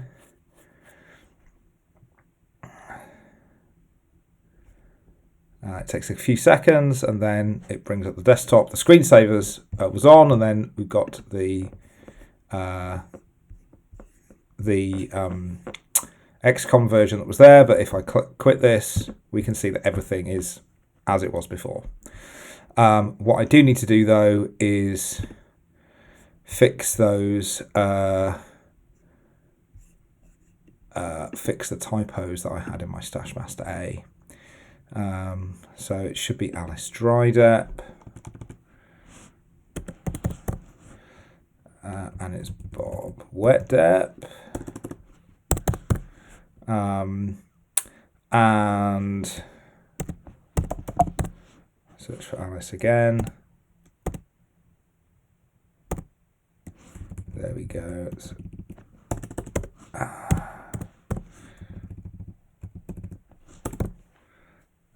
So that's everything I need to do there. Now, if I were to try and, it should be, my modules password shouldn't be active anymore because it's the next day. And I can test this by doing an FCM info on that, and it will ask me for my modules password. So what I'll need to do is enter that again, or rather what I will need to do is do a modules cache password, and then that will allow me to have access to the repositories again. So I enter my password. I got that wrong the first time. I'll try that again.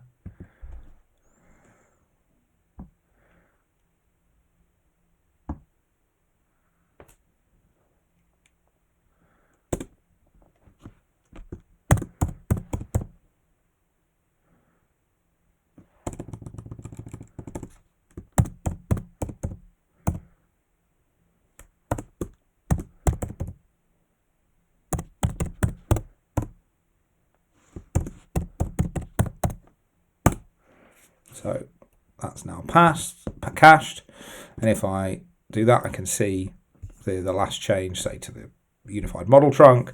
And if I go back to where my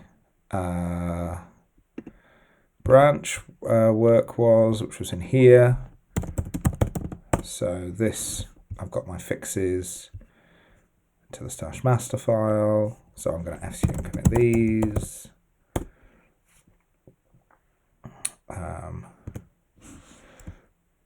And it was 7251.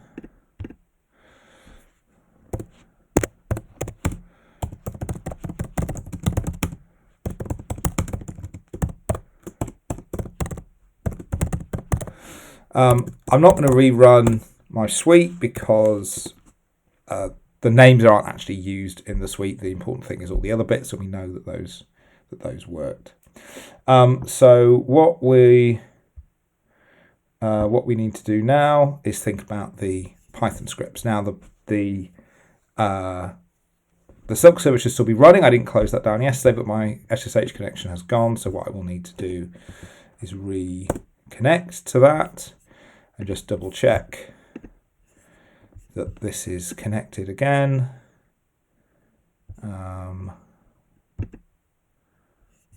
If I close that tab and then reopen the Jupyter Lab, we can see that it is, yes, it is working. And so what we're going to do now is think about the the Python scripts, the last three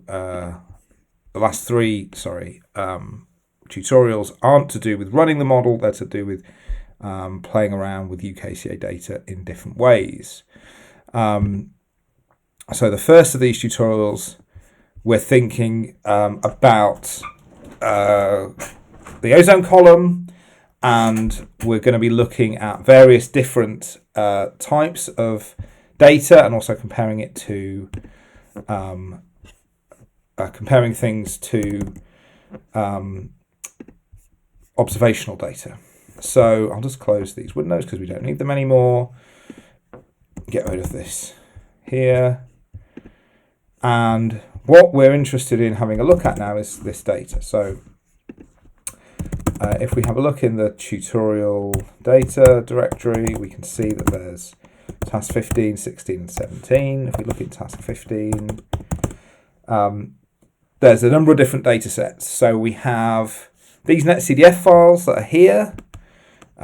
These are files that were submitted for the CCMI1 model into comparison, and these are that were done a few years ago. These are N48 files, so these were run with a similar horizontal resolution, but they go up to 60 kilometers. So if we can take a look at one of these, they're in 10-year chunks.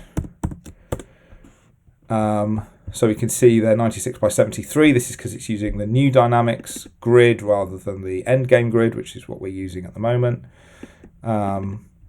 And you can see that it's slightly different. So it starts at 0 and minus 90 rather than the kind of slightly staggered grid that we had before. And if we look in Z, this doesn't actually have a Z dimension because it's a ozone column at the surface, but this is a 60 level model, so it goes up to about 84 kilometers. These other netcdf files that we have here, these are 3 ensemble members. So these files here are 1 ensemble member from 1960 to 2100. This is 3 different ensemble members, 1 for each file, whereas rather than being broken up into 10-year files, these are in single files. And these were the ensemble members that are run with a UKSM type simulation, and these were run for CCMI 2022. So we can take a look at those as well. And they're the N96 grid end game, so they don't start at 0 and they don't start at minus 90, but they're still UKCA simulations with a strat-trop chemistry like UKSM uses. We also have 3 directories there, which contain PP data, and these are from essentially they create a single simulation, but have been split into 3 parts, partly because one of the jobs had an error. I think the machine had an error, and went down for unscheduled maintenance, so the job was interrupted and we had to restart it with a different suite ID. But you can see that they continue on from the end of each other. So that ends in May 2008, and this one picks up again in June 2008, and then that finishes at the end of 2014, and then we have 2015 to 2020 period.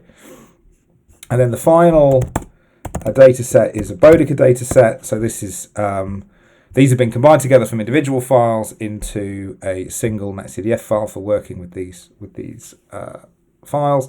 And what we're doing is going to be comparing these 5 different simulations, but 3 ensemble members from one experiment, and then 2 other simulations that have been run against this Bodica data set. We've got different file types, we've got different resolutions, different grids. The Bodica data again has a different grid, so this is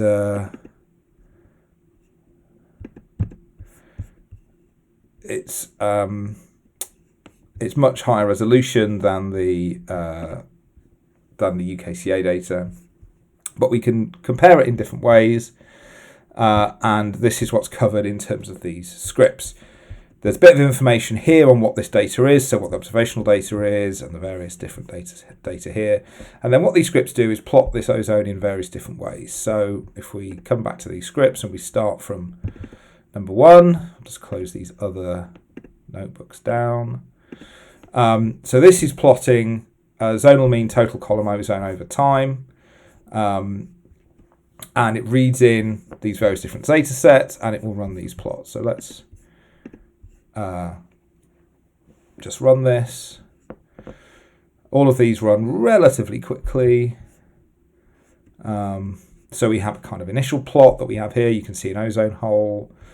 And then what we're doing is adding the Bodica data on, and we're doing a bit of changing in terms of the format and replotting it again. Plotting these various things. So this is only plotting some of these, or plotting an average, and you're given some exercises to try at the end. Could you plot members of the CCMI 2022 ensemble? Could you plot an ensemble mean of the 3 members? These cells are kind of broken down. There's descriptions there.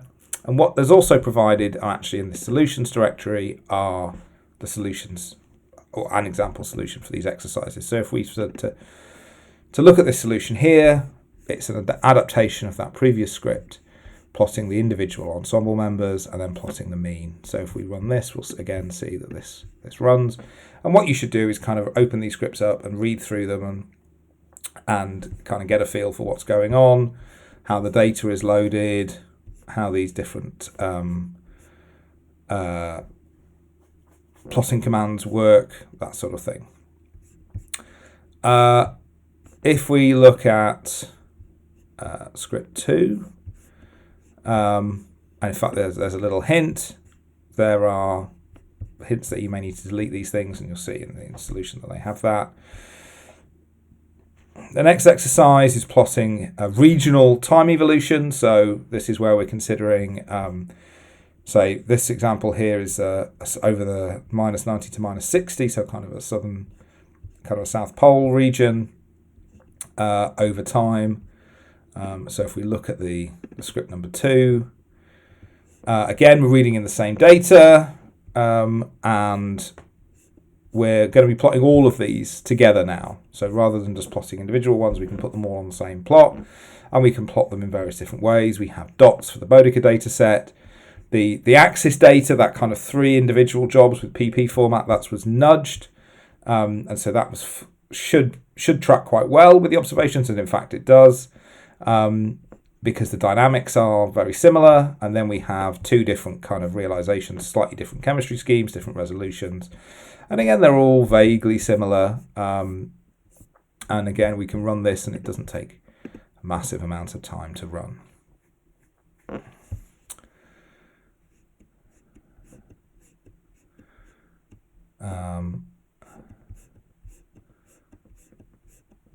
And this is only plotting September. And so we're given some exercises to try at the end. You can try plotting different months, try plotting it for different regions, and then you can try plotting annual mean, say from around the kind of 60 south to 60 north, so kind of an almost a global range. Again, these can be quite multiple different ways you could try and approach this. And again, if we look in the solutions, we have, say this is how we would plot the annual totals. We might need to regularize the time units that we're having to do, because some are nudged and 360 and some are 360-day calendars. We've got a function here to mask off regions. Now this is how we do, that's originally the comment for 60 south, 60 north, but we've altered it for here, 60 to 60. And then we're getting to plotting the data. So if we run this again,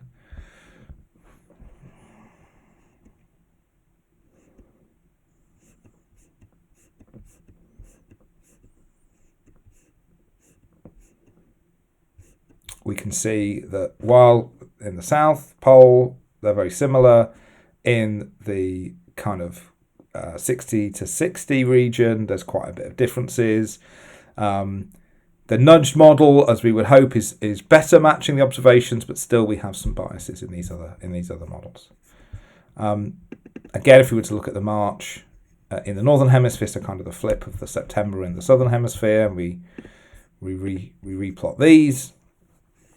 Again, what we've adapted is changing the month and changing the region, and this gives us our March total. Again, more variation. Nudge run doesn't quite match as well, but the models are better matching with each other than they were in the global plot. So you can consider these and play around with them yourself and try and adjust them. Try other months as well or other times. And if we were to go and consider the next exercise, so this is where we're plotting over a polar plot, and we're plotting for, say, specific months, and we may be plotting differences against Boudica. There are further exercises, say plotting different dates over the South Pole rather than the North Pole, and how do you compare the different simulations? And again, if we have a look at this particular exercise, we've got all the data being read in, processing the data in the way that we need to, and then changing the different plot types. So this is, again, plotting it over, I've got total column ozone from one of the UKCA simulations, and here we've got the Boudica data set. This is the difference, we can see the biases. And if we go into our solutions directory, we've got the solutions for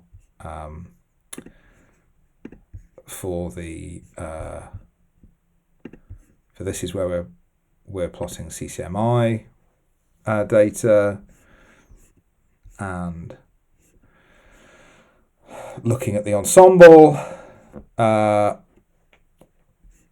and again you can see the differences that are here. We've got differences from the ensemble mean for the various different simulations, and if we also consider the southern hemisphere, we can replot the southern hemisphere plot, and again what you should do is read through in detail, take a look at what the script's doing, try and understand what's going on, have a play around with it yourself, try different things, and again we can see different plots there.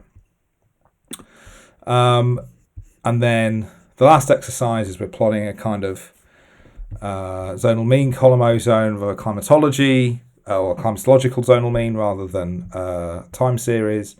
And again, if we look in the fourth script for this, you can see how this works, and this will look very, the features you've seen on previous plots will look similar here. And again, we're comparing to the Boudica data set, and then we're looking at different color maps and how we might plot these. So there's a couple of different exercises. You could try comparing the CCMI 2022 ensemble members and also the nudged axis data. So against the CCMI 2022, and again, if you look in the solutions directory, we can see these here.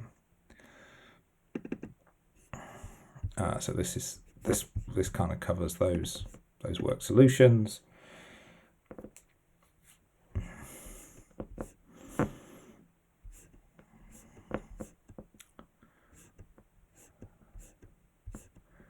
So again, we've got the nudged mean minus the ensemble means, percentage differences in the different ensemble members.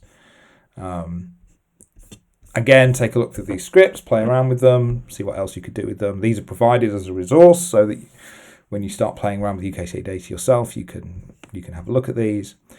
The next, if you want to take a look at further reading here, we might be thinking about how to process data to NetCDF from the PP format. So I've provided a link to a GitHub repository that I created to be able to process those CCMI1 data and CCMI 2022 data that we had. So this is kind of giving an example of what the netcdf file header might look like from the CCMI 2022. There's lots of extra metadata that is added that needs to be considered. There's lots of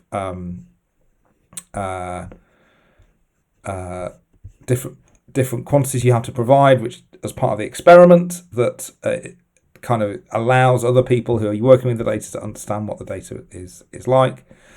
And so again, that's something you can take a look at. Take a look at the scripts that were run. They were run on the Jasmine cluster, and using Iris to do that processing. And the next tutorial 16, now we're going to move away from looking at this global data, and we're going to be thinking about looking at aircraft observations and comparing the model to aircraft observations. And this is going to be making use of a Python toolkit called Vision, which stands for Virtual Integration of Satellite and In-Situ Observation Networks. If you want to learn more about Vision, there's a publication here. And there's also a GitHub repository with kind of scripts that are there. And what we're going to be doing here is taking observations that were made by the UK research aircraft, the FAM Airborne Laboratory, and we're going to be taking our nudge data, similar to the previous data we ran in the previous exercise, and we're going to be comparing that with our flights. And you might think, well, how are we going to do this? The flights are, a single point in space and time, high time frequency. We might have second or sub-second observations. Compared to our global data, it's gridded. These might be 100-kilometer grid spacing. We've got 20-minute dynamical time step and a 1-hour chemical time step. How are we actually going to compare this data fairly? And this is what Vision tries to do. So what it will do is it will interpolate in time and take the UKCA data and put it on the same flight tracks as the FAM data, and also in the terms of the time points as well, you can do that. So it does this kind of co-location of the data, and what we can do is we can play around with this. We've got a little script that we can run that will allow us to run this data on a single day. It can take quite a long time to run it over a full data set. We've actually got 11 years of data, but that's hundreds and hundreds of flights and tens of thousands, hundreds of thousands of data points that we're considering. But it's relatively straightforward to run, and you'll need to run this in a terminal. We can either run it in our terminal in here, or what we can do is we could run it through a terminal on the Jupyter server. But what we first need to do is we move into the Run Vision directory, and we can see that we have a README file here, and we'll just take a look at the README file, and we can then edit this input JSON file, and that will tell us that kind of is how we define how to run this vision. So we're not doing it through a Python notebook. What we're doing is we're saying we've got some model data, and we want to compare it to some flight data. So what we'll have here is some observational data. And in fact, we can take a look at that file. So if we come back in here,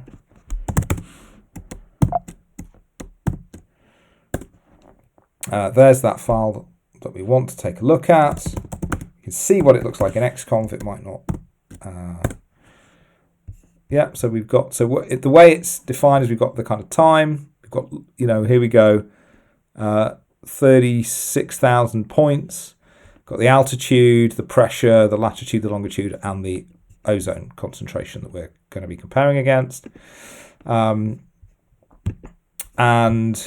what we're then doing is we've got this model data. So we've got a PP file, in fact, of model data. And we can take a look at this PP file. So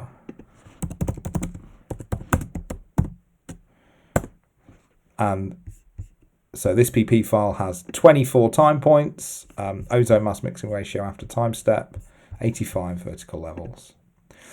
And what we're going to be then doing is reading in the orography file. So this orography file is essentially it tells the model where the mountains are and that sort of thing.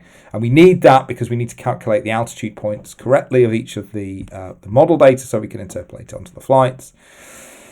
We're saying we're going to put it in this output directory and we're going to call it this file name. Now, the first thing we need to do is load up the Python environment. We've been using this UKCA kernel. And what we need to do first is get the conda command. So there's this little script that we have to source. So we've now got the script that we need. And then what we can do is conda activate UKCA, which gives us the same Python environment as we've been running in the scripts. And we can see that that's worked because we've got this little UKCA appearing in front. And now what we need to do is run the Vision toolkit. So it's a simple command. We're using Python 3. We've got the input JSON file, and we can run it within the environment that we have.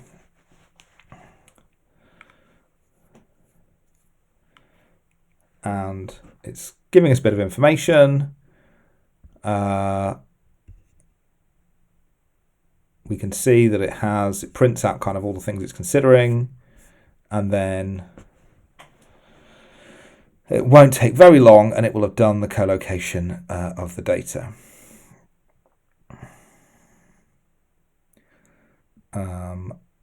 We've got some warnings, we don't need to worry about those.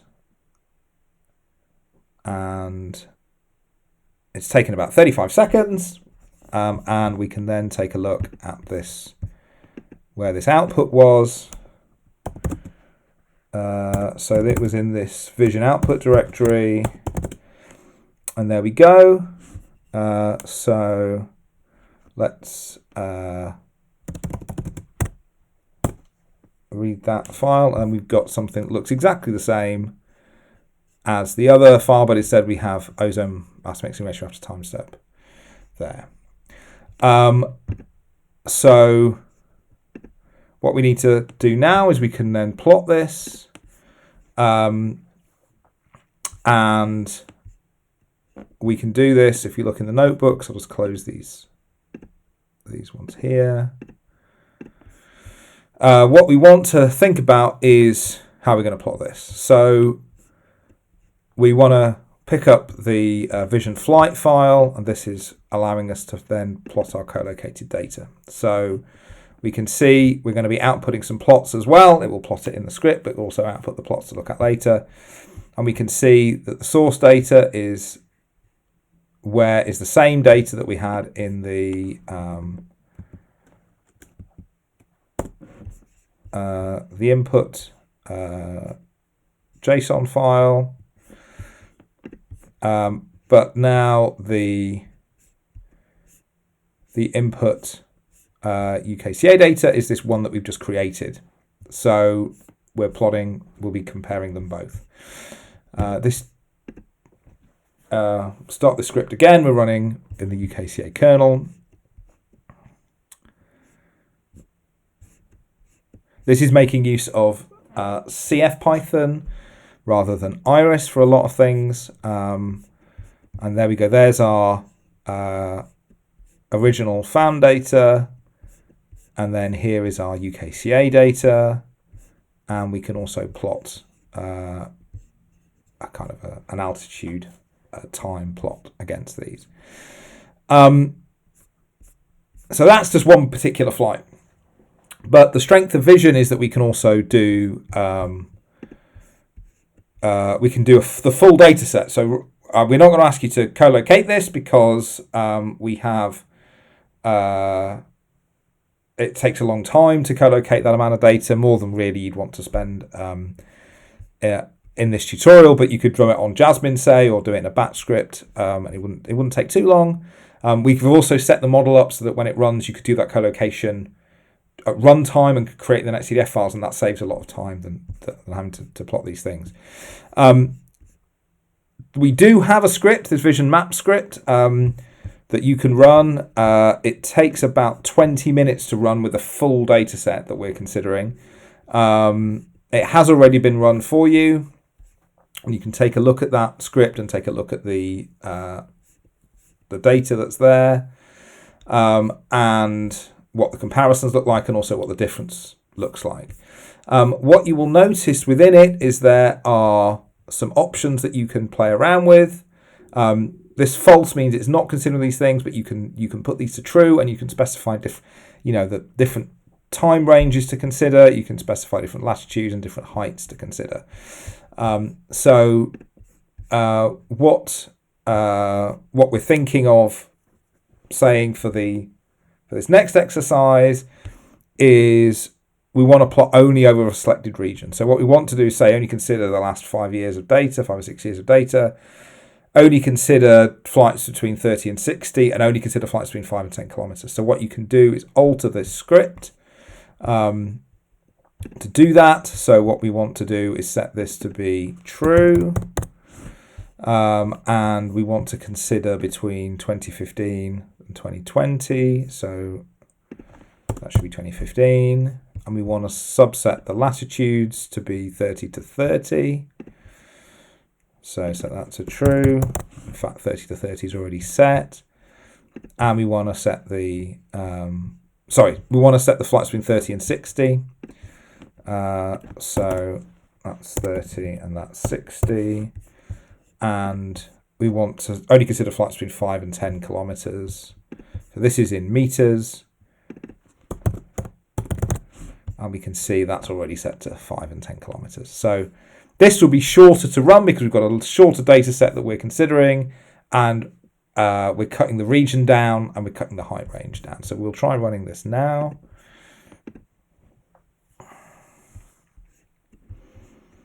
And it will still take a little bit of time to run, but that's fine.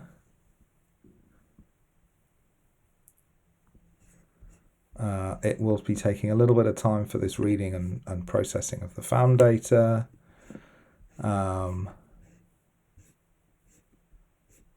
Because we've got, it was quite quick in the first one because we only had a single day. Here we're still reading in several years. And again, it will take a little bit of time to read and process the UKCA data, but less time than if we were doing it as a global plot.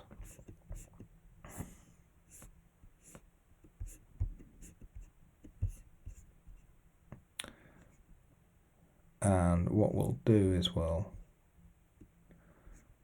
just come back to that when it's finished. In fact, we've had an error crop up saying no response from the remote server.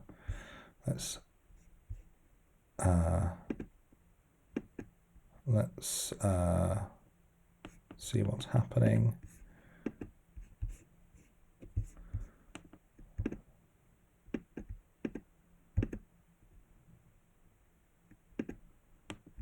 So, X2Go has crashed.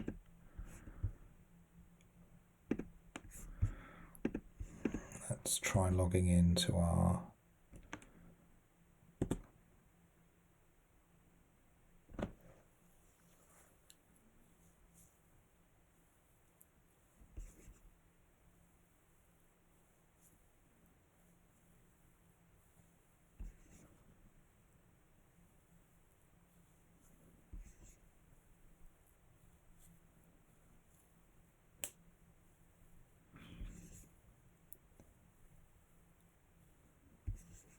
So it's having some problems. I might have to reboot my VM and then try this again.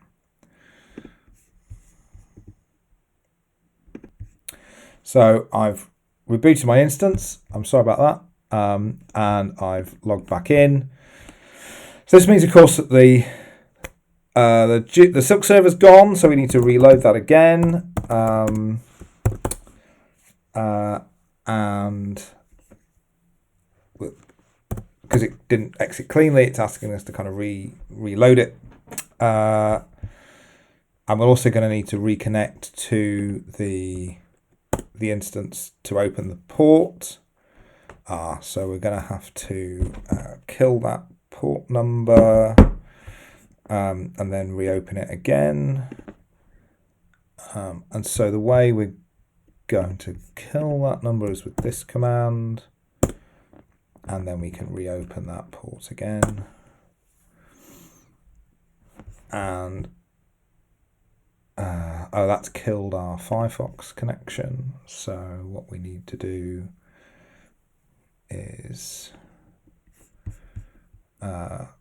come back to training, and then we will need to reload the Silk GUI, and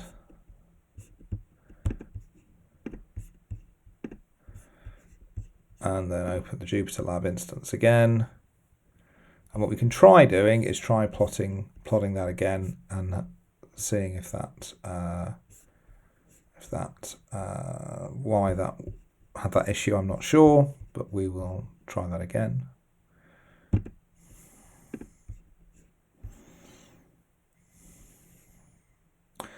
And what we'll do is come back when that's finished. So that's finished, and we can see now the plots are smaller, and I've just focused on the North Atlantic region, and we can see the differences are there. And there were some big differences, but there were some not so big differences. So you know, we can play around with this. You could try different regions, and in fact there is a solution for this, which basically has exactly the same changes in that you could then run and try playing around with.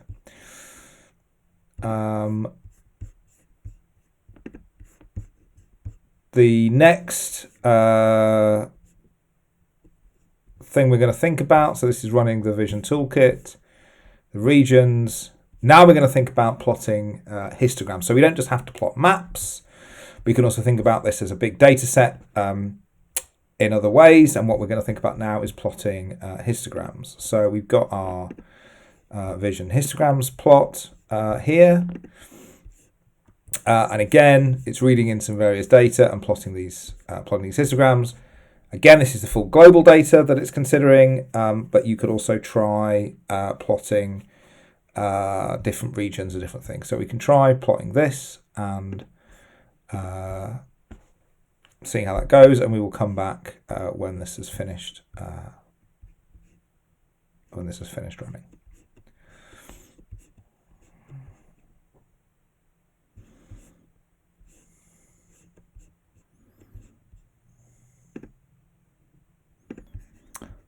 So we can see that this is actually completed rather quickly, and we've got our comparison. We can also see that there's, you know, some biases in these results. You know, more UKSM at higher values, more FAM data at lower values, that sort of thing. And so this is a really useful tool that we can use for model evaluation to assess how the model is doing. We can also plot profiles, so rather than considering histograms or maps, we can also think about, say, vertical profiles, and again, vertical profiles in potentially different regions. So this is, we're considering the full data set, but only in the 30 to 30 region. So again, if we plot this, see how this looks, and you can play around with this. You can change the different regions you want to plot, and the different time frames that you want to plot these things on, and see how the the profiles change with time and region, for instance. And again, this is a really useful model evaluation tool that we've been using quite a lot recently to think about UKCA data.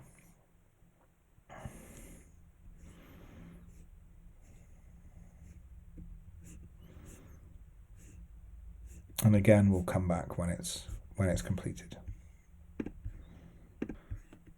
And so again, this is completed relatively quickly, and we can see the profiles. We can see the high bias that we're seeing in the UKSM data, and especially we can see that maybe bias is perhaps increasing as we go up. Although we need to be aware that there'll be less data points higher up in the FAM data set. But again, this is a really useful tool that we can use for model evaluation and assessment. So that's the end of the vision exercises, and the last set of data we consider in tutorial 17. So in this tutorial, we're going to be thinking about the next generation atmospheric model, which is called LFRic, and this is part of the momentum framework. And LFRic doesn't use a regular latitude-longitude grid like the it uses a cubed sphere mesh. So if you think about some football, soccer balls, they've got kind of panels, and they've been squashed into a sphere. This is kind of how the cube sphere looks, and we'll consider the mesh in more detail a bit later. And what this allows for is a more even grid spacing across the world. So rather than the grid, which bunches the points up really close together at the poles, it's much more even spacing all over. So while we might have a similar horizontal resolution around the equator, we actually have far fewer grid points in total because we've got this more even grid spacing. UKCA runs inside LFRic. We've got different resolutions that you can run.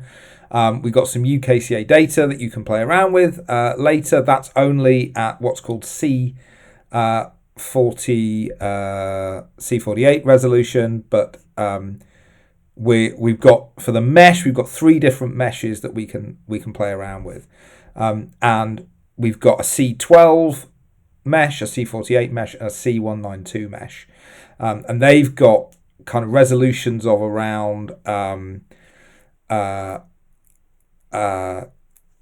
they've got about 100 kilometer resolution for C12, about 200 kilometer resolution for the C48, and around 50 kilometer resolution for the C192. So we can see with these meshes here, and in fact there's a nice plotting script called LFRic meshes that you can play around with.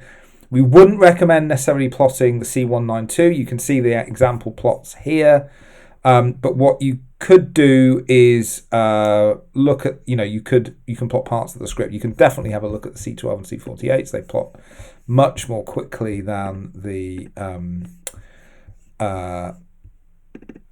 C192 just because of the size of the data. So what we're going to make sure here is we're doing C12, and we will plot this.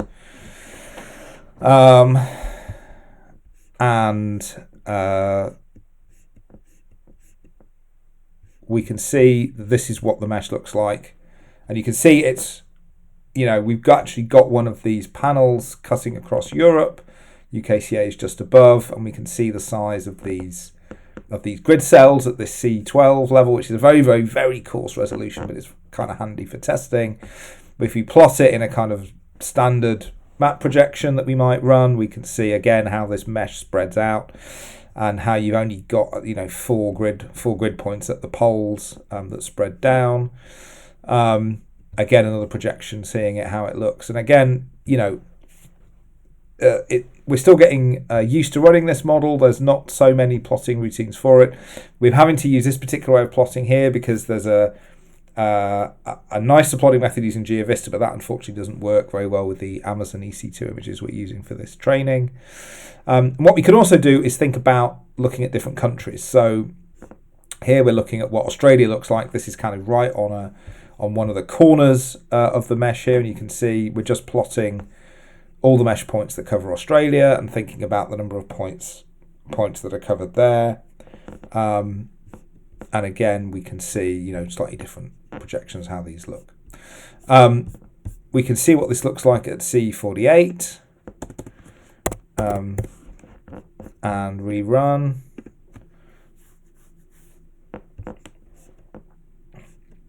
And again, this doesn't run too slowly at C48, but does run slower than C12. And at this resolution, you can still see the grid when you've got the global plots. There's many more grid points that we're running. And again, if we come and look at these other map plots that we're getting, you'll see how they look. Again, you can see this near the poles, but it's, again, much finer resolution. And then if we come down and say, look at Australia, like we were doing before, which will pop up in a second.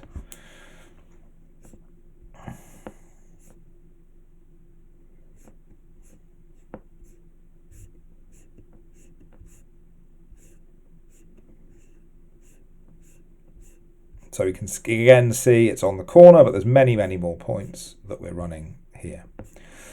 And we'll try C192. We won't run the full thing. We will just run a subset of the cells. So just to make sure that we don't take ages to plot these global plots, but we can run the cells for Australia.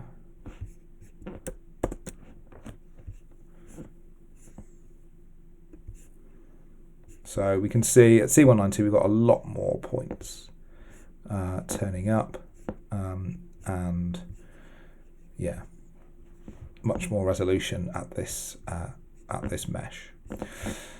And we've got some exercises, so you can try plotting the UK and have a think about how well the UK is represented. So again, if we take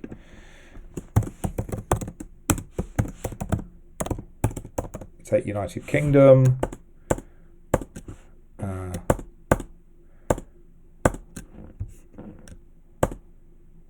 so this is where we're looking at the UK with C192. So this is the highest resolution we're plotting. There are higher resolutions, but again, we can see we've got reasonable representation. Most of the English Channel is represented. We've got definite grid cells between various points, and it's this is our 50 kilometer resolution. If we come back up and try C48 and load the C48 mesh and then rerun our United Kingdom at that resolution, again we can see just how fewer grid points we're running. We've jumped down by a significant amount. There is still a few between the south and the north, but this is kind of an approximate resolution, a bit like a bit similar to the M48 or kind of N96, kind of in that region of resolution that we're running here. And if we go down to C12, again, C12 isn't really a scientific resolution, but it's more for it's more to consider for testing purposes, and we can run the whole thing here because it's so quick to run.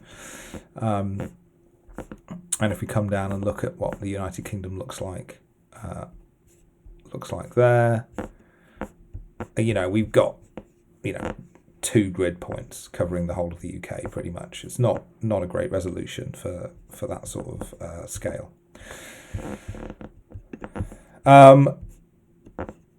We can also think about other places like Greenland.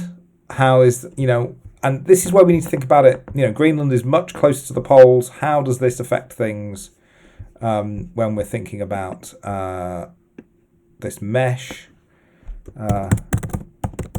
We can kind of see it in these global plots. We're coming up to the top and we've got this grid spacing. If we plot Greenland here, we can see it more clearly that we have, in fact, the plotting artifacts are coming here, but we can see, very few grid cells. It's much more even spacing. If we were to run this in the similar sort of plot in the UM grid, we'd have finer and finer points come over here, much more resolution over Greenland than we would necessarily want for the resolution of the model that we're running. And this is kind of why we've got this advantage in this LFRic mesh. This is what it's been designed for, is to have this much more even grid spacing. And we can see in these plots that have been provided kind of how this mesh changes as you go to this higher and higher resolution.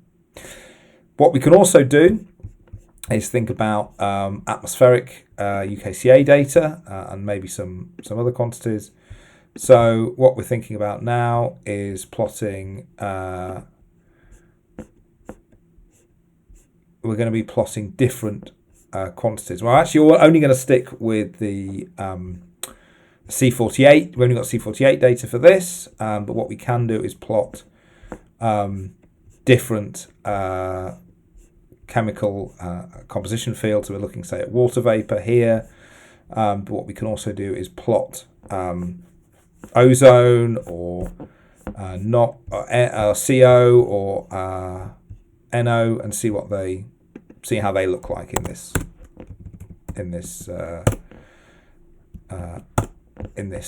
grid.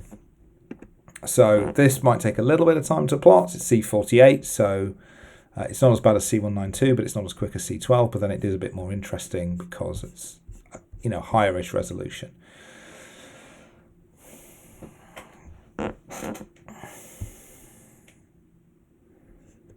And what you would want to do is try plotting these different chemical fields, having a look at them. We've got these different projections that you can plot. Could you plot kind of a different focus? What other play around with the data and take a look at it and see how it looks. See what features you can get. Could you plot different heights? That sort of thing. So we're plotting NO here, and again you can see the plots popping up as they come. We've got kind of standard map plot, and again, if you were to plot contours, you wouldn't necessarily know that it's of the grid, but when you plot this kind of p-color mesh type, you can see the grid cells and the shapes that they are. And again, when you zoom in, you will see, when you zoom into specific regions, again, you can see the mesh quite clearly. So you can have a play around with these, the different things are available here. They're all at level 1. This is specified, but you can also change that level and put a higher level in there if you want. So this is specifying level 1, but there are more levels you can play with, and take a look at these. And so that's the end of the tutorials. These are provided so that as a resource, so if you want to, you might be doing parts of this yourself, and you can then kind of pick out what you need for the work that you're doing. There's also lots of other things to take a look at under additional resources. You've got lots of talks over the years, slides, presentations that have been given at previous UKCA training events. So take a look at these, and I wish you all the best in your use of UKCA.